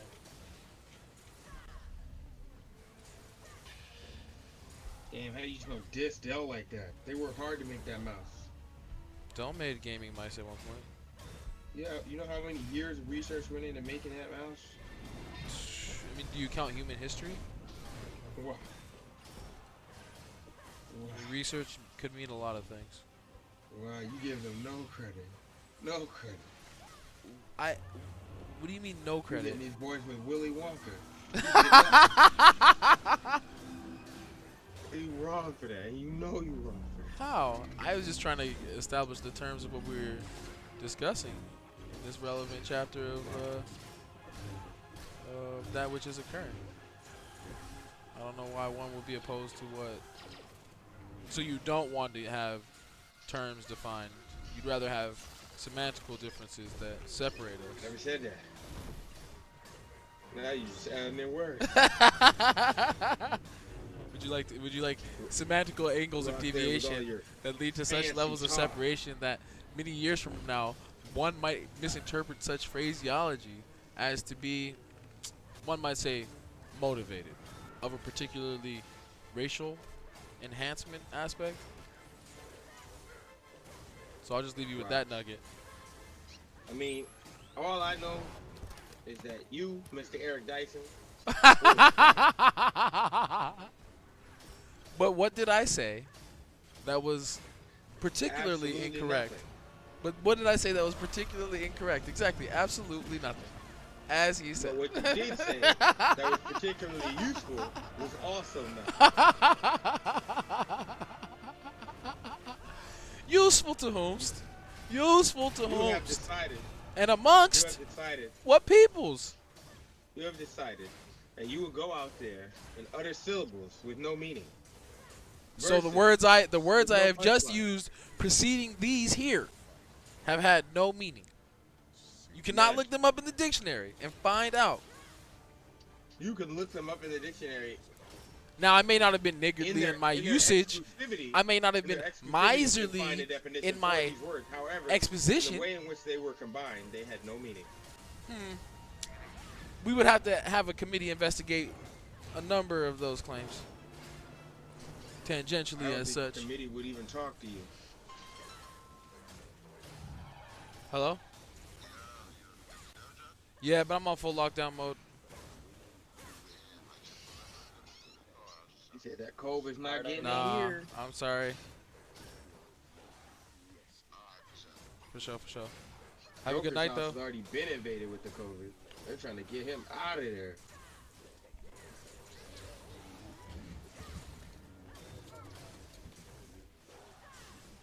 As long as you're not with them, you're against them. And they don't play those games.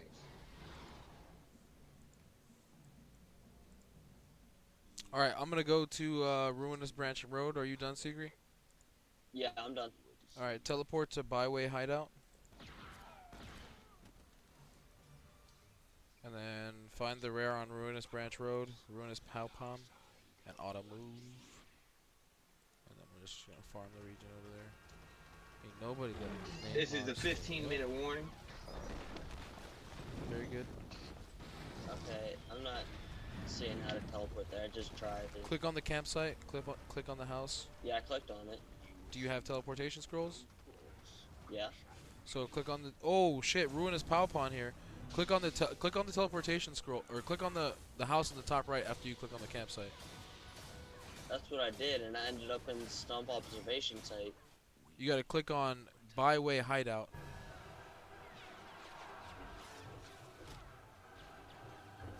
Okay. All right, and then go to the rare on the map. How do you go to the rare on the map? Click the region, and then when you click on the region, you'll see Ruinous Palpon in the monster info. You click on that, and then click auto move.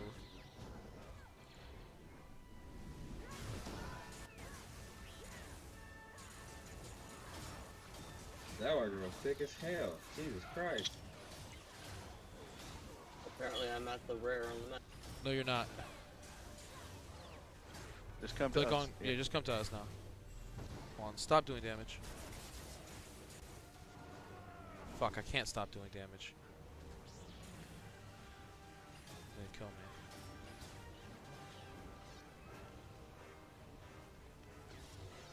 Target this mob. God damn it. He's here. I was trying to target mobs. No, I'm with just saying he's about to fucking what's kill going me. on, and I forgot to hit auto. Yeah, but Sigrid's so here I now. wasn't doing it. Alright. Fuck, this Oh, is extra this the mob's rare gonna mob? kill me. Yes. Alright, let's use some buffs. Could somebody clear this small mob off me?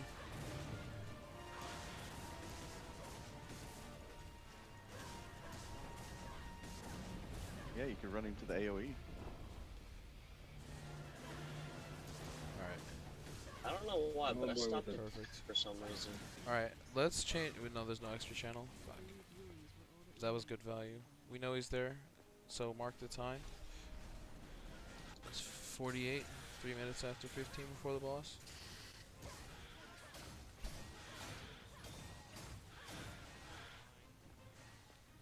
So after the boss, we can just come right back here.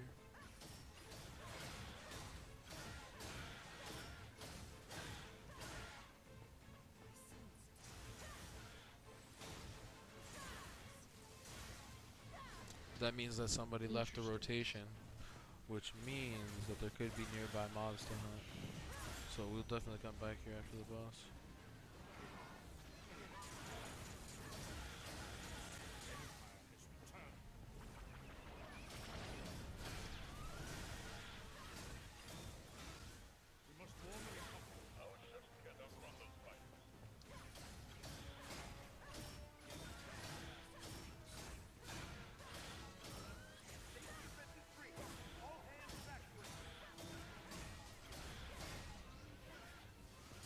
So one thing I've noticed is that if Iniki is attacking a mob, I'll go towards it, but if he's not, I'll just attack a random.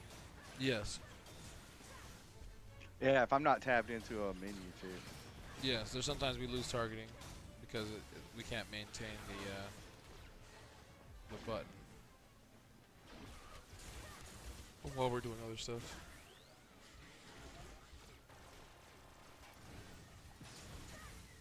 My girl has no assets at all. Such a polar opposite between the two of these. There's no way a glory rifle is really worth 273 on the fucking marketplace.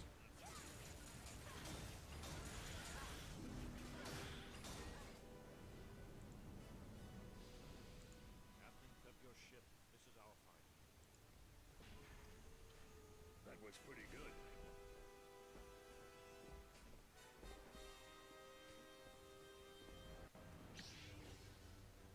T7, cut the iron cannons.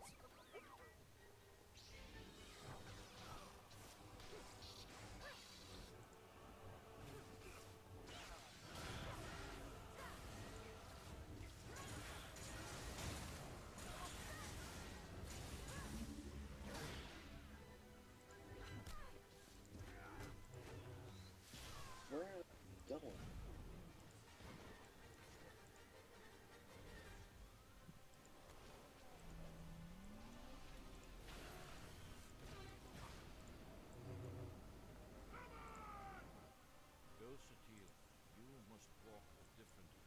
That girl can dance, but she ain't got no assets. That is just sad.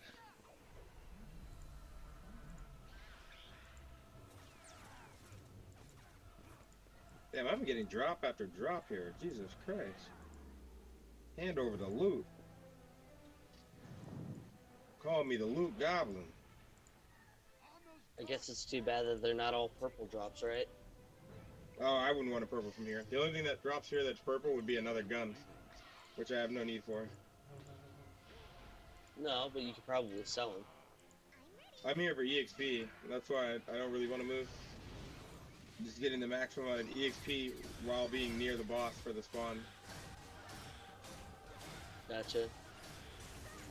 Alright, I'm about to leave this. Got 8 minutes till. I'm about to leave this. Chloe, move. There's no way I'm gonna finish this before 8 minutes is up. So mostly because I don't have the teleport done, and I need to start heading over there. What do we have next? Artemon? Yeah. Boss bro cut.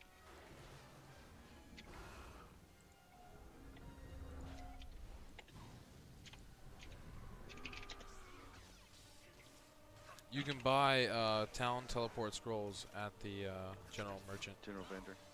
Same place you get your pet scrolls. And food, if you run out of food. Food's expensive though. So I've been rare mob on me.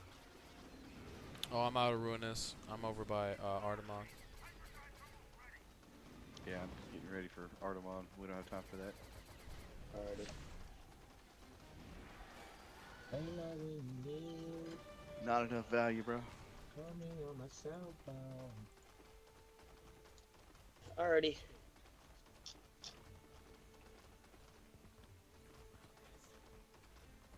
Oh, but it's okay when Joker thinks it's not enough value. But when I think it's not enough value, it's a problem. I mean, you are black though. Oh, you just off. White over there man, doing always that out here. Kaiser thing. Oof. I'm He grinding called over you here. I went Kaiser. all the way over there to you bums for no invite. Because none of Well, y'all sorry, came you up get with an the invite right back? idea that, hey, Sorry. if he's Sorry, Kaiser AFK, Jr. maybe we could just leave him. It's like, oh, well, we could just leave him. I don't know. You could, but you didn't. So you decided you wanted to stay in a group with the AFK, so I bounced. It's all good. I understand. Who would stay there when they're not wanted? I moved to channel 1 too, by the way. Oh, word. Say word. You gotta move to channel 1 before 57. Yep. You want to invite now, or you want to? Nah, I'm still farming and I mean, you can invite me, but I'm farming on channel 2, so I'm not gonna be able to get it. Actually, I don't even know if I could.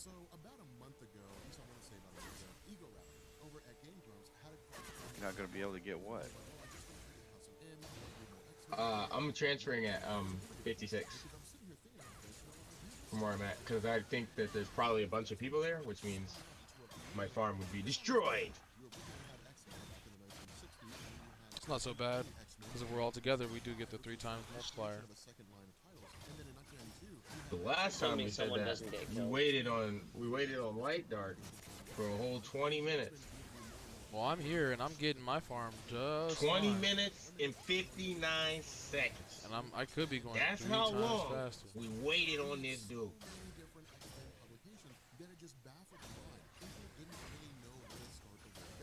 I stay focused metered up, dog.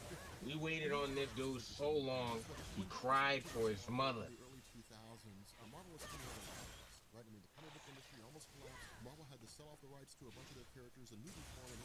Because he knew he was gonna miss Automod. Oh, I'm gonna go down to the lower where Artemon is, though. Kaiser saying we can go to server 3 for Marks. I bet he is. You ever heard of a bitch before, bro?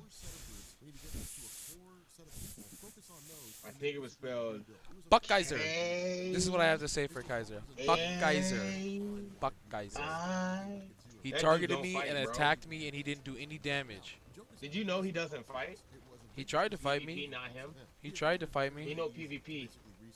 Buck Kaiser. He don't like PvP. I have 3 Scally. words for him. Ga, ni, ya. Hey, there's a Nemesis right here if we want to kill him. Hey, Doc. Nemesis. You're not allowed to do it this close to a boss. Oh. Unless he's not in here yet. Oh yeah, he's that far away, you can kill him. Kill him. But you're really not supposed to kill people this close to boss. Yeah, but he's not really here yet. But he's got 4 minutes to walk back. So fuck him. You guys said you're in channel 1, but I'm not seeing a channel. Channel 1 in Deku's volcano. Artemon. Oh. Whoops. Anyway. I was still in Lunatra. For some reason, I thought we were doing Artemon and Lunatra. No, that's not for a little bit.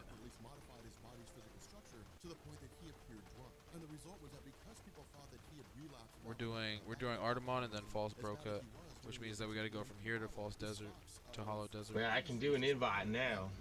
I'm behind you. Oh wait, I got something. He's valuable? hints. Where? When? When did I get? What did I get? I got a stone extraction thing? I never even noticed that happened. He's behind thyself. Well, I gotta do my pot, so now probably can't accept an invite. So This forget basically about it. picks up with the idea that at the end of Avengers Assemble, Yeah, I had to go back and Magneto grab my had good taken his pots. daughter, Wanda Maximoff, and said, "I'm sorry Quack, I quack, abandoned you for quack, so long. I'm quack, sorry quack. I had ignored you Wow, for so wow, long. Oh shit. Clearly you have a serious illness How much that time we I we need to still got? haven't treat." done my side Come quests with me to for. You got Genosha. approximately We'll 2 go sort that minutes. out. Of course, Genosha being a mutant lesbian, she was I haven't done my Genosha side is quests pretty for standard. Deck I'll is put in that Volcano. video down in the description, by the way. That's Sandra remembers okay. the Sentinels had wiped out 16. Do it after later. Damn, you some made other me time. think you really was about to Because be we're going from successful, here then straight you to blew up false in my breakout face. I think that's immediately. such a disgrace. You was just a Because keep in race. mind, for years and years, it was Wanda Maximoff and it was Vision. They were not really like a power couple, but they were an I need to interesting do couple that within the realm at of some Marvel point. Comics. Essentially, an android in a relationship with a biological woman. Of course, Black Vision being, how in the decoration. world are they going to reproduce? But somehow they managed to find a way. Foundation. But remember, this is basically Wanda's perfect dream. But This is still her, give me situation where she's something like, that I finally never have kids. had. Myself and Vision finally have a family. Everyone who loves her is there. She doesn't feel neglected. She doesn't feel abandoned. Of course, Doctor Strange was delivering the children. Her brother Quicksilver's there. Magneto's Don't there. care This what is you're a saying, you perfect hoe. dream. The issue with this is that Xavier appears and says, "You need to stop. You have to stop doing this." And this is the first step to Quesada and Marvel So I got showing us the power scared of of the Scarlet pussy. Witch. Up until this point, Whoa. it had basically just been probability manipulation. It was a plot device. It was Scarlet Opening Witch's nearby power to do whatever it is targets. that she needs to do in order to defeat whatever villain she's facing at Maybe any particular something, point in time. That's please. basically how her powers work. Now, it wasn't as though she would Don't give me single-handedly do it. It would just be like, "Oh man, the X-Men are on the ropes. If only we had this one thing, well then suddenly it's there. Suddenly the one break they need to win the battle is there, because that's just what Scarlet Witch's powers do. And so because of that, she was basically this character that was just kind of out there in left field. And because there was no real foundation for her abilities, because there was no real, solid concept for her powers, aside from some measure of magic or hex or something like that, then eventually fans just kind of stopped caring about her. And so because of that, this is basically Quesada and everybody saying the Scarlet Witch is warping reality. She's literally changing reality around her. And that's what's happening here. Not only that, something else that I'd like to I see someone flagged as with regards hostile. to her powers, they're growing. He's appearing in a few seconds. Be ready. There he is. Can't curtail them anymore. And that's effectively what's been happening here. During the time that she's been in Genosha, during the time that she's been under the care of Magneto, that somewhere along the line, Xavier had basically arrived here, and he had shown up for the purpose of trying to figure out how to control Wanda Maximoff's powers, how to bring them back under her ability. Oh, I got stunned. Not good. Same. Because keep in mind, with the Sun Legion, Legion's multiple personality always. Will you stop trying to get so close? If you were talking to David Hollow himself, if you were talking to Susan and Sunshine, if you were talking to the Organs, Oh, his health is just flying. and so the idea was for Xavier always go through and try to find a way to keep his son's powers under control. And so because of this history with dealing with Legion is basically brought over to Wanda Maximoff. The issue is, as far as Xavier's concerned, this can't be controlled. Her powers can't be controlled. They're growing too extreme. They're growing too potent to the point that she'll become a threat to the entire multiverse. And that's actually something we'll focus on once we get to the end of the episode, is how far-reaching the powers of Wanda Maximoff really go. Because at the end of the story, she basically becomes a multiversal terrorist. It's stupid how powerful she is at the end of the story.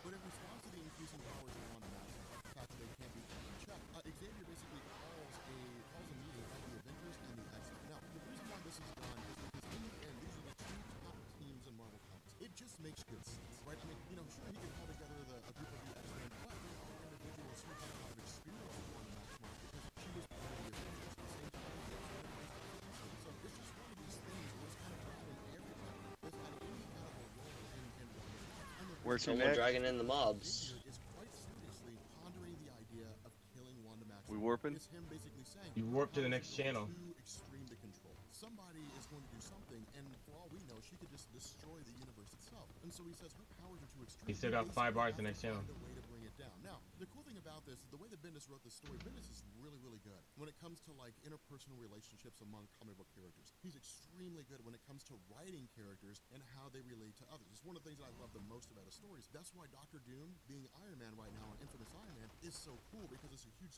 change from the status quo that we're used to when it comes to Tony Stark. But the idea here is that Quicksilver essentially has to, is confronted by Magneto. Of course, Quicksilver's spending all his time, with his son. But the issue here is that Quicksilver's like, you got to do something. They're going to kill your daughter, and you have to do something. Now, I got a 2K when debuff. it comes to Magneto, he's always been a bit disconnected from everyone, from mutants, from humans, so on and so forth. Sure, he's looked to protect mutants, but in this scenario, he's basically walking a knife Yep, edge. that's what On he does. one hand, his daughter's powers have grown to the extreme, and they can't be controlled. On the other hand, It's his daughter. And it's I used my food buffs and lowered it to 890, or I guess raised it to 800, but still. their child, keep his child alive. That's the kind of sentiment that Magneto's feeling right now. But the issue is he's kind of torn. I get because, hella the debuff. world could literally burn because of Scarlet Witch and her extreme powers. And this is the question that he has to Quicksilver. What would you have me do? Would you have me just kill everyone? Would you have me just stand guard here like a sentinel in Genosha, and anybody who comes knocking on the door of our home wanting to take out Wanda Maximoff gets killed? What would you have me do?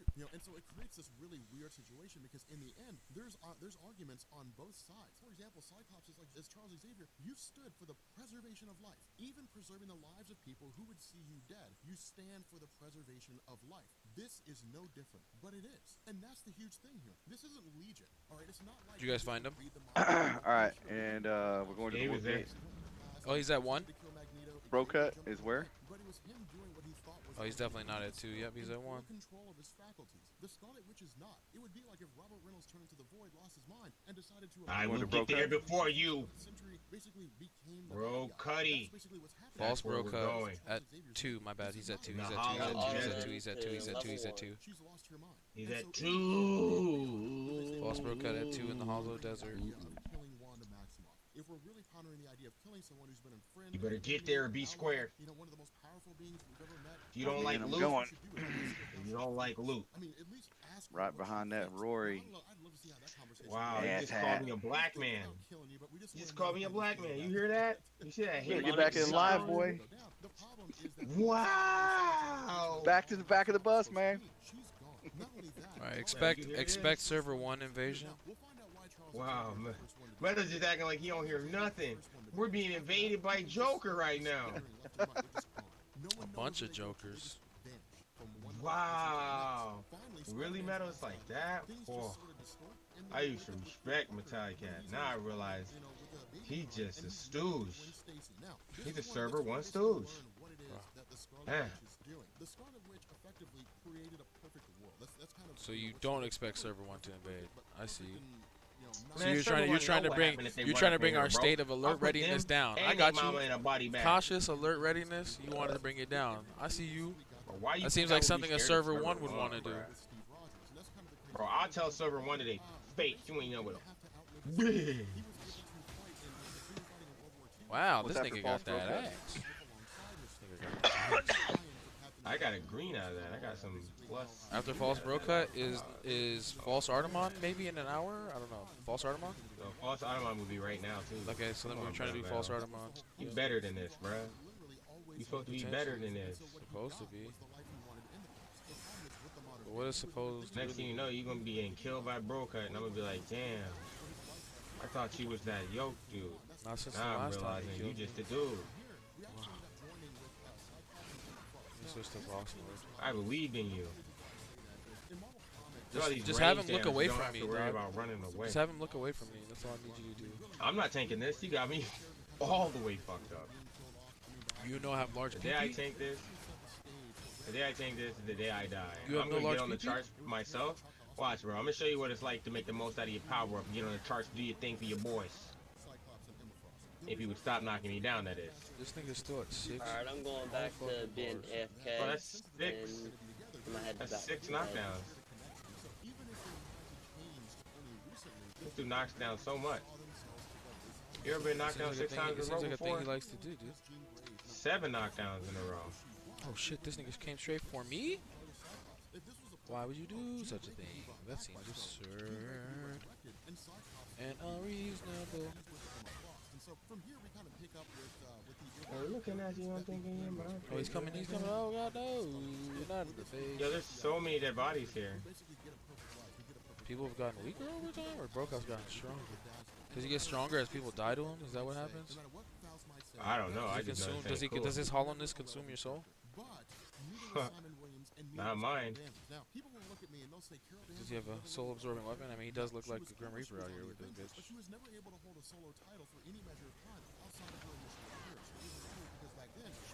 Jesus Christ, with the knockdowns, bruh. I'm tired of this shit. Fuck you. Fuck you, fuck your mom, fuck your mom's mom, fuck everything about you, bitch. I'll let somebody else kill him now. Skillless ass fuck. Interesting to young boys. The result was that Carol Danvers just kind of They gotta think this shit through. If you're gonna make fucking melees have to fight this shit, we need much more resist to knock down these other bombs. And this nigga tanking him on top of me because he's an ass. But in the House of M, Alison Blair has her own TV show. Simon Williams is wildly popular. Carol Danvers is the most popular superhero on the planet. They all have the lives that they were looking for. They all have the lives that they were wanting. Now, from here, we actually switch over to Cincinnati, Ohio. This is kind of cool because what this shows us is that not everybody goes on to live this huge grandiose life or even amount to any level of a superhero. Instead, we actually end up joining Kitty Pryde. And Kitty Pryde is just a mutant who's a teacher. Now, that's the cool thing about that is because what that tells us is that Kitty Pryde, when she was part of the X-Men, she didn't want to be with people. She's trying to teach the next generation of kids. Oh, nigga came straight at Damn, you. somebody got murdered. I heard it. Came straight at you. I heard them breathe their last sigh of regret, anguish, and pain. Oh, no more pink pots. That seems an interesting situation to be in. And this is actually kind of a cool moment. The reason why I say that is because Doctor Strange is actually speaking to his client, Robert Flags. Now, the Flags funny thing going about up. this is this basically shows us People throwing how up the Void jutsus. compares to Scarlet Witch. We are doing shitty ass damage to this guy. Yep. Real talk. Reality, how do they compare to one another? Is one Oh, Kaiser's not here. When it comes to that level of power, it's really not a measure of which one's stronger than the other. Just because of the fact that if they were to actually fight and use the full potential of their powers, it would just lay waste to the universe. I mean, it would just result in the end of all things. I mean, that would really be what would happen. We saw that. I'm just staying out when he does Avengers orbs and New Avengers, when and the flames and bullshit. Going beings back in that to get were mine a just little bit. Stupid powerful from beyond the multiverse invaded the multiverse, started Before the killing next all boss, though, I'm gonna have to entities, get and then really fought the double living cupped tribe. up It with just the resulted in potions. the death of everything. Could be purple, could be pink. Just started getting obliterated because they couldn't stand against that kind of power. Depending on how you craft that shit. The Void is the evil aspect of the century Robert Reynolds. Robert Reynolds, again, is one of Marvel's versions of Superman alongside Hyperion, Gladiator, a few others here and there. But the other half is he basically deals with multiple personality disorder. The Void represents every dark ambition, every ounce of hatred, every bit of distrust that Robert Reynolds has in his body. The problem is that the Void, being so filled with anger and power, is insanely powerful. There's the What If story for Siege, I think it is, where the Void kills the Marvel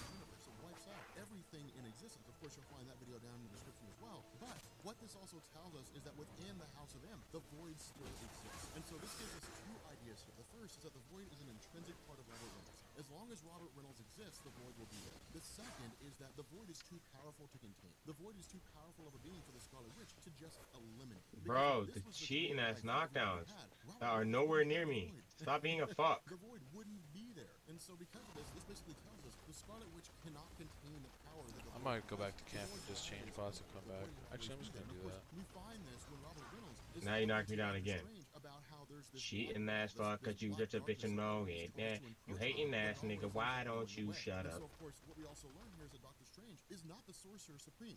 Doctor Strange is just a psychiatrist. That's it. Like he literally just listens to people's. Man, hold this dude still so I can give him the work. And another knockdown. Somebody with this dude. Get Somebody your get your voice. mans. And a simpler life is exactly what he got. Get your voice. She teleporting now too. Transitioning over to Colossus. And that's one of the coolest things about this, is because with the character of Colossus, he's never part of the X-Men. The X-Men were never formed. And what this basically tells us is that was his sole purpose. The only reason why Colossus ever came to America in the first place was because Charles Xavier went to him and said, we want you to be part of the X-Men. I want you to be part of a team that can help fight off evil in the world. And Colossus said, okay. Without Charles Xavier being there, and we'll find out why Charles Xavier isn't here now, but without Charles Xavier being there, Colossus didn't have a reason to leave Russia. And so he's basically been there ever since. He has his mutant powers, but he's not a superhero. Inikino! It's a really interesting situation, but at this point, we basically Woo! Mr. That was fucking close.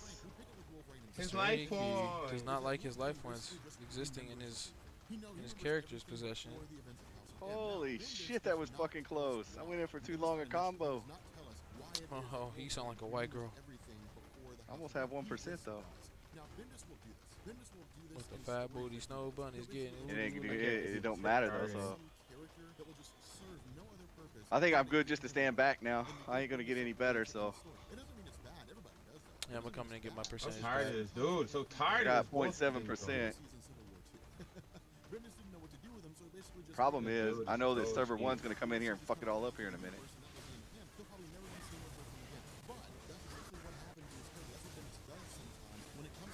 Nice. They did their server 3 saying Ardumon instead of doing this, I guess. Probably should have gone there because this tank is trash. The DPS is garb. There's not much I can do here. Keep pulling aggro and then getting slapped. And the lag. Wow. Let us move. Let the boys play. Things are not supposed to be this way. Now, something that I want to talk about here for a second is the nature of reality war. When it comes to Marvel Comics, whenever a reality is distorted, whenever a reality is changed, like a new reality, a new universe is created, like the House of M, what happens is not like it just picks up already. It's not like if you were walking down the road, you know, you're walking down the road of this universe, and then you just hop over to the sidewalk. It's not like there's nothing behind you. There's everything behind you. There's a whole backstory to the House of M universe. There's all kinds of things that are there. So essentially what is happening with regards to this House of M universe with Wolverine is that this universe, when the Scarlet Witch created it, she created this universe leading all the way back to its initial introduction. You know, doing some big bang that led to the creation of this universe. And things began to unfold the way universes always unfold. Creation of solar systems and galaxies and so on and so forth, all leading up to this point. Essentially what's happened is it's like the mind of Wolverine has been transferred. They need a target lock. House of M reality. Tired of the unlocking on target shit. Just standing there doing nothing. It wasn't that way. The way this was initially written, the main Marvel universe had just been gone. It just disappeared, and this took its place. But when Marvel went through following the events of House of M, and they started talking about this universe and how everything was affected, Marvel basically said this was an alternate reality. That the main Marvel universe still continued on, but Wolverine's mind had just kind of been sent over. It was a strange situation. That's one of the issues that Marvel had with their multiverse, and one of the reasons why they got rid of it, going up in the Secret Wars, was because it got to the point where it was really difficult to maintain, and it was really difficult to explain it and to understand what was going on in comparison to normal stories. But the long and short of this is that Wolverine basically comes to the recollection that everything's wrong. He shouldn't be in a relationship with this people. They shouldn't be sleeping together at the very least. You know, he doesn't know anything that's going on. He doesn't recognize any of these ships. You know, when he jumps off the helicarrier, he lands on the ground. You know, you've got Robin Williams, who's really popular. You've got Mary Jane Ones. actress out of Hollywood that has, you know, one of the best actresses in Hollywood. You know, you've got people that are celebrating Spider-Man. You know, you've got all these weird things going on, and he doesn't understand why. So for him, he's like, reality's been screwed up. Reality's been distorted. So of course, the journey of Wolverine takes him to the most logical place,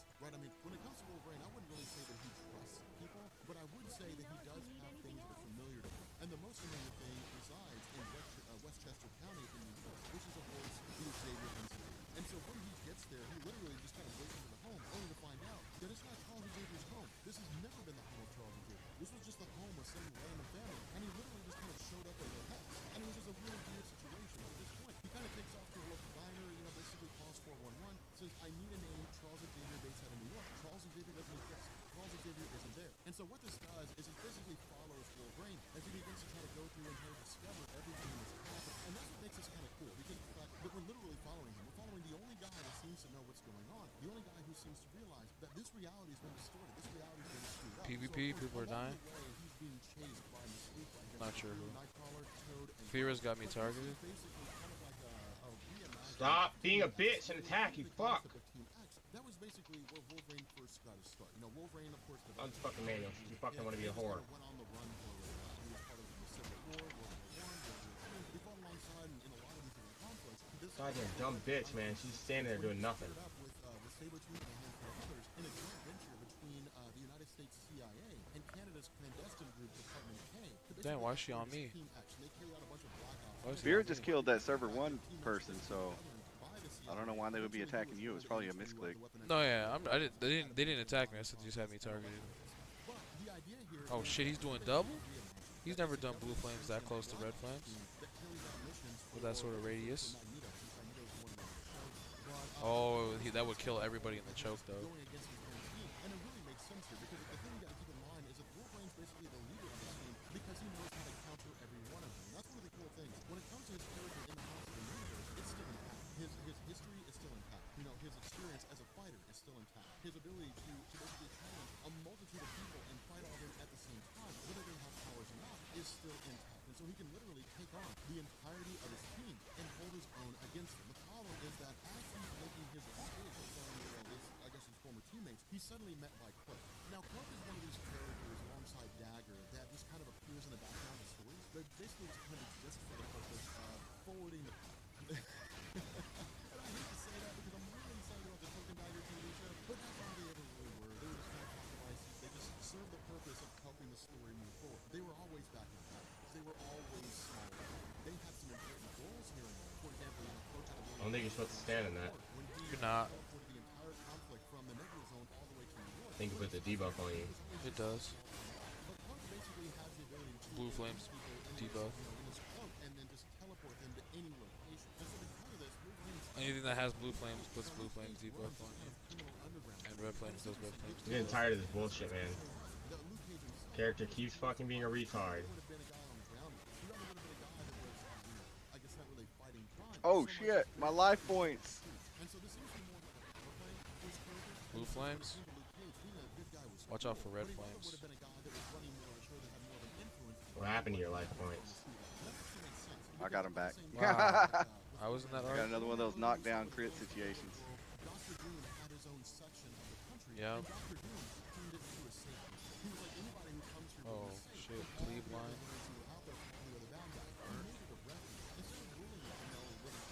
He's just doing anything now. He's just on fucking random select, fuck you up shit. He just, that's 50 meters now. I imagine that too, he might do some new shit.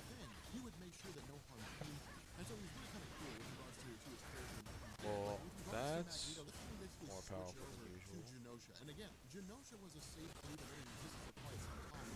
Oh, with the knock, we were supposed to, good. That was actually good tanking, moving us out of that, because if we had got stunned in there, if anybody got stunned in there, that would have been cool for a lot of dead bodies, especially with this cleave and a smack coming soon.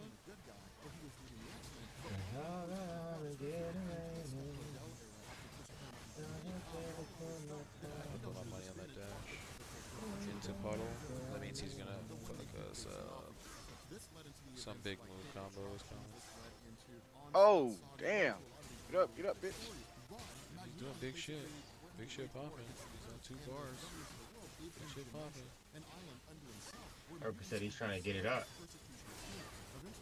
Oh, cleave line. He's gonna be doing 4 blue flames. Oh, stun into local blue flames.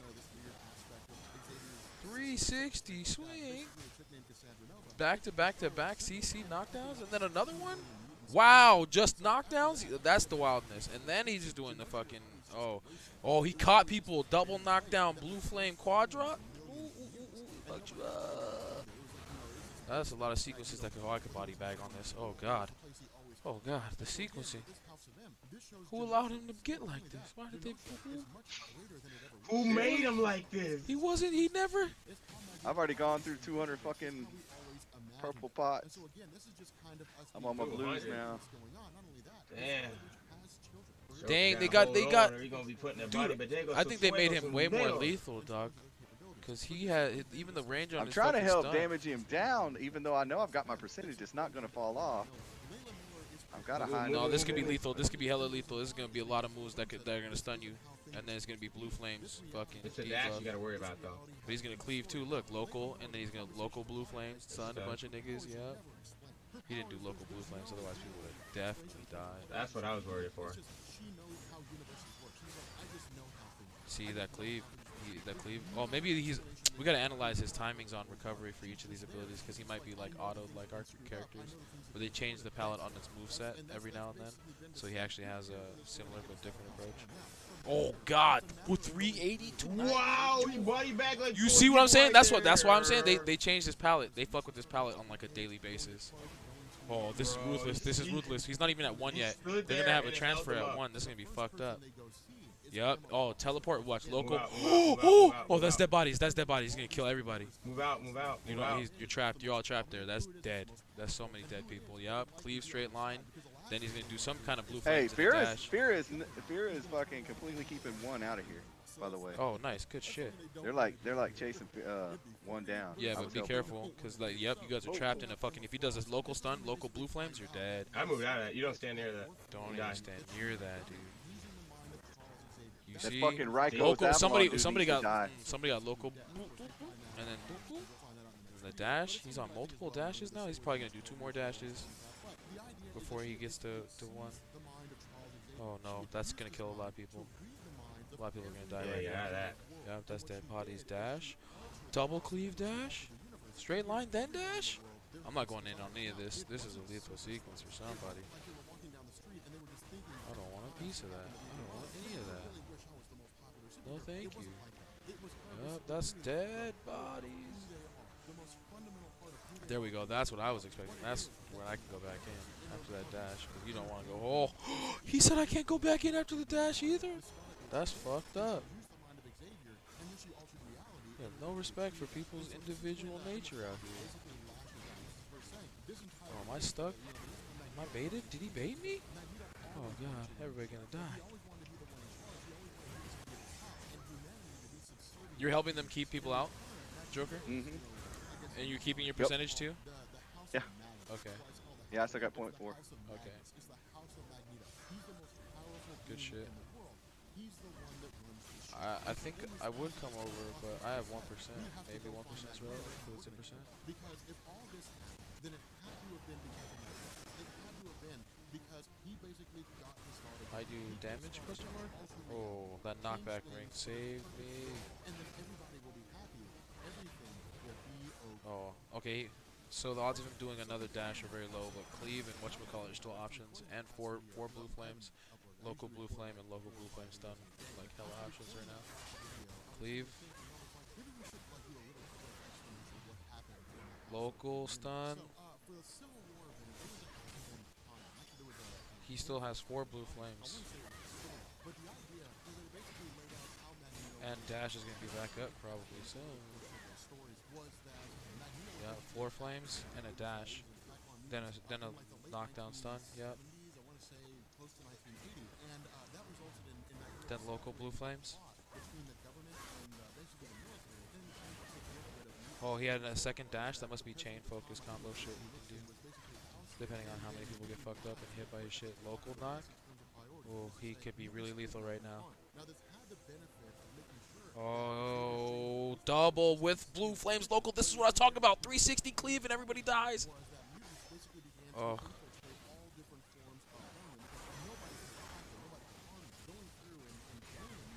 Oh god, he still has more combo potential.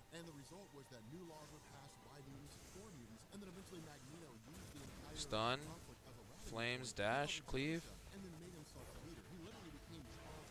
dash. Okay, 1 cleave, not straight line cleave. Go in, dump damage, just focus him down now, focus him down heavy. Focus him down as heavy as possible. Fucking spam big bots if you need to. I don't give a fuck. I'm gonna cut off this shit so we can get over here and get damage. Alright, he's gonna go down.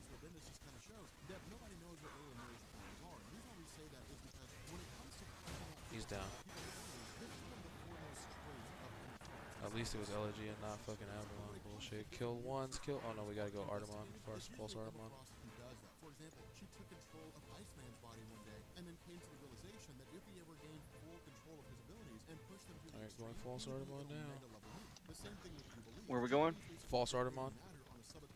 Where's that at? False cocaine. In Ruinous. It's in the last zone of this zone, man. Why you messing up the song, man? Why you ain't wrong, man?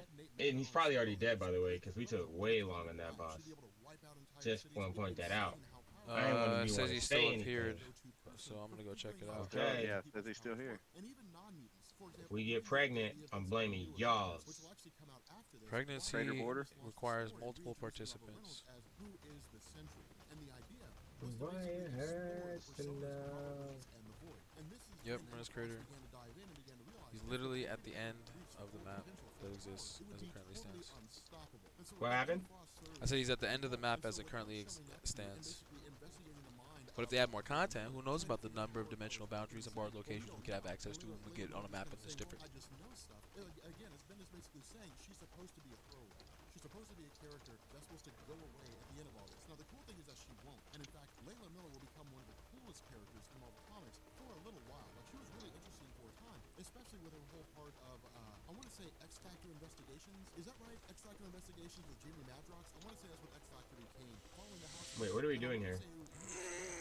Is he here? Yeah, we're going to our own to see if we can get marks. Looks like Fear is here, Shishi? so maybe. Go Shishi. Go Shishi. Let's go. Go. Go Shishi. You got. Come on. Come on now. I don't see nobody down here. Go Shishi. I'm worried. Go Shishi. Y'all sure there's Yeah, we're shit fighting going them on right down now. here? We're fighting them right now. No server one. I did 1% to him already. I'm on He my rocks way. down you here. know. I'm right behind y'all. Bragging on a go. I'm on a go. Never thought I'd be on a go. Oh, people's out there putting in works? Purple and putting in great It's works? a rough ride, you know. Poseidon on a go.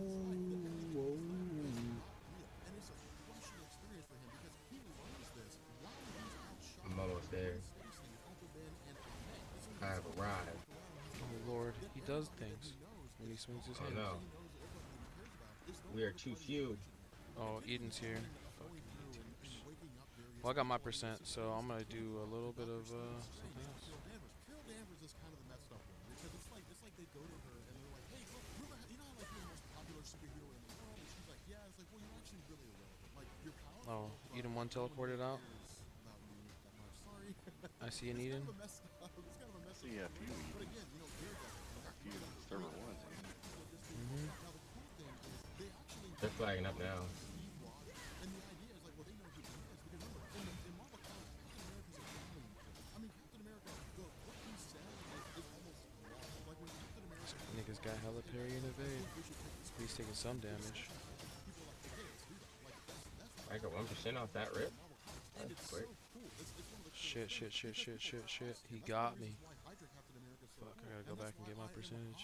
For Secret Empire because it's gonna be it's gonna be one of the coolest things to see what happens with a superhero. Oh my god, too many ones. Is a bad guy. But in the end, they basically say, look, if you What is too many? on our side, Steve Rogers isn't. They say a lot of ones. Let me just re-up on pots right now. They were to wake him up and let him know what was going on. I mean, one, the shock might kill him, and two, he would be virtually useless to him because there'd be really nothing he could offer, which is a total changeover from the things that we're used to seeing. I mean, it would almost be like Steve Rogers is the one guy you want in your corner, but they don't have him. There's no need for him because he's not there. Now, from here, we also end up picking up with Clint Barton. Now, again, Clint Barton effectively learns that he was killed by Scarlet Witch. Remember, during the events of Avengers Disassembled, we talked about this in the last video. During the events of Avengers Disassembled, when the Scarlet Witch basically attacked the Avengers and started manifesting all these Kree warships out of thin air. Wow, really? Clint Barton basically sacrificed himself to destroy the Kree mothership. Now, why he couldn't just take the quiver off his back so he wouldn't die, I have no idea. But the fact remains here that he ends up just sacrificing himself because God of what damn. the Scarlet Witch did. He learns that here. He learns you're supposed to be dead. Like, you're not supposed to be alive. You're supposed to be gone. And so for him, it's a crushing experience because what he does is he temporarily runs out on him. Now, of course, he ends up coming back. A lot of server ones in here. Mm-hmm. Like Toad, Mystique, Jessica Drew, Rogue, all these characters basically being told, hey, look, what you know in this House of M. There were 3, 4, and we're in here. I think we're all killing them. Or at least they're woken up to how things are supposed to be. Now, the funny thing about this is that I'm gonna go get my percentage real quick. that she was sleeping with Wolverine. The two of them were together. Like, she freaks out and slaps him.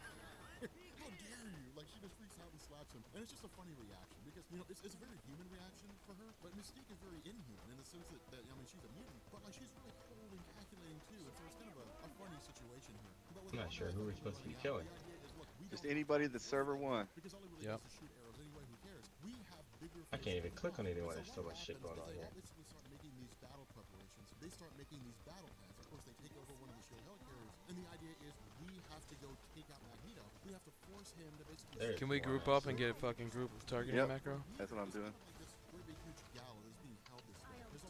I'm on it. And we have the arrival of Doctor Doom. Now, this is a tie-in that came into the House of M by way of the Fantastic Four. And this is massive. He's running us through a boss.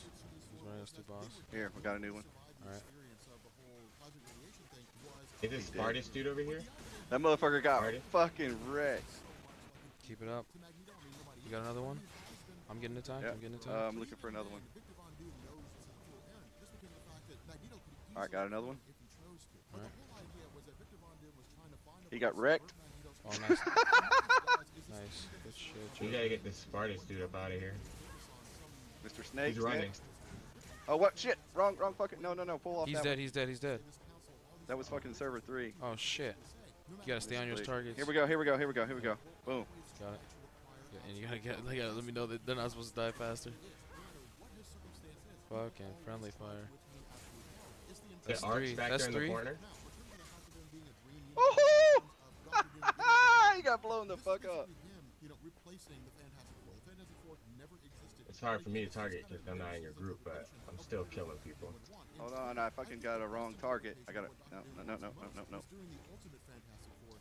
God damn, this is hard.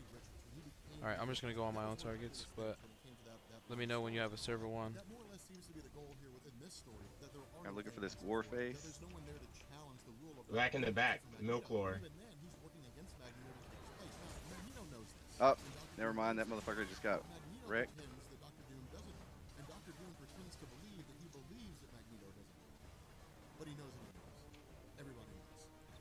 Dude, there aren't that many ones left. Nope. Sigons on Eternal. Sigons. I see a lot of fucking body bags. Yep. Avalon. I see an Avalon goose. In the back here.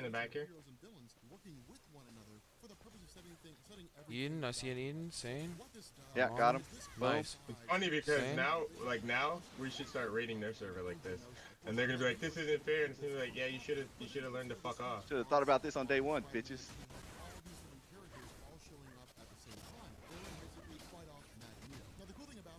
Moats ran in.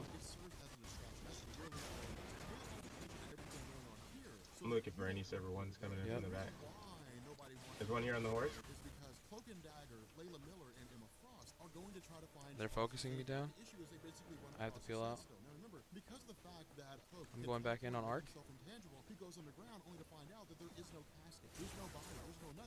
Yeah. No, that was a nice handoff, Joker. Baby Boom in the back. That was a nice handoff, Joker. He's retreating. Baby Boom He in the retreated back. back into boss. I'm out. Baby Boom in the back. Baby Boom in the back. Yep. Show me the way, Joker. Oh, he's dead. Alright. Give us another one. Tyler. Do you see Tyler? Turbo. Avalon. He's in the back here. Bandar. Crochet. Bandar Eternal. Oh shit! What the fuck? Kumika, Turbo, no. Goddamn, my from fucking Eclipse, monitor from went off. Eclipse. I'm playing off my laptop now. What the fuck? It's like fucking bouncing between them. Ah. Oh wow, deleted. We got one. Oh, got a clean pickup. Was talking to Scarlet Witch and said, you could fix this. You could make everything right. You could basically warp all existence. You could change reality and give everyone the world they dream of. You could give everyone the world that they love. Now, This is way more fun than the boss. Yeah, dog. Eternal. Where do we see Arcadia? Dead. Oh shit. Valor. I got knocked down. Boss damage. Noxious. Alright, here we go. And so with this particular revelation coming to Doctor Strange, of course, it gets passed down to Emma Frost, but then they're interrupted by Magneto. Now, this I'm trying to get maximum server 1 value here. This is what happens when you fuck with people too much and they get their gear up. They getting in that ass. Over here at the door. I'm gonna help these niggas over here. Yep. I'm peeling off high levels. I'm finishing off the ones that try to peel through boss. Oh, he's about to get wrecked. I'm just gonna break off pursuit. That's like going through an asteroid field.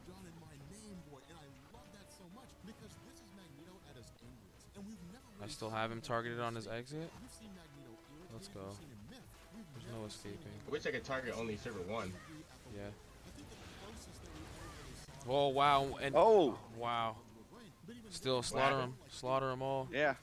Slaughter them all. I got fucking loot off that. I think I did too. Good shit, I'm about guys. to check. While I'm I don't think I running got around. loot, but when somebody's Yeah, I on me got that I loot. don't notice, who's like kind of not doing enough damage. I got loot. You probably got loot too if you did Who damage. is targeting me? Is it Korea? the most powerful that she's I don't know, but I'm going after fucking server 1. Yep, it's all on site all day. Yep, Korea, good shit. Stay on them. Take us away from the group, because I'm getting a little bit of a... Oh, he's dead? Oh, another one? Got wrecked. I'm running out. I'm running out for Peel. All right, we're holding the gate here. Come up to the gate. You're holding the gate. Let me check the map. Korea, next. Boom. Oh, they pulled me. They pulled me. They pulled me. Fuck. They finished me. Fuck. No, Chloe, not on my keyboard. Oh, I'm going after that Rory. Fake ass Rory. So it was like 2 Franklin Richards in one. But that's just an instance of how a person can basically control Here we go. themselves without allowing their emotional state to cause their powers to run out. Molecule Man's the same way. I'm killing Rory. She was already mentally unstable, right? I mean, she was already basically insane. Now she's insane and she's grieving. Oh shit! Wrong. This is not. This is good. I mean, alters reality, so he doesn't have a mouth anymore. He can't talk, and that's why I say things are kind of crazy. Because when it comes to people who can warp reality on a cosmic scale, they usually just kind of like modify things, or they use their powers to make other people go away. They don't usually use them for like small purposes, like taking someone's mouth away. The only time I've ever actually seen this done, or seen something done like this, where reality itself was distorted in such a fashion, was during the Crooked World storyline with Mad Jim Jaspers, where you literally had Captain Britain trying to face off against Jim Jaspers, and Jim Jaspers kept changing reality around him, where like, you know, Captain Britain would suddenly be like in a schoolboy's clothes. It was weird the way things were unfolding, but it was basically showing that there was nothing I'm coming to you, stop nerds. Jim Jaspers. It was actually kind of This is fun. But this is also Scarlet Witch effectively lashing out. Now, something to keep in mind here is it's not just her emotional state. I mean, it is. She's very, very emotional here. They're like, oh, how come the Rory did so much damage? Because you're a fucking fag. Also, all the pain and all the suffering that she's experienced. And the reason Because you don't lift? Well, why do you have to remind him? So she remembers being chased after by people in small villages who considered her and Quicksilver to be freaks. She remembers being All right, now we're hunting. Now we should go to the X server and kill them there. Go on. We're going to oof. They lose. Dude, we got so many kills. Bro, they retreated completely? So many people. Rip. They were fully routed? Now we will fight them on the beaches. We'll fight them on the seas. Yes. Oh yeah, the confident way server 2 people are standing by Did shit. I get invited, or you don't invite black people? What? Oh, you never invited me. You went to the bank instead. You lying cuck. Before you even open your mouth to lie. He about to make an excuse. I heard it coming out of his mouth, and you went to get posted. Oh wow, I got 2 assists, elimination, and 2 deaths. Wow. I've got. You don't even want to see my page. My page is lit up. You guys would have had mad kills if I was in your group. That's why I didn't get any fucking assists on that. All right, are we going to their server now? Yeah, let's invade. Are we grouped up? Regulators. I think they left this place completely, most likely. Oh yeah, they got their dicks pushed in. I told you they're weak. Like Avalon is weak. Like I was body bagging them at world bosses, or not world bosses, but small bosses, and then they were complaining it's not a 1-on-1. I'm like, you took the fight, nigga, and you got body bagged just because you thought you were so much stronger than me, and then you died. Don't complain. I would have won a 1v1. I also wouldn't have gone on your server like a cuck. I think we can exit, Joker. Oh yeah, I'm in their server right now looking for people. All of those have come back to him, and he remembers everything. And it's kind of interesting because this is basically a soft reboot for the character of Wolverine. That's basically what happened to him, because one of the intrinsic taking their elites, taking all their farms, burning them down. Mine. These are my markings.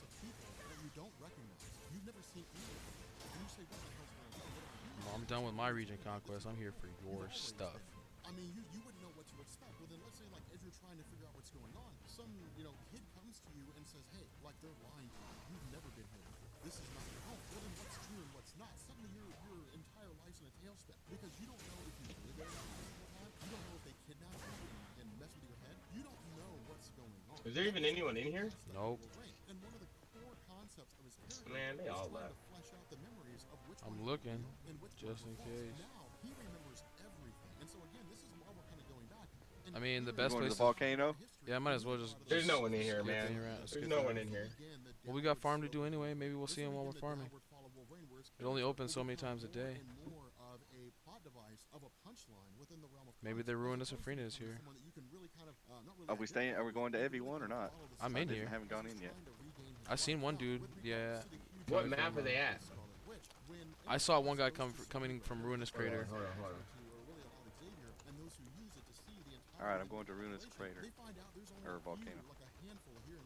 You know, 5 or 6 dots kind of scattered around the world. What this means and what we'll find out is the entirety of the mutant population has been reduced down to 198 people. Where previously there were hundreds of thousands, if not millions of mutants around the world, now there's only 198. Now keep in mind, this happens before Civil War. And so this is the reason why during the events of Civil War, the mutants never became involved. Well, there's Server 2 people farming in here now. And said, hey, like, I would really love to have you guys on my side. Uh-oh. Frost and Cyclops said, People are fed up from Server 2. we're certainly not going to put those lives in jeopardy. Yeah, I'm passing that elegy right now. So they basically stayed hands off the entire time. Now the reason why they were able to do that is because as this story goes on, Bro, I was handing out hands. I'm gonna see about getting in on that rare though. Wait, no. No, wait, I didn't mean it. Step in. We have to do something because of the fact that something happened here, even if it's only for the sake of self-preservation, to make sure that we keep all the mutants in one place. They basically Bro, I went after this nigga who was a false Rory, bro. Oh, I said, nah, one of us is real. The other, not so much. Do I want food? I'm following an Eden right now. You found an Eden? Eating food? You found an Eden? Yeah. Where? How many? How many? Yeah. One. All right. Come on, That's not enough for my greatness. I don't even know. Wow. Wow. What did Yeah, he I didn't say say to me? anything. I didn't say anything. I was just gonna let that fly away. in Whoever the number one was in the sky. party, Metallic, you just passed him. Oh, this guy? Wow. This nerd? Metallic, though.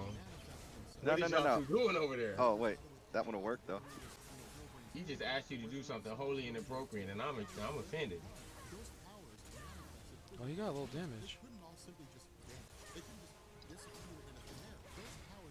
A little damage? That's not a lot of damage. I don't even know where you bums are.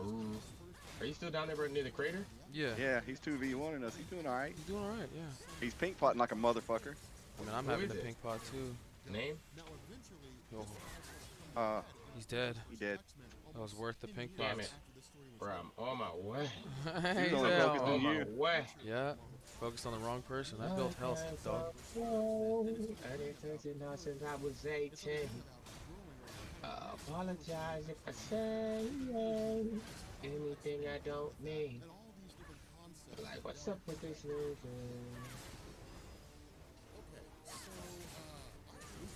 That was not bad, Joker. I mean, we 2v1'd him, but what can you say? Eden scum.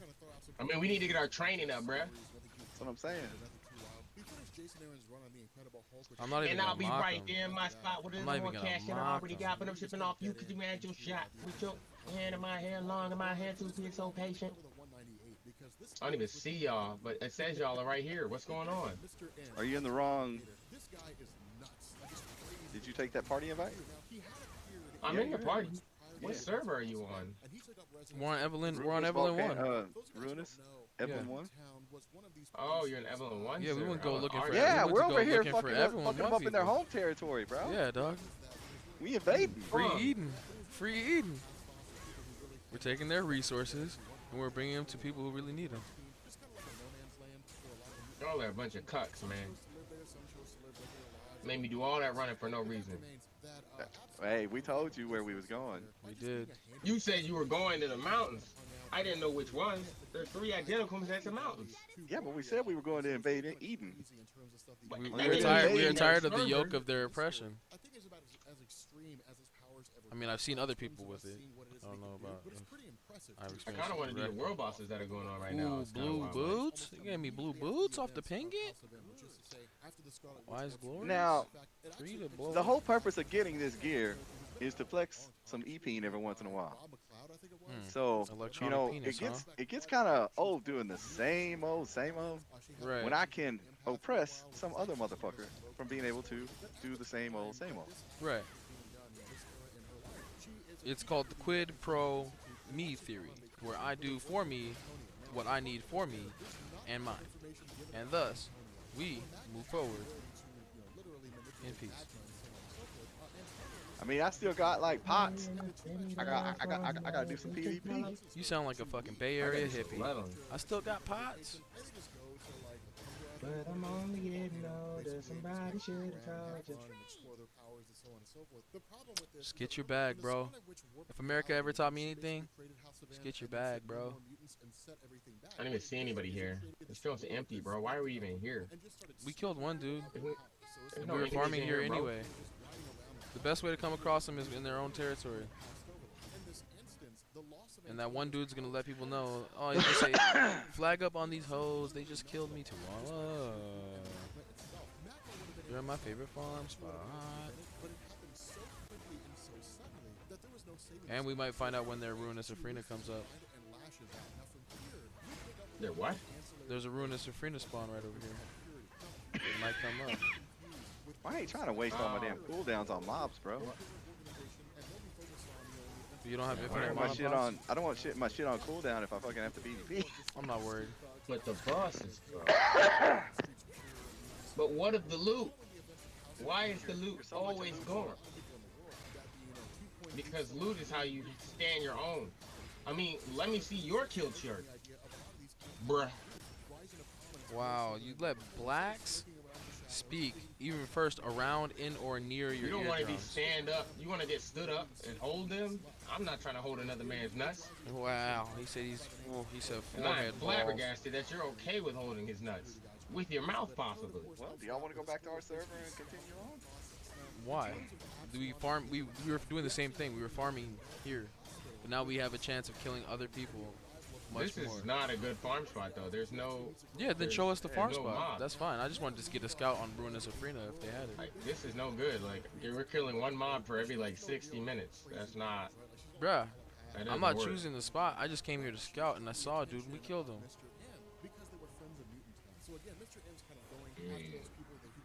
I'm not seeing the point of all this. I looked, and I saw all of them hiding in their town like Nemesis. I would rather hunt Nemesis. Where can we hunt Nemesis? Nobody's told us where Nemesis is at.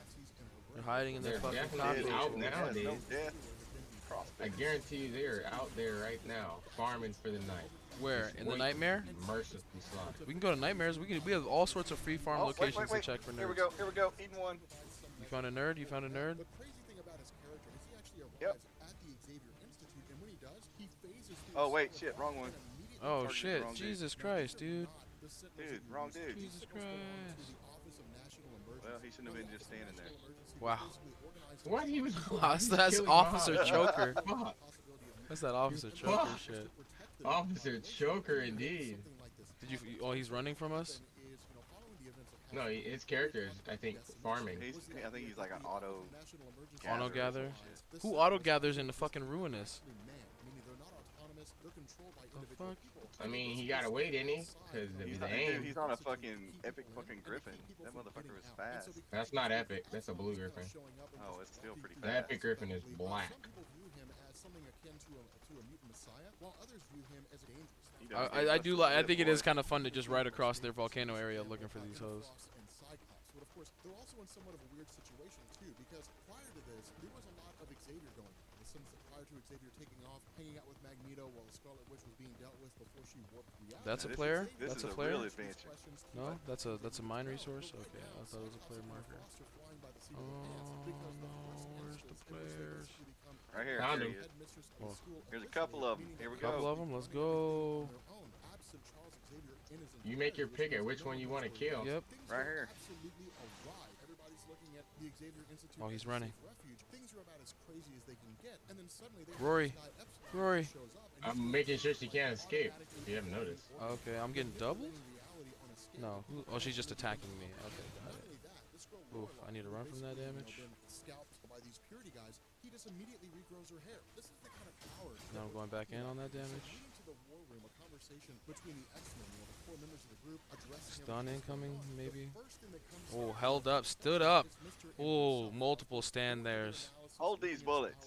Let's roll. When Let's she roll, fucked up strike when she party. changed- Let's she roll, fucked strike up when she party. switched targets. I was evading and parrying everything that bitch threw. Let's go. They always want to attack me thinking that they're just going to kill me. Yeah, like so far they attack you first. Like oh, Another one. There you Target, go. target, Yeah. target, target, target, target. Yep, got him. All right, I have him acquired as well. This is the one You're that's gonna get auto off his farming mouth. though. Yep. I don't have anything that can initiate this range. I don't either. It's alright. So we'll just watch him till he gets to where he's going. Oh, he's going here. Too bad. Wrong time to fucking farm, my guy. What the hell? He didn't shoot. Yeah, I know it happened to me too. He's running. Look at it saying, look, these various extremist groups cannot get to us. For others, they look at it and say, this is a prison. We're not allowed to leave. Now, of course, what You want to here? Let's go back and get the other one. Fuck No, I'm running after this guy. Alright. long-standing history in Marvel Comics. She was Oh, he's gone. He's gone. basically I lost him. X Factor, but by being associated with the X Factor, He went left around the corner. All we gotta do is catch him at a node. it Yeah. became friends to a wide array of the mutant population when it came to superheroes. He's trying to gather in peace. Oh, not that guy, yeah. That's the guy we accidentally attacked a moment ago. But I pulled this off of him. The United States. So because of this, Valerie He Cooper just is caught, the one that you know, a little basically strap. organized all this stuff. Oh, how? She's head of the Office of National Emergency 1 or 2 50-50 injuries. check. Could have gone right, could have gone left. Nothing he can't go through. This revolution of sorts is leading to some turmoil Found him. just because of the fact that there are those who want to leave, but they're not really allowed to leave. Now, of course, Absalom Mercator steps up yet again in the middle of this conflict and basically says, "Look, Targeting? you guys Here he don't is. need Yep. fighting." He literally brings everything to a halt. Like he just stops the Sentinels and simply just. If I can get a good stun on him at long range. Oh, he's not getting on his mount now. This is just the tip of the iceberg. The stuff he's going to do later on is going to be absolutely nuts. But we also pick up with a guy by the name of So, John Hughes. Now, oh, John slow Hughes is a down. weird situation. Stand there. And the reason why I say Hold that is these. because of the fact that Hold these. John D or Johnny D or Hold whatever you these. wanna call him is basically a new introduction I to have- Marvel Comics, but he's kind of Oh, I should have long range attack right now. If you can hold him up. What it basically does is it creates voodoo dolls. of Move people. speed. Hell, here's another one. We'll just take this gunner out. And it'll pop out this little voodoo doll that he can basically control to make it do almost anything he wants to. In this first instance, because of the fact that he had spoken with Magma because he had pulled a piece of her hair, it ultimately gives him the ability to Wow. make some sort of voodoo doll Alright, of her that next. he can use for Yup. whatever purpose. And her physical Right here. ability will do whatever he does with that doll. Now, of course, from here, we pick up with this first major revolution among the 198. And the reason why is because of the fact that these mutants who are residing within the Xavier Institute are basically Bitch is "Look, running for Wow, their life. stunned. Stunned. Oh, That bullet. hold those. Hold In truth, those. Valerie Cooper has the best interest in Locos the population. Doritos. She's literally doing what she believes to be the right thing. Lead And the what she way. says is, we are going to allow Successful you guys to hunting. leave That under was two conditions. phenomenal. The first is that you guys carry an Let's emergency cell phone. You know, so you guys can G basically O O contact O the Office O. of National Emergency if anything pops off, people try to attack you, or whatever the case may be. But we're also going to tag you guys so that we can keep track of your location. Now, the first part Somebody in isn't your easy. chat said fighting Cell everyone phone, alone. Dude, most folks there will was like probably 3 just people make there. long We distance gave them a calls and chance to. probably use it. But the problem Oh, with another one. tag is that now that Oh, you and we have the Ruinous guy. We have one of their rares too. crazy thing about this, one thing you guys gotta So we can keep in kill mind him and is take when that it shit. comes to a lot of these mutants who are residing Got a within tag the on 'em, Xavier they're not Institute, mounting they all up. come from Yep. different walks of life. Some of If whom I can have get the extremely fucking blizzard exotic off, he's gonna weaknesses, slow but down. other residents in So if you can many dash him communities down were and worried do about something to depression. root him or Others something. were Morlocks. They resided Fuck, he's got a lot of underground. move Not all speed. of them had the benefit of I'm walking mounting around up and like going Emma in. Frost, with no one having any idea that they have telepathy or some Keep power on him. that's simply undetectable by physical appearance. And so for a lot of these folks,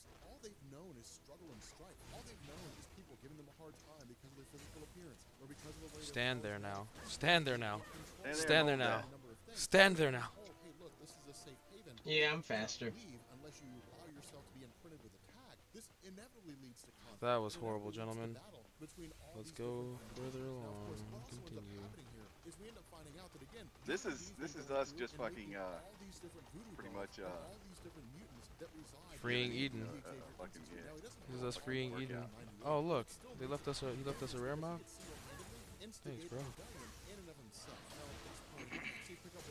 Oh, now this has just a whole different feel to it. This is ours. Rightfully taken. Rightfully taken. So you don't take bosses. Very large penis moves. Is that Eden? Yeah, but yeah, we'll finish this and then go on to him. He's coming back. He's coming back. He's running back. He's reporting our movements.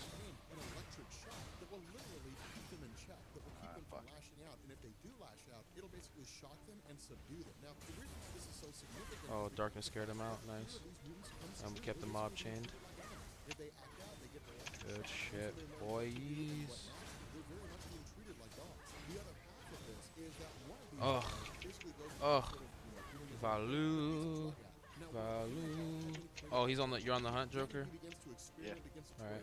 And in the process, strangles the voodoo doll, which in turn kills this mutant. Now, the problem with Jazz basically dying here is that people don't know exactly why, and mutants and various mutants who feel threatened begin to make false correlates. What they basically say is, well, wow.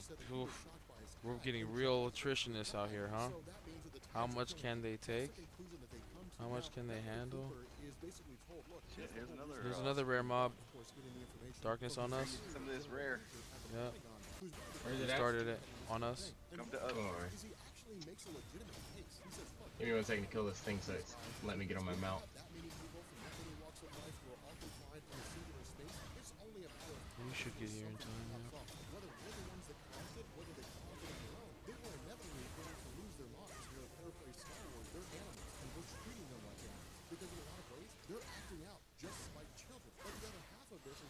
Yeah. That should be the case. That's weird.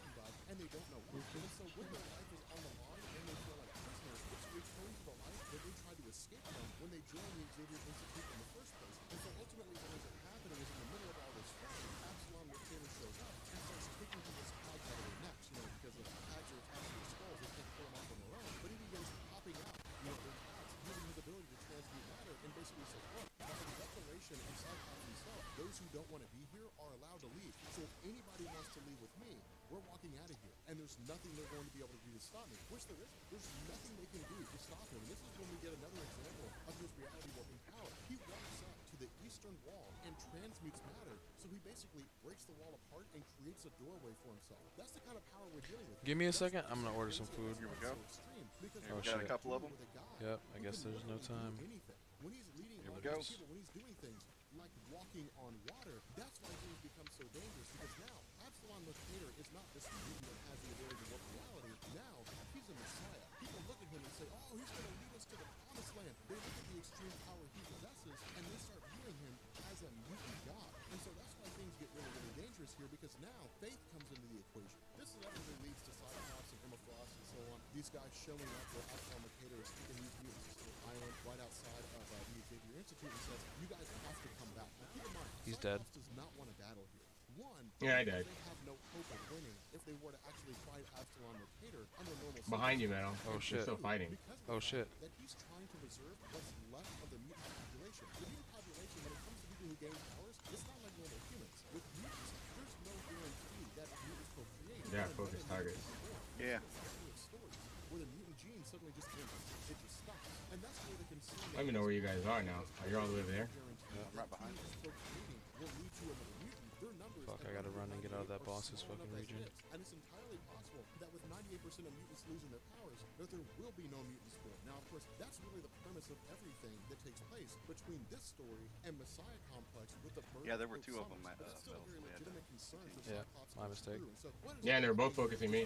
conflict initially I was wondering how you died. and we end up finding out that And they immediately started focusing manipulating me. the bodies of these various mutants to instigate. We got one of them. We also end up learning that Johnny B is basically working for the Office of National Emergency, working for General Laser, and putting his powers to nefarious uses, literally instigating a conflict as a result, and this sort of mass destruction among all these mutants. And so what ends up happening here is Absalom He's all the way over there. To us. he literally just like encases everybody. He's all the way over here No one is somewhere. going to fight. There is not going to be any conflict here. You will not harm my people. Now again, this is an extreme demonstration of power because of the guy that can warp reality. If he's angry at you, then you're probably done with all your living. And that's exactly what's going on here. I mean, he's not really killing Alright, we're people, coming to you. but it's the possibility that with a wave of his hand, suddenly everybody except his people are gone. Any number of things could happen. That's the kind of power that you're dealing with. We end up having Johnny D using his powers along, to basically create this Reflex. between these mutants. But with Absalom Fuck Recruiter all server having one such up. extreme abilities, his attention immediately focuses on him. And so Trying to where do a lot what we of these mutants can. are acting against their own characters, where they're doing things they wouldn't normally do, Johnny D basically uses the power of reach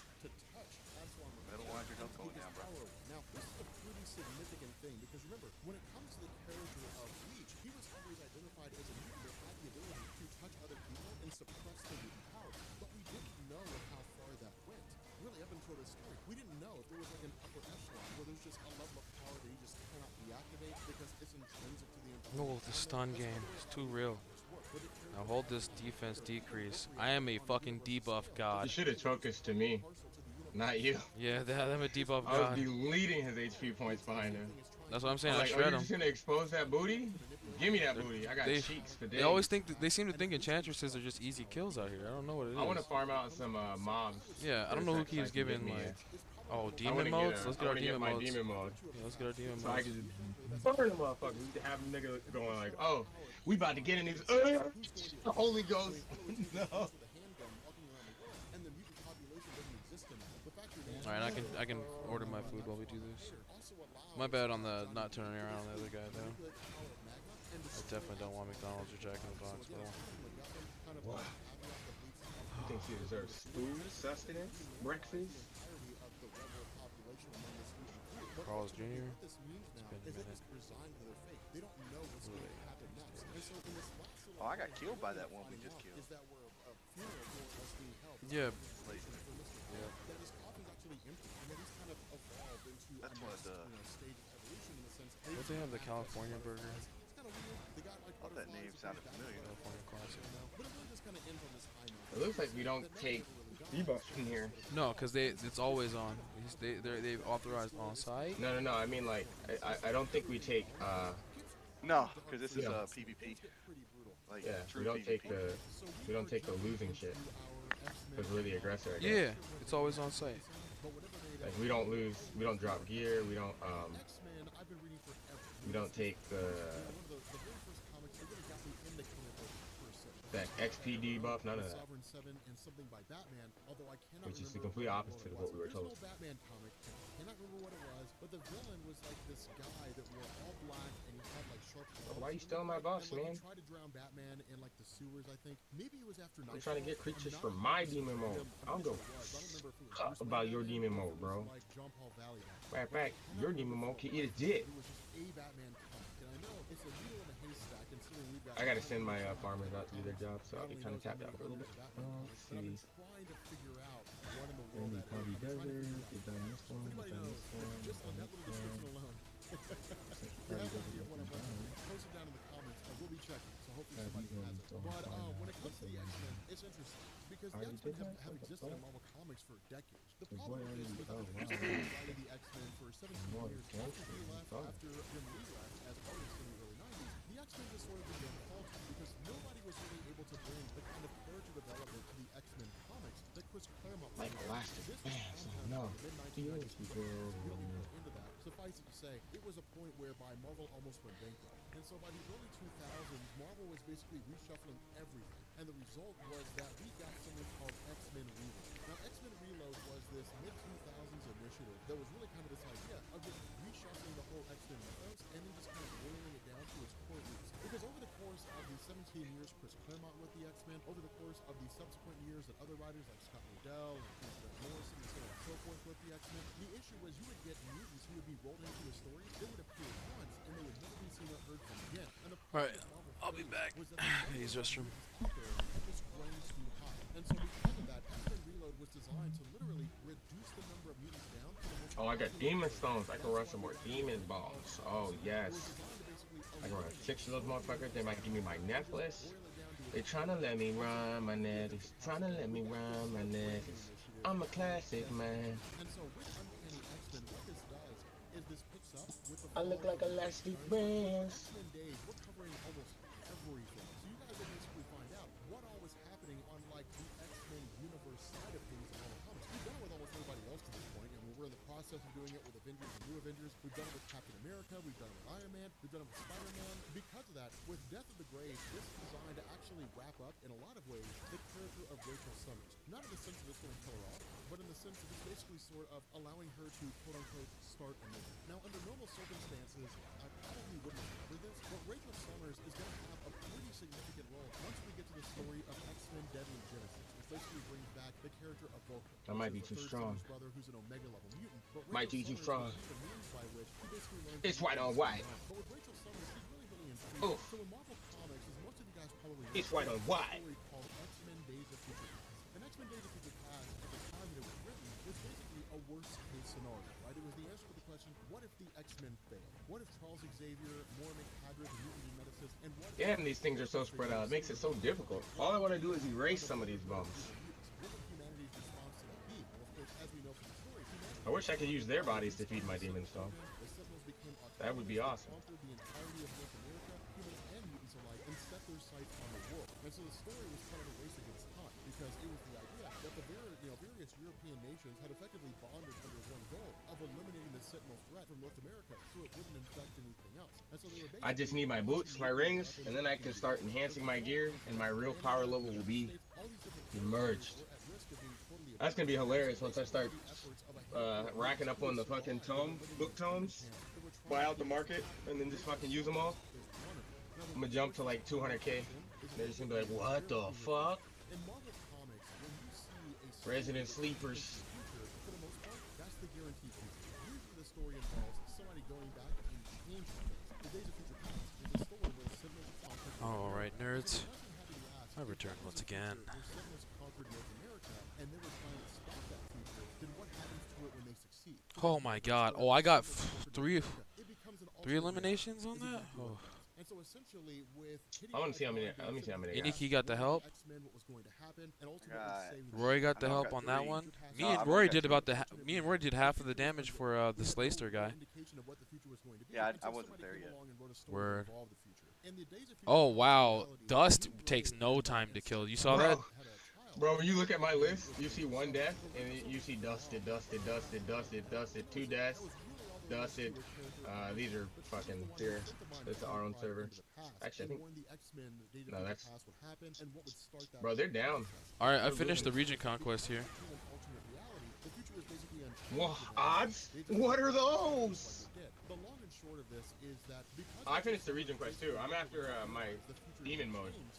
Oh right. I put a lot of points on my demon mode, and I want to see it eat somebody. I just can't wait till I get HP regen as my talent, and then I can get the fucking mana shield bonus. I'm trying to roll up on their strongest boy and be like, hold these.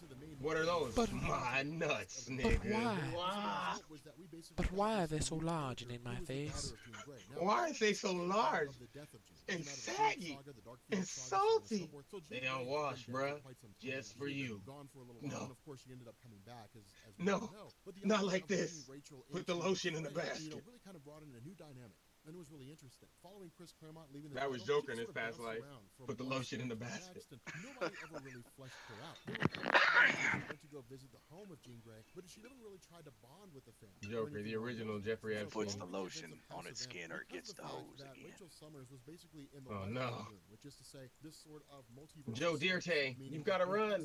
Happened, and all the mutants lost their powers. She was unaffected. When she showed back up in the main Marvel universe, she realized everything had just sort of gone to pot. And so what this did is it kind of centered on an existential crisis, because with her being a mutant and so many mutants having lost their powers. Yeah, we gotta find a place with more mobs in this. I don't even recognize this place on our map. I must have avoided it like the plague when I realized they had no spawnage. Now remember, this is yeah, I just go here for the region conquest only. And I usually I think they drop a mil per kill, but still. Here's a density. Here's a density. Here's a density. Alright, I'll be over there. I'm gonna pull all of them. Fuck this shit. They don't even do any damage. I think there's supposed to be a time sink for people that have gotten ahead of people. Because they have high defense, but not a lot of damage output. They have no defense. They get shredded. I mean, relative to like what they are.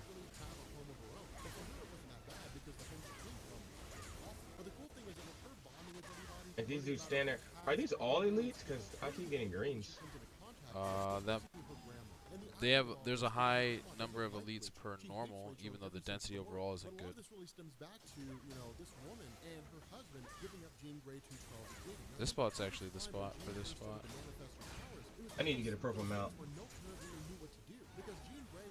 Once I get that, I'm gonna hand out L's to everybody. I need the Griffin, the one I probably need. I need to get the other pet too. Can I Demon Conquest from here and just come back to here immediately? Like, will I pop in here if I Demon Quest from here? I don't think so, no. We'll pop outside.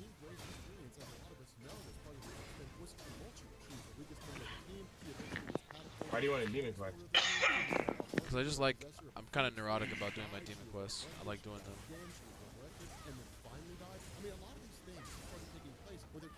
Homeboy never came back after taking that L. He said, nah, that's not gonna happen. Might have dropped his shit. Ran up on him and took his staff. Let me hold that. Wait a minute. But that's mine. I think I need like 5-10 more.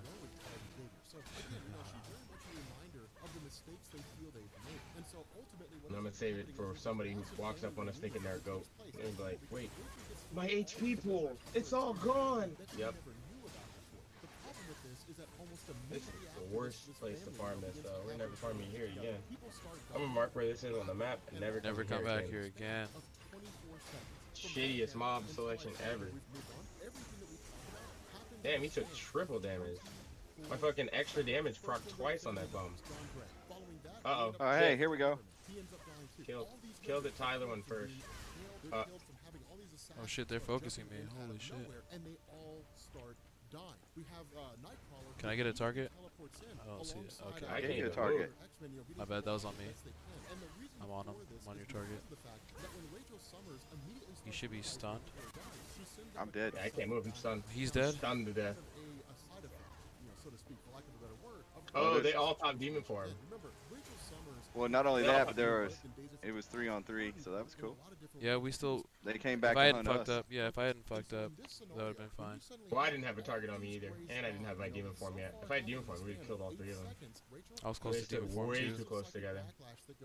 Hits Emma Frost first. Emma Frost immediately picks up what's happening, alerts the X-Men, Nightcrawler teleports in. All that happens in the span of 8 seconds. And so it's crazy, because these assassins take no prisoners. They're there for one goal, and that goal is to take out every single member of the Grey family they can find. This is a very powerful and a very capable group. And the reason why is because this group is part Don't of the 3v1 me again, my ass. an elite squad of assassins. They were sent here for the purpose of eliminating what was left of the Summers line. Now remember, Rachel's not a weakling. She's not a person easily taken out. And by all standards of measurement, by this, Shi'ar assassin group, they can't really kill her. She's still in possession Hey, of the why are we Phoenix not in Force, a and the three-man result pack? is that she can't be killed through traditional means. I'm farming out the rest of my thing. Is they effectively brand her. And what this means is Yeah. they'll be able to find her anywhere. It's good to have demon form. That's how mistakes are made.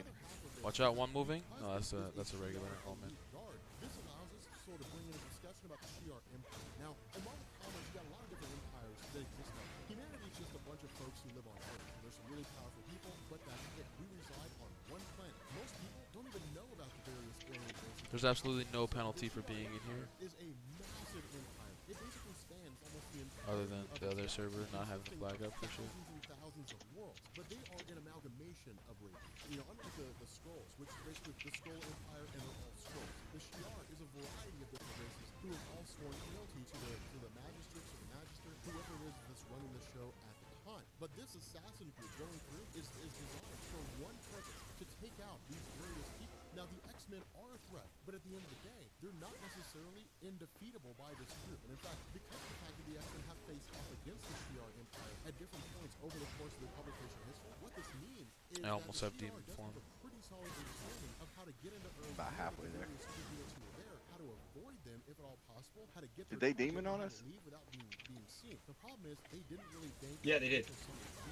and that was the cog in the wheel, broke the whole scenario wide open. The other half of this is that the grandmother of Rachel Summers, the mother of Jean Grey, despises her existence. And this is one of the crazy scenarios, because her mother is basically grieving. Within the span of 24 seconds, which, we've basically ended this 24 seconds, every single member of her family has been totally obliterated. They've been totally wiped out, destroyed in a multitude of different ways. It happened so fast that half the people who were there didn't even know what was happening before they died. The whole idea of Elaine looking around and saying, everything I know and love is gone, and it's because of you. She blames Rachel. The cool thing about this is her blame is not necessarily misplaced. While Jean Grey was the Phoenix Force, and while Jean Grey had died, following the battle between the X-Men and the Shi'ar Imperial Guard during the original Phoenix sagas, what this meant was that the Shi'ar Empire was largely hands-off. The problem with this was that when Rachel Summers appeared and then basically wielded the Phoenix Force for the first time, what it meant is that the Phoenix can not only be possessed by Jean Grey,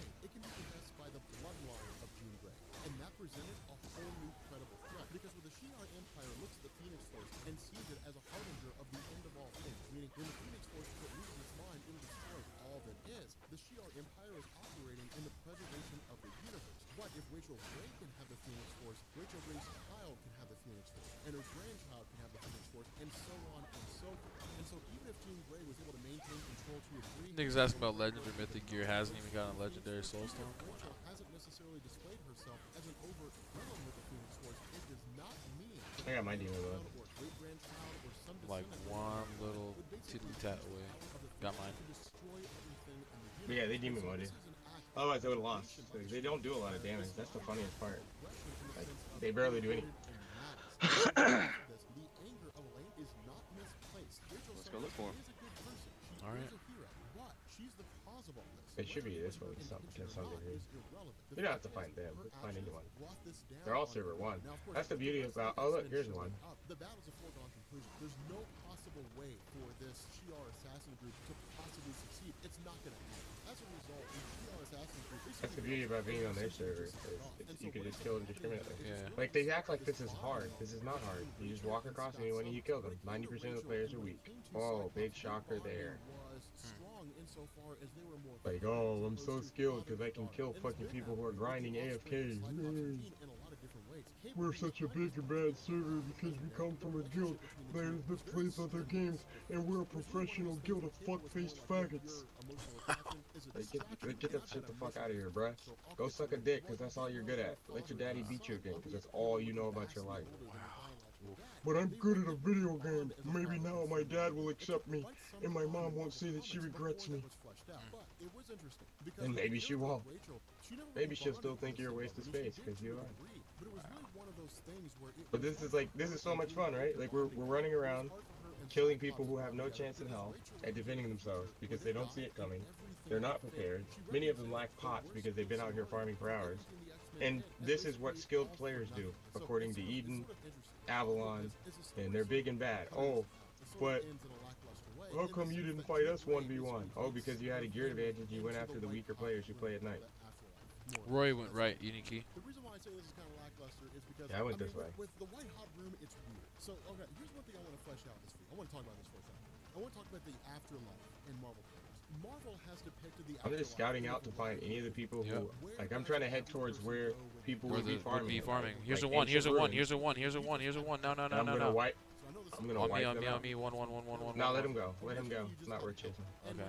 That's not worth chasing. Let's go. We should go to the ancient ruins over here. Let's teleport to ruin recon spawn. Go over there and clear out the people who are farming there at night. Because there's always people farming there at night. And we're just gonna hit each location and kill everyone. Here's a fucking Korea Kingpin AFK farming right here. Here's another guy. Wow. AFK farming. There's another guy AFK farming. Because this is what we do. This is what you do on this server. This is what you do on all the servers. But it's like, oh, I'm so skilled because I can kill people when they're AFK. This is so low. Yep. This is so low IQ. Yeah, I'm ready. Oh, all these guys. Jesus Christ. Yeah, they're all AFK farming. That's brutal. Oh, you've unleashed situation on yourself. Can I get a stun on before he gets in, please?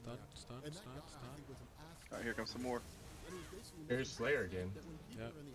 There's that Slayer dude. Target the Slayer guy, please? Yep, I'm on. I did. But then again, Wow, he got me. I'm dead. Yep. Yeah, I couldn't target this later. Oh, Kingpin turned. Kingpin turned. Souls of those he tricks. You've got a heaven in Marvel Comics. You've got an actual hell in Marvel Comics. There really has But now he doesn't have his shit anymore. Consolidation in Marvel about how all those things intertwine and how all those things reconcile with one another. And so the White Hot Room is just kind of this place where the Phoenix goes to do its work. Passing and you that's leave. really it. That was the explanation that was given by Grant Morrison. That was the explanation that was continued by. Why am I targeting mobs? Why am I targeting mobs? Why are you guys going out there with low health? I was targeting mobs. He was already out there, so I thought we were going out there. This is the only instance that I believe I've ever seen Jean Grey lead anybody to the afterlife. But it does bring I'm targeting mobs too. Like you gotta find a way to turn off. Oh, you had your melee? Cool. A lot of these things into fray. And so ultimately what ends up happening is that with her entire family being totally eradicated by this assassin group from the Shi'ar Well, I'm healing up. What ends up happening here is Rachel Summers basically swears revenge. And so what this Yeah, I don't understand why you guys keep going out there feeding them. It's not feeding him. This isn't League. Who cares?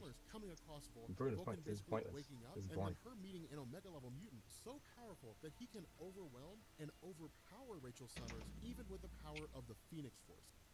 We got 4 people, 5 people here. With our whole X-Men chronology, at this point we start to transition away from the traditional X-Men team, and we kind of jump back to really the aftermath of the whole event of Decimation. Remember, this was a huge branding initiative, so I mean, almost all the X-Men related titles tied into it in some form or fashion. But the other thing to keep in mind is that because this was X-Men Reload, and because it was designed to sort of rework the X-Men mythos, that's exactly what happens here. The whole publication with regards to elemental damage, and new X-Men and the X-Men title and Uncanny X-Men, all that kind of stuff, because the publications had grown so just I'm ready to go whenever.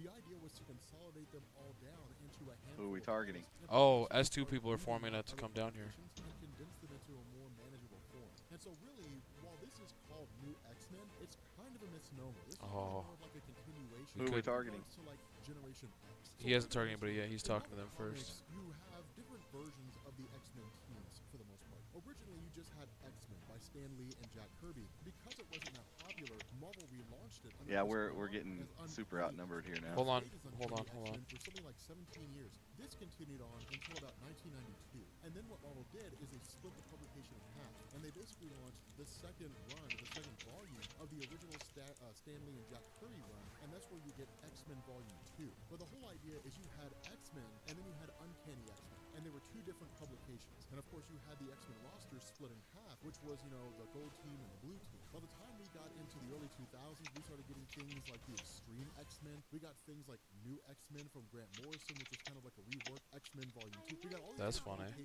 So they just initiated? I wasn't even paying attention. Line, so on and so forth. But Generation X was actually a really, really popular X-Men related team, and it really focused they are. on the nature They're of doing a as I character suspect. by the name of Emma Frost. Now, Emma What? Frost was really, really interesting in Marvel. She was They're stream sniping for sure right now.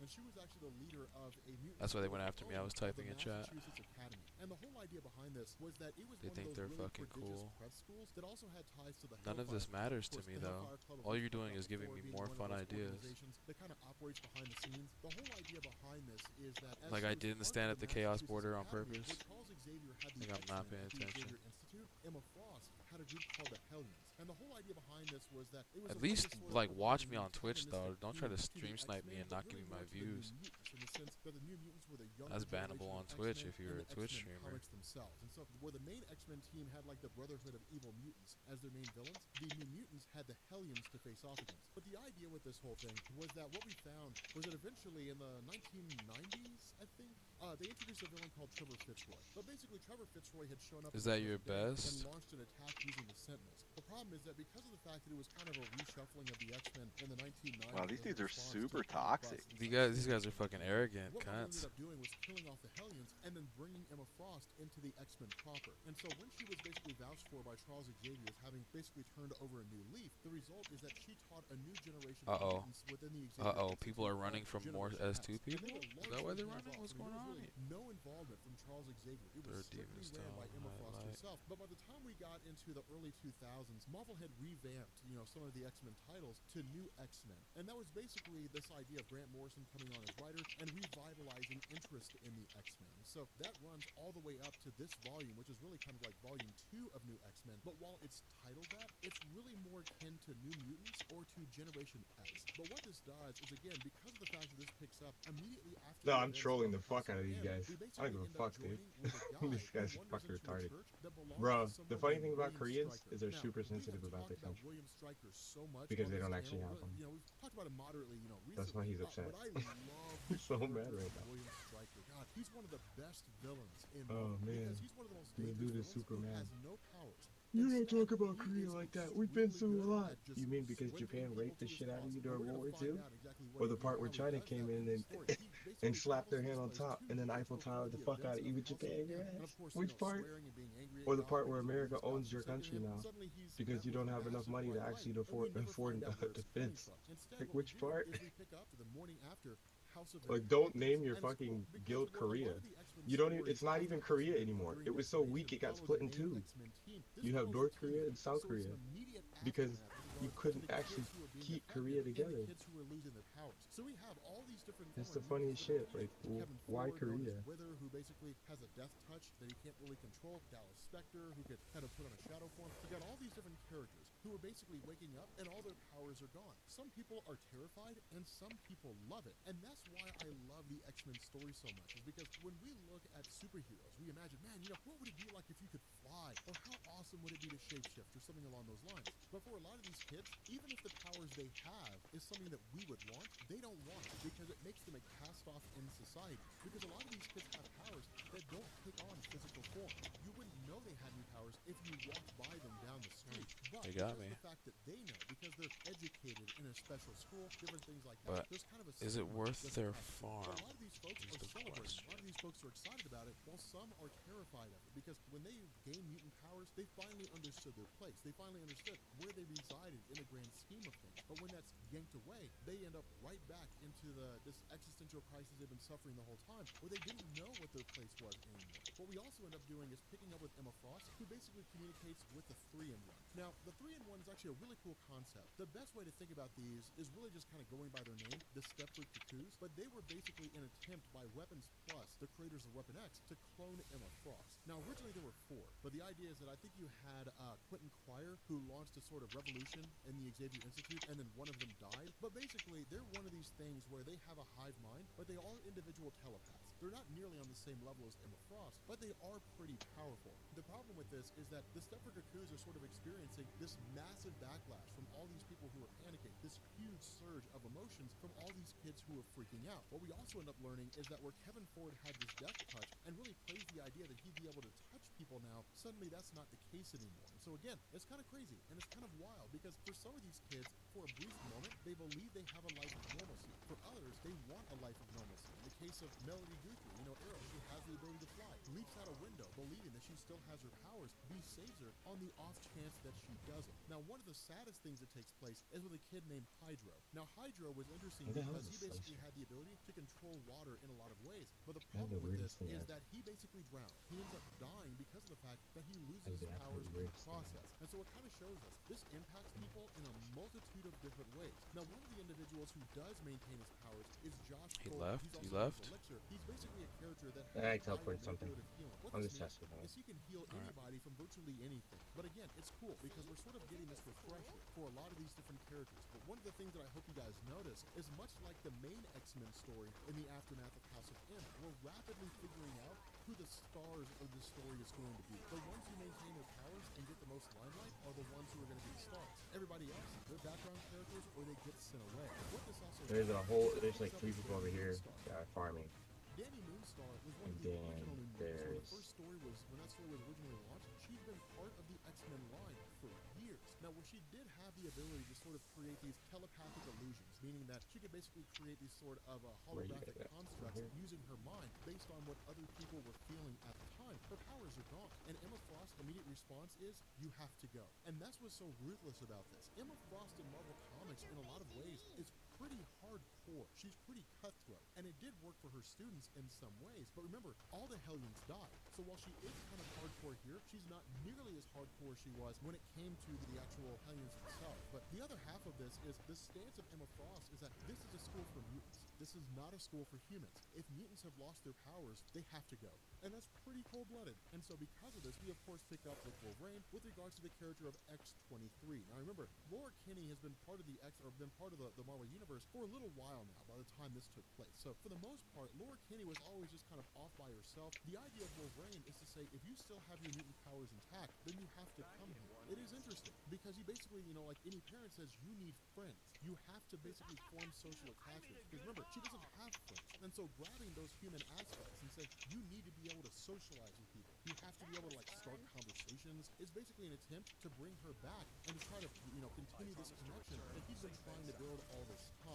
So again, following this, what we end up doing is picking up 2 weeks after the events of House of M, and we basically join with a kid named Jay, who simply shows up with his wings having been amputated. So it's really a crazy scenario. So what we end up doing here is we jump back to a year before House of M. So remember, we're kind of following William Stryker here. But what he ends up doing is basically grabbing a guy named Jack Abrams. But notice what William Stryker does here. When you have Jack Abrams who's going to catch a cab, and then William Stryker pulls him off, sends the cab away, the cab is hit by a bus. And basically, it would have killed Jack Abrams if he'd gotten into it. But William Stryker doesn't pawn himself off as, oh man, I am a guy who has all these abilities and the answer to life's mysteries.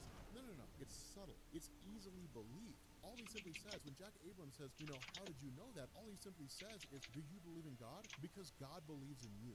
That's why I love his character, because it's not some grandiose display of power or anything like that. It's basically him just kind of subtly manipulating people. Now, of course, the aftermath to this is exactly what we would expect it to be with regards to the whole event of House of M, mutants losing their powers. The kids are channel surfing, they're sort of going through all these different things, and the news broadcasts are all the same, that, there's this reported massive reduction in the mutant population. But following this, they basically end up on this broadcast with regards to William Stryker, who's directly addressing all these different people. But notice, the people in the purple cloaks, those are his followers. They are basically the purifiers. And it's kind of crazy, because once he actually does this full-on interview, we get a little bit of the backstory, with regards to his character. The fact that he first popped up, he was basically a mutant hunter, he was on TV, pulled a gun on Cyclops, he was arrested, ultimately freed. There was a massive battle that took place between him and the X-Men in Madison Square Garden, so on and so forth. All these different things that go on to the history of his character. But notice the things the hilarious thing is the exact same thing they do. In religious tones. It's so boring.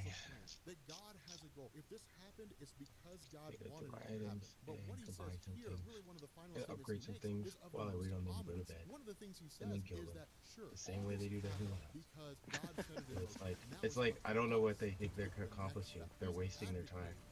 I think they just realized that they can't even go do their event.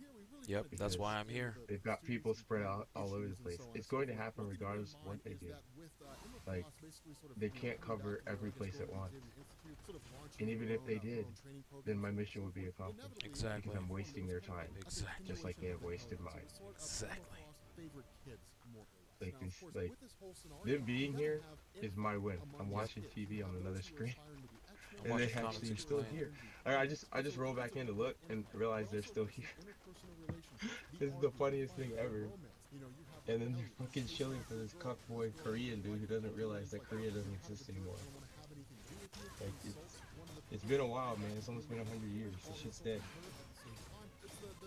Jesus. Next thing you know, he's gonna be looking for the Napoleonic Empire. That shit's gone, bro. I am interested in seeing how long they can keep this up, though. How much of their time they can waste. I got the timer started. This is pretty fun. And this guy is completely wasting his time. Actually bothering to chase you around. That is hilariously bad. I'm good at trolling. Like, I'm gonna get you a fishing reel in an invisible line because this bomb is getting led around. And the worst part is, they don't seem to understand that when you get killed in another person's zone, there's no penalty.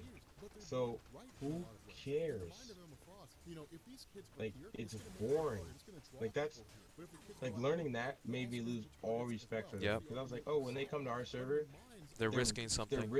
They're risking their shit. Nope. No, they come to our server and risk nothing. They risk nothing. They're literally there to troll. Like, it's like, dude, this isn't even like. So this is the game they play. How boring. How boring is this? And it's fun for me though, because they're getting But the hilarious denied part of farm. it is, right? they're not able to. Look! Look! She's so tilted. She's so tilted. Oh, I love it. Just you can't show me you want to run around me. That means I can pull more of you off. Like I'm watching the non-existent farm they're getting right now. They're not getting any farm like this. Like she's inefficiently killing a Gru with a sword. Like that dude should be dead in 2 hits. I don't know what her gear score is, but that's why I picked her, because she needs their protection. She can't take me one-on-one, so she's like trying to be like, oh, I got all my big bros around me. That's why I picked her. But I thought these guys were supposed to be good. But no, I killed the Myra day 1. So all they did was open their wallet. I guess all they did was open their wallet, but they didn't even open their wallet correctly. It's not even necessarily that. It's just that there are a lot of them. Right. Do they know how to do math though? But do they not know how to do math? Like the things that they spent their money on, it's almost like they're retarded. Like they probably are. I mean, but that's not the point. The point is, how can you be this inefficient at spending the amount of money that these guys have spent in the game? There are so many ways to solve the game in that amount of money. This dipshit that's chasing Meta around is still wearing fucking pre-Brilliant gear. Like, what did you waste your money on? Like, if we can get Brilliant without actually having to pay to win it and have a billion Zergs, why are they so incompetent? Why are they so grossly incompetent that their night crew can't do jack shit? Oh, like, Myra's buying more pots. Myra's forced to buy more pots. We're winning. No, but look at this. We're winning. This is their night crew. This is their night crew. You got 5 guys? Like 5 guys, bro? 5 guys? We all split in 3 different directions and they're fucked. Like, this is so dumb. Like, I'm just, you know what? Every night before I go to bed, I'm just gonna log over here and farm the shit out of this shit. Once I turn my stream off, I'm just gonna come over and just kill everyone I find farming and then log off. Here's how we. You want to see some Native American shit? Check these niggas. But this is so stupid. Like this is so dumb. Like, is this what this game is supposed to be about? Are we really just supposed to troll people into oblivion? Yes. I'll do it. I mean, it'll be fun. Like, there's 3 people up north that are AFK. They're dead. There's nothing that these guys can do about it. It's like, this is a waste of time. And it's gonna be like, oh, well, why'd they come to our server to kill us? Don't know. I can see why they don't want PvP on their server, because so many of them are just not. Now they're pulled off the gate. 3 got pulled off the gate.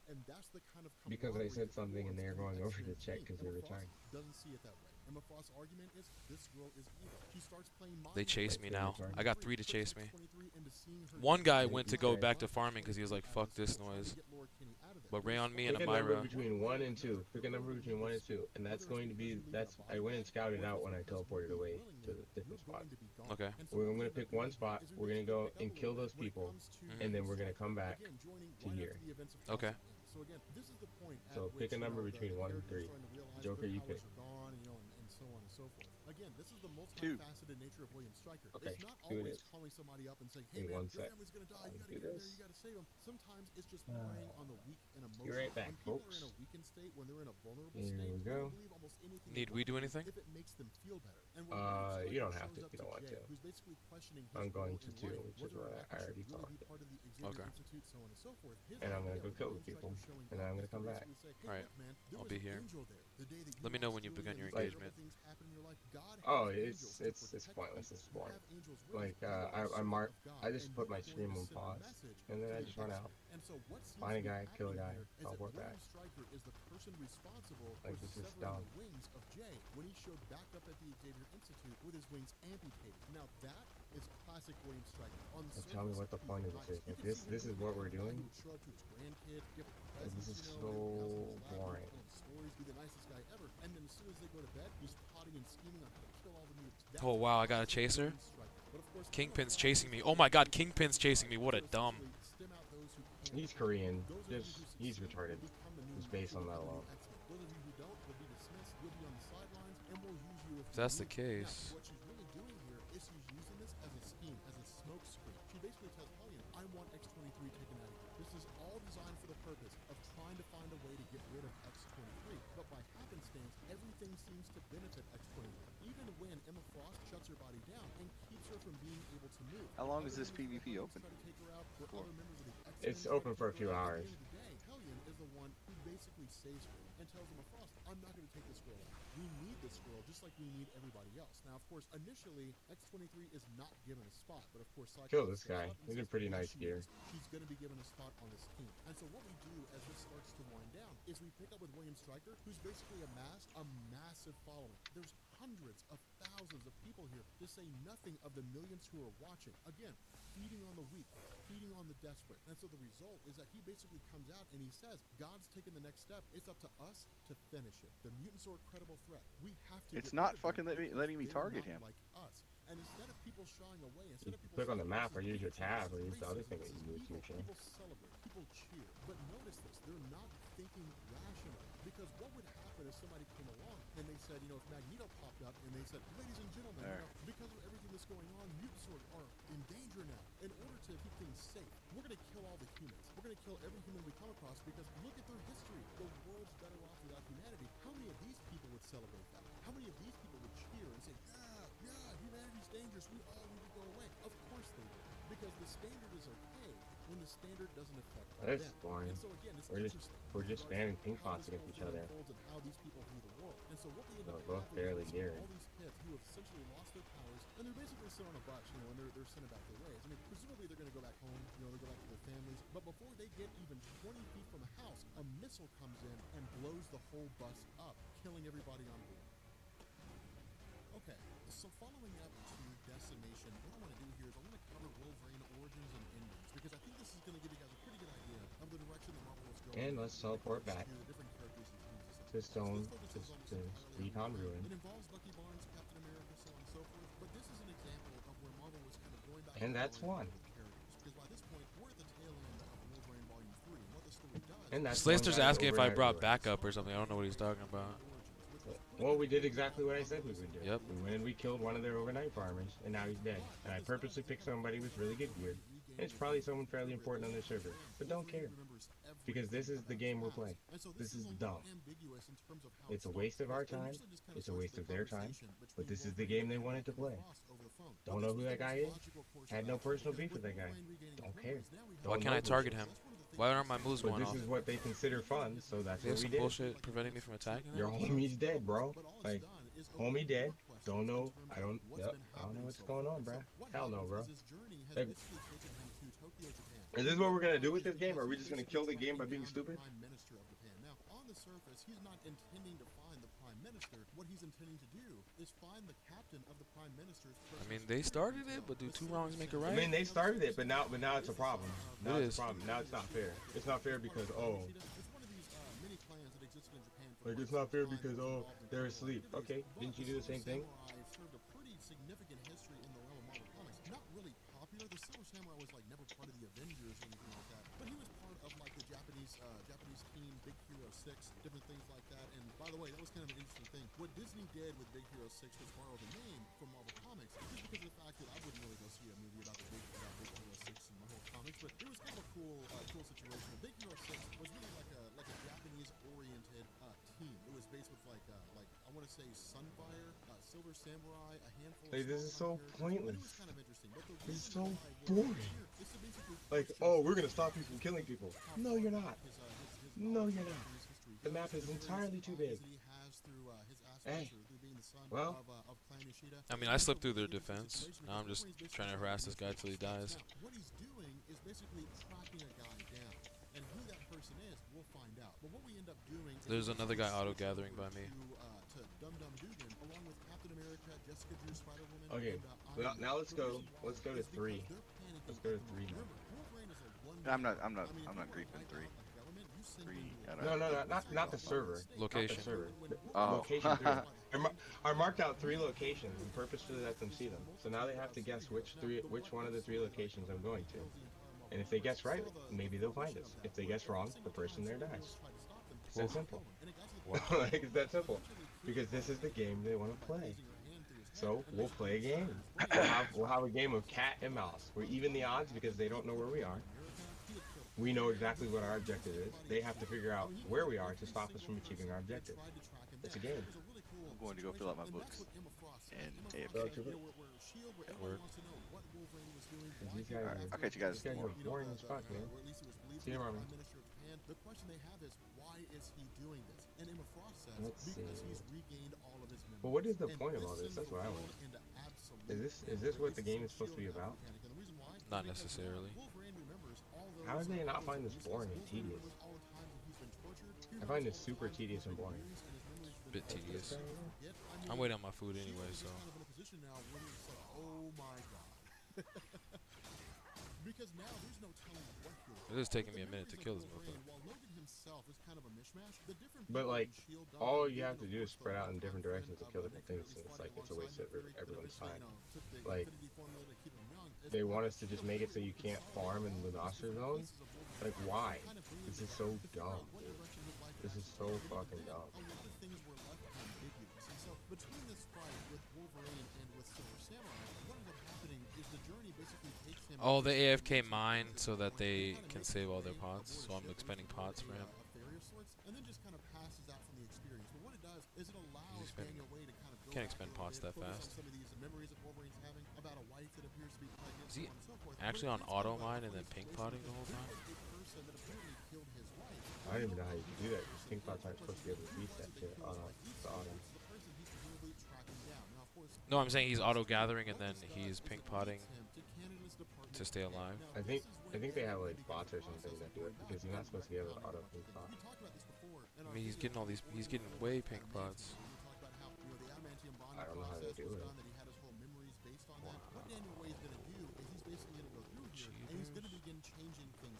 Auto pink potting. And the way that he does this is by showing that Wolverine's Do you know how to auto pink pot? I could think about a way, because you could macro the key. No, I guess if you macro the key and go off from your lower HP, that would work, I guess. But that just seems weird. I do think that just seems a little weird, right? That instead it wasn't just him. That in all reality he had help escaping the weapon at Because he's straight up using pink pots, but he is not. He hasn't once turned on me. That's the real strange part. I'm guessing I'm gonna drain him of his pink pots. This is for science.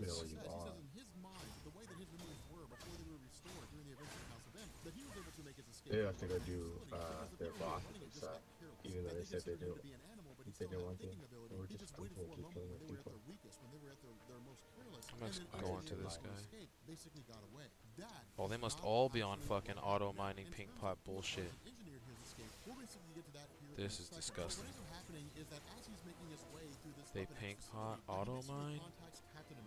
And when he gets a hold of Steve Rogers, Steve's like, hey man, like, you gotta come back in. They literally try to corral him back. And Wolverine says, no. They have a macro for pink One of the people that I'm looking for is your old friend, Bucky Barnes. And so what this does is So this transitions over to Belgrade, Serbia. At least I think it's how Like you this, pronounce Belgrade. I'm not really sure. But this is all they do. Serbia, where Wolverine is But trying this to is track down Bucky fine. Barnes. Now, with regards to Bucky, you gotta keep in mind, this Run is through the thing, look at someone's gear, find someone weaker than you, kill them, rinse, repeat. Following the return of Bucky Barnes in Marvel Comics during Ed Brubaker's Captain America Volume 5, that Oh my god, they do have pink pot macros.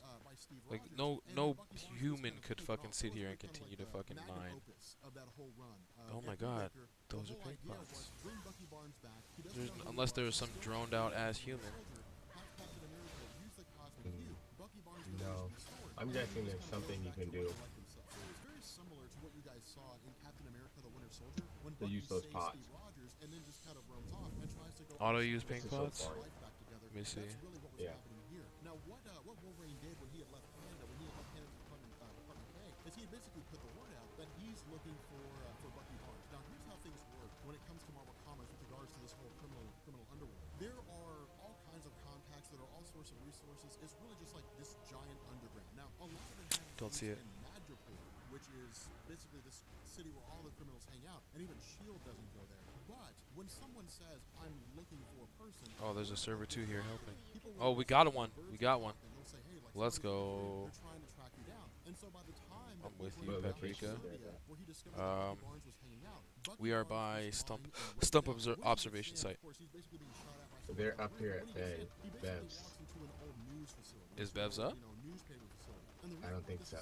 There's like 3 of them that farm. Goes to the Okay. intelligence of Bucky Barnes. It shows us how smart he is, and that's one of the great things about his character. When Bucky Barnes was part of the old Captain America stories back in the 1940s, You're over where? 1950s, Stomps where? I'm coming to you though. Stomps off basically this. killed off, and Bucky Barnes Oh, was did you gone. tell him? When he was brought back, No. and Ed Brubaker basically retconned his That would've been history a good and idea. said that Bucky Barnes wasn't just like a 1940s, sidekick, like, yeah, I love you, Captain America. That he was actually, he was trained to be an assassin. It's so that the boring. reason why Bucky Barnes was paired with Captain There's a America couple of them is up because here. Bucky was willing to engage in torture. He was willing I don't to know. engage in murder if it meant that his mission would be achieved. He was willing to do the things that Captain America Yeah, would there's do, some and right here. Captain America It looks like they're auto because they farming. were in World War II, because there were some things that were Tiggle Bit. necessary His in name order is to, Tiggle Bit. Hey, hello. These guys that you are attacking over 180 KCP, so you might not even be doing damage to them. Sorry to say, they invade our server all the time too. We're that's not what we're. No, but I killed that's them. not. Yeah, But we killed them. Yeah, we just killed But them. we killed them. They had to bring 4 people because Yeah. they couldn't do it in the 3v3. They're not very good. That's the problem. We're not worried, bro. We're doing this because we need this shit to end. That's why we're not doing it because we know how to do this better than they do. And we got niggas that's so wild they'll be in here farming for days, fucking people up left and right. It's not about Up here. There's being seven. able to necessarily even be able to beat the 180k or 200 whatever CP. You don't have to beat them. You get Get the lower people, players yeah, to quit. yeah, like this guy, Kill that Tiggle bitch. Bolt. S1 is trying to keep S2 and S3 in a slower pace progression fight now. Of course they are. Because a predator wouldn't be able to see through the mud to detect body heat. That's basically what's happening. Bucky Barnes hides himself in the senses of Wolverine. So it's so cool because it's basically him just drawing on all this experience as an You didn't go on him? It's one of the reasons why I love Bucky so much. I did. In the end, Oh, shit. Bucky's able to get the upper hand He on killed Wolverine. me. And the woman that was on the roof they were shooting kind of shoots Wolverine from behind and effectively kills him. And so the result is that Wolverine's more or less dead, or at least it seems like he is. Now, of course, the cool thing about this is that there's an exchange between I gotta go Bucky get my and this food. woman I'm gonna go back to the fight. fucking And main this spot woman real says, quick. I'm He got done up. Oh, you killed him? Go to this location, Yeah, get an we ATM, killed him. ATM card, take money out of this old slush fund from the KGB, and then get out of here. Like, just go into hiding, never allow anyone to see you. Now, when the question is asked why it is Wolverine had come after Bucky Barnes in the first place, Bucky says, he came after me because I killed his wife and his unborn child. Now, this is a huge retcon in the realm of Marvel Comics that Bucky Barnes basically killed the wife and the unborn child of Wolverine. Because what this does is it goes to the heart of the fact that Bucky What were you Barnes saying had about? so many things that he didn't, or he did so many things that he wasn't aware of. Because remember, when he was the Winter Soldier, he would go on a mission, he would be brainwashed, his memories wouldn't really be wiped away so much as they were replaced, and then he would go on and complete another mission. He was kept constantly in a docile state. And while he is still recovering a lot of his own memories, this particular memory of being involved in the death of Wolverine's wife is something that's come back to him. And so that's why he realizes that's why Wolverine's there. Now from here, we transition to a place called Jasmine Falls, and we actually jump back to the past, to this memory of Wolverine. And what had happened is, over the course of his life, following his experience as part of Canada's Department K, following, his whole time being a killer, kind of being this mindless animal, that he had traveled to Jasmine Falls for the purpose of trying to basically find solace. And he comes across a man by the name of Bando Saburo. And this is a guy who is essentially kind of like this... They got bodies. structure Paprika or this killed man them. who's at peace with himself. But Because they're here and he's Jasmine Falls not. is basically where assassins go in order to find inner Oh peace. man, That's that's hilarious. That's what Saburo says. That at this location, this is where All men right. who are previously killers go Follow to cast off who they me. were before and become better men. And no. that's why Wolverine is here. Wolverine's in Jasmine Falls to cast aside that dark nature of himself and to be a better man. Now the cool thing is that Master Saburo goes to him and says, this plot of land will be your home. And when Wolverine goes to lay down to basically sleep, Saburo says, you're not an animal, you're a man. This will be your home when you build it. And that's the cool thing about this, is because it's very Doctor Strange-esque in terms of Stephen Strange more or less tearing down the barriers of his own mind. It is Wolverine tearing down the barriers of who he was. All right, I'm back. What happened? What did I miss? And it's really cool because Paprika bodied them. Oh, Paprika bodied him? Yeah, we killed two. I killed Elf killed the one, and then he must have killed the other two because they ended up at the respawn and he didn't. So they must have died. I moved on and I'm looking for people in the field to kill. Those two are weak. Like, they're weak, they're dead. They're mad too. I put my thing on Be Right Back and I'm just going around killing people who are farming real quick. It's pretty funny too. Because they're getting upset. You guys are stupid. I'm like, I don't know, man. You sound mad. Are you upset? What's wrong? What's wrong? What happened? It's part of the game, right? Part of the game. Weren't you saying that earlier? Melted like butter, wasn't that the saying? Those guys melted like butter. I'm sorry, I don't know what happened. Was I not allowed to kill them? Because the game let me. I mean, this is the same dumb shit that you do, so why does it matter that I'm doing the same dumb shit you do? Like, oh, because we're doing it to you, it's not fair. And they both seem to probably have to go to bed, so they're upset because they need to leave and they know they can't farm out here. Because if they farm out here, they're gonna die. They're gonna come back to a dead character. But can they stay up for 15 hours on a regular basis? Oh no. And the worst part for them is I just got up. So you just got up and I just took. They got another. I just got lunch. Do we want to put? Do we want to put 24 in on this one? Cause I could do 14 on this. Oh, you want? Oh, you want to? Let's farm these fucks until their server comes back on. Just keep going around and killing the AFK farmers and shit, and fucking up their farms and shit. Who cares, bro? If they think we care when we die, nothing happens to us when we die. They have to pay a penalty. Oh, here's one. I have a recovery now. I have some sort of recovery. I have one too now. I think if the warp isn't open free, if it isn't free warp.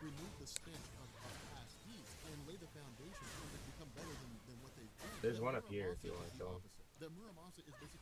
The warp closed and I guess we have to leave. That sucks. Well, I'm about to do this one last one before I leave.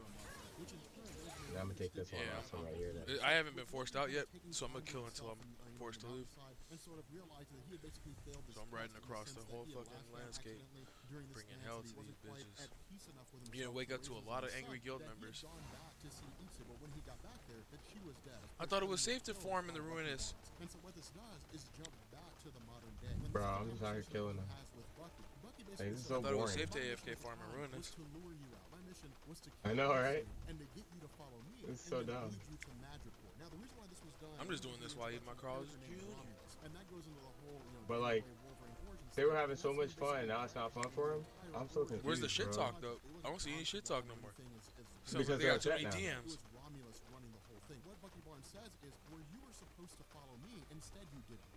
They said they were gonna report us too. For what? Hurting their feelings? See, everything I said is technically true and within the rules and regulations. Korea got done up. I found one. Send me let me look for you on the map. Where are you at on the map? Oh, you're up there? I'm on my way. This is more fun than see. Oh man, like when wannabe trolls mess with trolls, it's like okay, game on. Yep, game on. And they're mad now because they were all in the stream, which you know I could have left them there because it helps the stream, but you know fuck it, I'm just fucking the stream. Like but they don't know the map well enough to know where I am even when they're looking at it. That's not even the point, man. It's can you stop me? Can you get there fast enough to stop me from killing him? Right. Before I teleport away. Like that's the thing. I'm gonna make a backflip for the teleport away thing that everybody uses. And I found one. It's the one you're on. I hate how they're so hard to target. They might have some kind of shed shit that we don't know about. Shed target technology. Slip retargeting. Oh, he dead? There's another one? I didn't even get to my fries yet. Another body bag right there. It's almost like. Still hungry though. It's almost like this is dumb. I ain't even really eat though. Yeah, man. I ain't even really eat yet though. Let's just keep piling them up, and then when we get tired of it, another one. Our streams back up. Another one. Streams back up and where. Oh, my stream's been up the whole time. This is on recorded. All we need is for yours not to be up. That's how they got fucked up. That's how they got fucked up. They were falling for my bait and watching my stream. I know how to play with screen peekers, and I was hoping you would do exactly what you did, and I didn't have to say anything to get you to do it either. Now you got, oh God, now we're too disgusting. That's another one added to the list. Let's go. Keep racking them up. Keep racking them up. Racking them up. Now we should teleport. We should teleport to the other side of the map. Let's teleport towards. You go first wherever you want. You go first wherever you want. I'm going to your home. I'm going to your home. Where you? Bro, fuck him up. Reflex said, bro, fuck him up. S1. Oh, we're going S1 rats. Let's go. Oh, the L10 play? Going to your home. Oh, look. Oh, look. They got some people here. Let me do a AFK check. The AFK check. AFK check, my friend. This one first. This is the AFK check. AFK check, clue. Activate the macro, please. AFK check, guys. Target on him. Yep. Oh, you killed him without me even doing anything? No. He ran away. He teleported out. He wasn't AFK. AFK check. AFK check. Alright, let's move. They just teleported in. Alright, now we teleport out. We're using guerrilla warfare, baby. Let's go. Back to our roots. Back to our roots. That Mr. Chingy has passed the AFK check. As long as you are not AFK, you are A-OK. AFK, AFK. Body Get bag. body bag. Immediately. Uh-oh. Is this AFK? This right here AFK? All the things he'd done in his past when he first met Deadpool, all those things go into this great big huge 50-some. This AFK. Oh, we found AFK. AFK check. But it goes into all this stuff. But initially, this we don't even hit y'all niggas with Mock the Rock, because that's only for cats with medium respect. Because remember, with him regaining his memories, I found an AFK check. What he does is he grabs a lot of the things that you know, and then he makes up things that we didn't know about, and then just kind of throws them all into this comic. And so what we actually end up doing here is picking up with the secretary. You tried. AFK check. AFK check. Failed. Next. Failed. Failed. That's a fail AFK check, bro. Alright, we travel 200 paces forward to the east, and if we don't find anybody, we leave. Sounds good. You know what it is. Found Right here, one. found one. Found one. Mark him and up. It's his guild Mark too. him up. Fuck Hit him with the marker. Yep. He's marked. AFK check. Damn, if only your night watch was helping you out. Yep. Did you do your homework? Because you can't watch TV if you didn't. AFK check. Hey, he does damage, even AFK. Homeboy does damage. He's got gear for days and years. Oh shit, I did the wrong button. I think I have more magic defense than you. Oh, you do? I don't have any. I have 0 magic defense. But also I have no pot. Pots are expensive. And then also my game crashes. So. Oh, he a real one. He a real one. And he was not AFK. AFK? No, he was AFK. That's the thing that, what's his name did? Oh, Seeger? Yeah, he's AFK. Well, you don't lose gear whatsoever. You get I'm at minus 90% EXP. Yeah, but who cares? That resets in like an hour. Who gives a flying fuck? I was just letting you know, bro. It's more fun than fucking standing around with our dicks in our hand.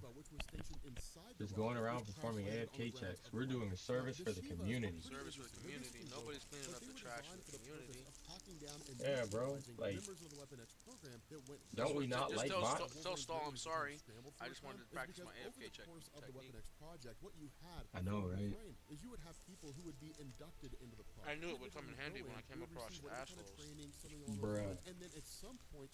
Oh, if we could find one of their top 3, bro, and push him out. What happened? Oh no. I've done that before. Oh no. Oh no, can you imagine? There probably is one of their top 3 right near where we were, and that's probably why. That's probably why they were there. Arc, I'm not handing him the hands whatsoever. That's one I'll tell people. Unless you want to go top niggas on the server, let's Stall and Eric CG have that. Alright, where you at? See, but now this is actually going to be crucial. But see, now this is crucial for having a scouting report of who to take on, who needs to take on who, and matchup reports. You know what I'm saying? We got the scouting report on the matchup. Because we have the balls to run up in their shit. We have the balls to run up in their shit. AFK check, homie. I'm check. I'm at Yeah. I'm doing I'm just doing a AFK check of my own real quick. One of the ones we killed before were definitely AFK because they're no longer moving in their base. They're just standing there. Oof, nice. You want to check how many we farmed into the base? So we're just resetting their position to a safe space. Yeah, because we heard it was dangerous out here. You guys don't like PvP. I'm looking out for the community, man. I'm looking out for the community. Just community service. I'm trying to make it safe. It looks like you accidentally AFK'd and ruined this volcano. Oh. So it's not a safe place. It's not a safe place. So I'm just doing a community service out here. I will ride around this whole map on my horse. Bro, check up with me, bro. Link up. Link. We might find some rares out here too. Ooh, just they don't need them if they sleep, right? Roaming. You saying if they sleep they need them rares? I thought if they were asleep they don't need them rares. Did you do what I think you did? You said get the link, double tap, 0R twice. Ooh, big balls. You're a smart man. All right, so we're doing that. You know what would be if I had the Link damage? up. I'm gonna make sure I get my damage up so that I can like log in the morning and fucking kill their fucking Pico. Fuck their rotation. Like log in 1 hour early and fuck up the rotation. So you got my plan? Actually, You get the memo about my plan? Wait. Let's see if I'm gonna go check on that actually. Go check on that because he should be right about now. For morning crew. Plus or minus an hour though. True. But I'm gonna check on it and just see what's going on there. Because if it's there, you know, I don't think I can tank it with just the two of us. But hey, it's Paprika. He's clearly hunting something. Yeah, party up with him. Trying to, but he's fast as balls. Yeah, that's why I can party up with him. His mount is so fast. But Silver Samurai is actually the illegitimate son of a guy named Shinja. Now, Shinja Harada is actually the father. It's funny that you could fuck up so bad. Cannot join to party at school. Our party's cool or his party's cool? Oh, his party must be full, huh? His party's cool. I guess we motivated them to do what we're doing. Well, I sent a message in Realm Chat. I said, Realm Chat, we're hunting in, Oh no. They're here. He's one of these guys where he sort of maintains this old school code of honor among his own people, as well as when he makes a vow of silence, meaning that he won't tell anybody anything about what he's heard. He takes it to the grave. So he's like one of the most trustworthy. We're just resetting the natural order, bro. What he ends up doing is kind of spilling the beans to the federal government, not in terms of what he was asked. He tried to square up with me. In the sense that Wolverine basically said, look, tell them about the Muramasa Lake and let them know what's going on, because in the end, it doesn't matter. So this is really kind of like Wolverine talking the feds in a lot of ways. We're just resetting the map. And the funny thing is, if you do this every night, they'll fall behind. Like, that's the worst part about it. Uh-oh, somebody's up here. They're only on there. Somebody's up here. Or 6 hour thing. I smell somebody up there. Big gills always have a downside. In this case, I think the downside is that they're assholes. So no personal attention? But where's their defense force? For the special region? Yeah, bro. We just rolled up in the special region and destroyed it. Oh, I found one. I just came across one's path. Let's see. Is he good? Special region. Right now, we're being the special region destruction force. But in order to defend our special region, we must make sure that we can secure any special region. Therefore, we're going to return the balance to the natural special region, and we will defend it ourselves. The sanctity of the special region, that is. I'm still looking for people. We need someone, and so this kid's gonna be. What ended up happening is the whole Project Homegrown crew. Yeah, I'm hunting a guy. I think he's bringing me to some of his homies. Yeah, I think he's retreating. He's not AFK, but why would he run from me? The idea behind this was that because he had been targeted, this Smoke. had been brought in for the purpose of surveying the family and deciding what. He has 2 buffs on him. He's in a level 7 guild, and he has a pet buff. None of those things look like top 100. I'm sorry that they did this to you, but you're probably gonna die. No. No.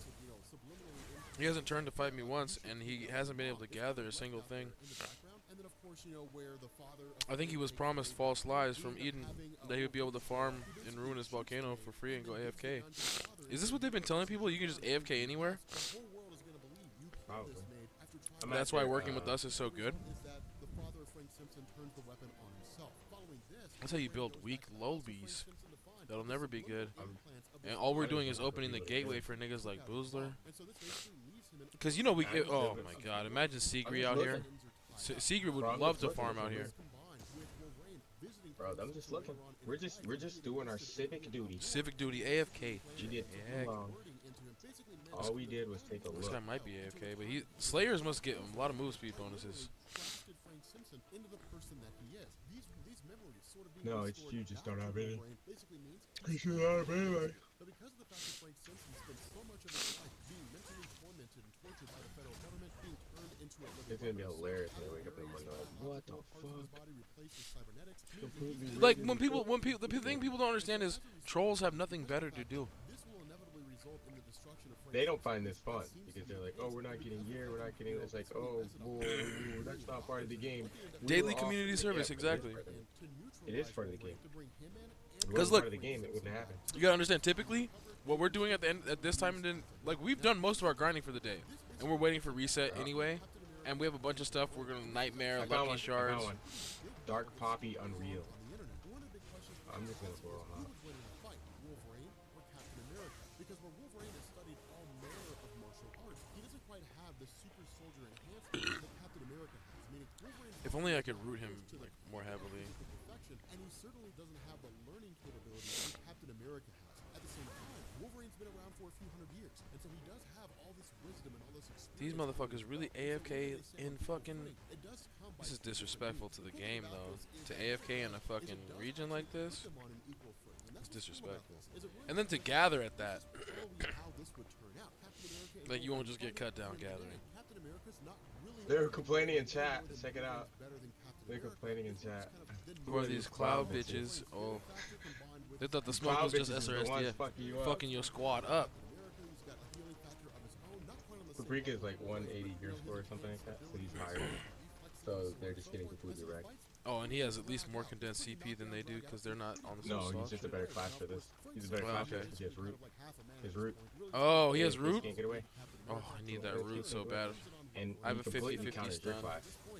Your class is completely countered. The other half of this is that when it comes to Marvel Comics with regards to Weapons Plus, we talked about Yeah, I mean, this Slayer has been taking forever to kill. when it comes to Weapons Plus, that's I would help you, but I don't know where you are. I'm at Ruinous What Falls. side am I at? It's okay. I need to go back to the get potions anyway, so I'm probably gonna go to Oh, we're Ruinous not in Branch group. Road. Yeah, no. I'm hit you with the leave group so I can get the Alright, for sure. Man, Joker pissed out on me, man. He one who started this. I said that's not a good idea. I'm gonna We're not stay on like until Seagri gets on because Seagri's gonna be like. See, the thing is, I knew he'd back. I had a feeling he wouldn't like the way this was gonna go because it was obvious this was gonna play. They have more gear than we do. They have more players than we do. So this is going to be a guerrilla warfare type deal. Right. I found Ver. Who? You wanna help Where? Ver? Ver. Oh yes. All right. Sounds good. He's Ver from Eden. It looks like he's AFK. I'm looking. I'm looking. I'm looking. I'm looking. Yeah, he's AFK. He's in shit gear. I'm just gonna start killing him. Teleport over to Stone Campsite, Cranberry Campsite, or North. But it also kind of begs the question: how far along was the planning for There's also Rob Synth here. We're gonna have to come up with rotating numbers for these locations. Those two left. They went to bed. Okay. They haven't said jack shit in chat for a long time. Oh, That's why they they're were too so tired? mad and freaked out because they had to go to bed. They probably worked in the morning. But they were upset because they knew what was going to happen and there's nothing they could do about it. That's exactly what I said. You're wasting your time. You need to log